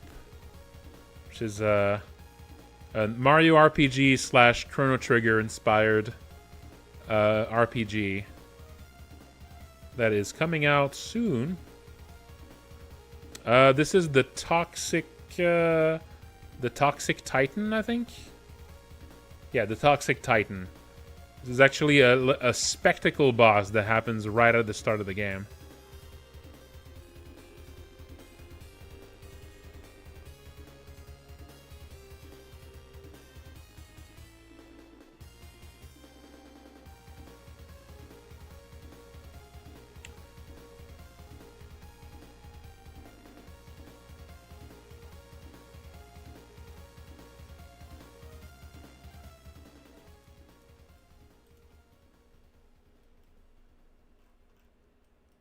Yeah, I'm pretty happy with it. But yeah, next time, on the next stream, I'll be animating this guy. That should be fun. Should be a little spooky. A little intense. It's a lot to animate, but...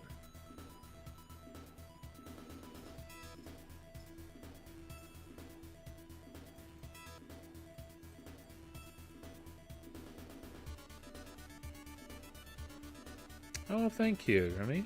Appreciate that.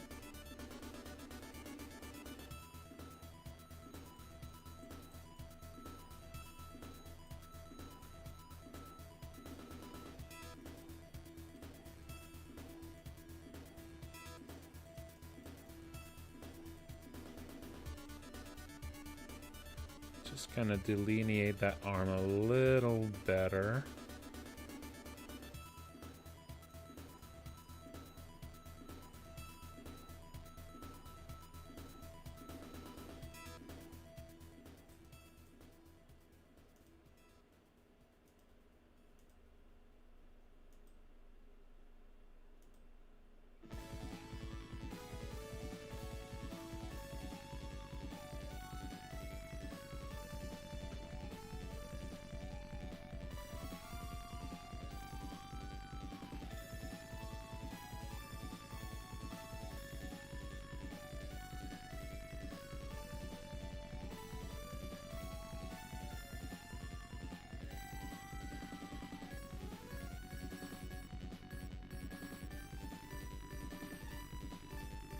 At playing Elden Ring?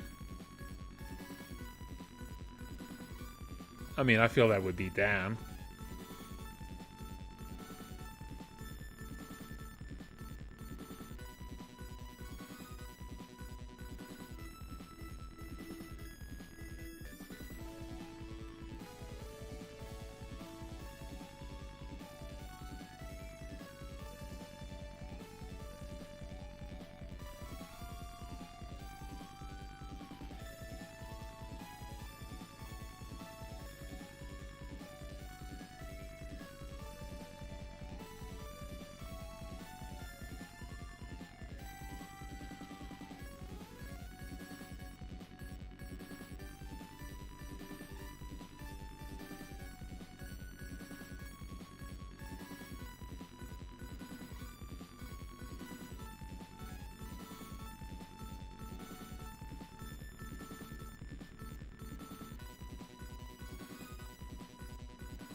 There we go.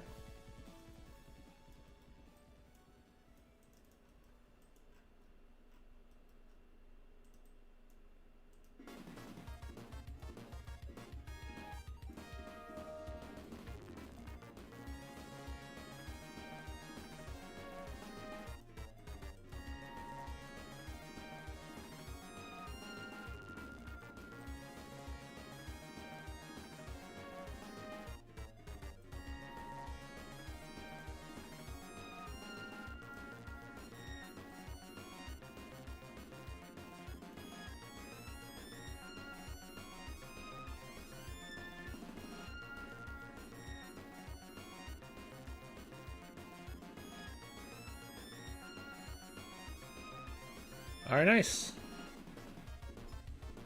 Okay. There we go. Yeah, perfect. Okay, now it's ready. Now it's ready to be animated next time. Alright. Okay, well, that's gonna be it for tonight, folks. That's gonna be it for tonight. So, thank you all for watching. Okay. I need to remember to do this. I always forget. I need to remember to actually see if I can, like, raid someone. I always forget. Let me see. Is there anyone here that I could be raiding?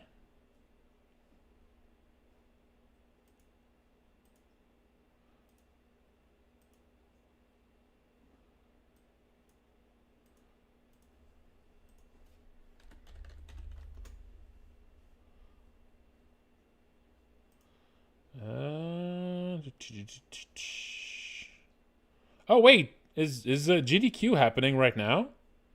Wait, I missed it. Oh no, is it just starting? Is it in the middle of it? God damn it.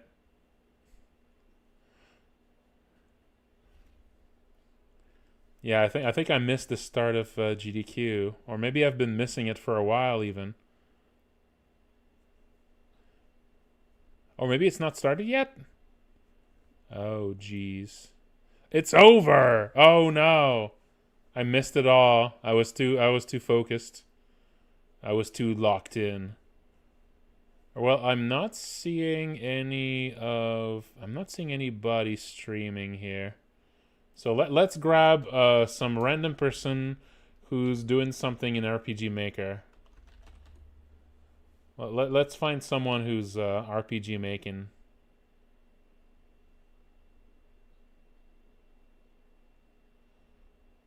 All right, I got someone here.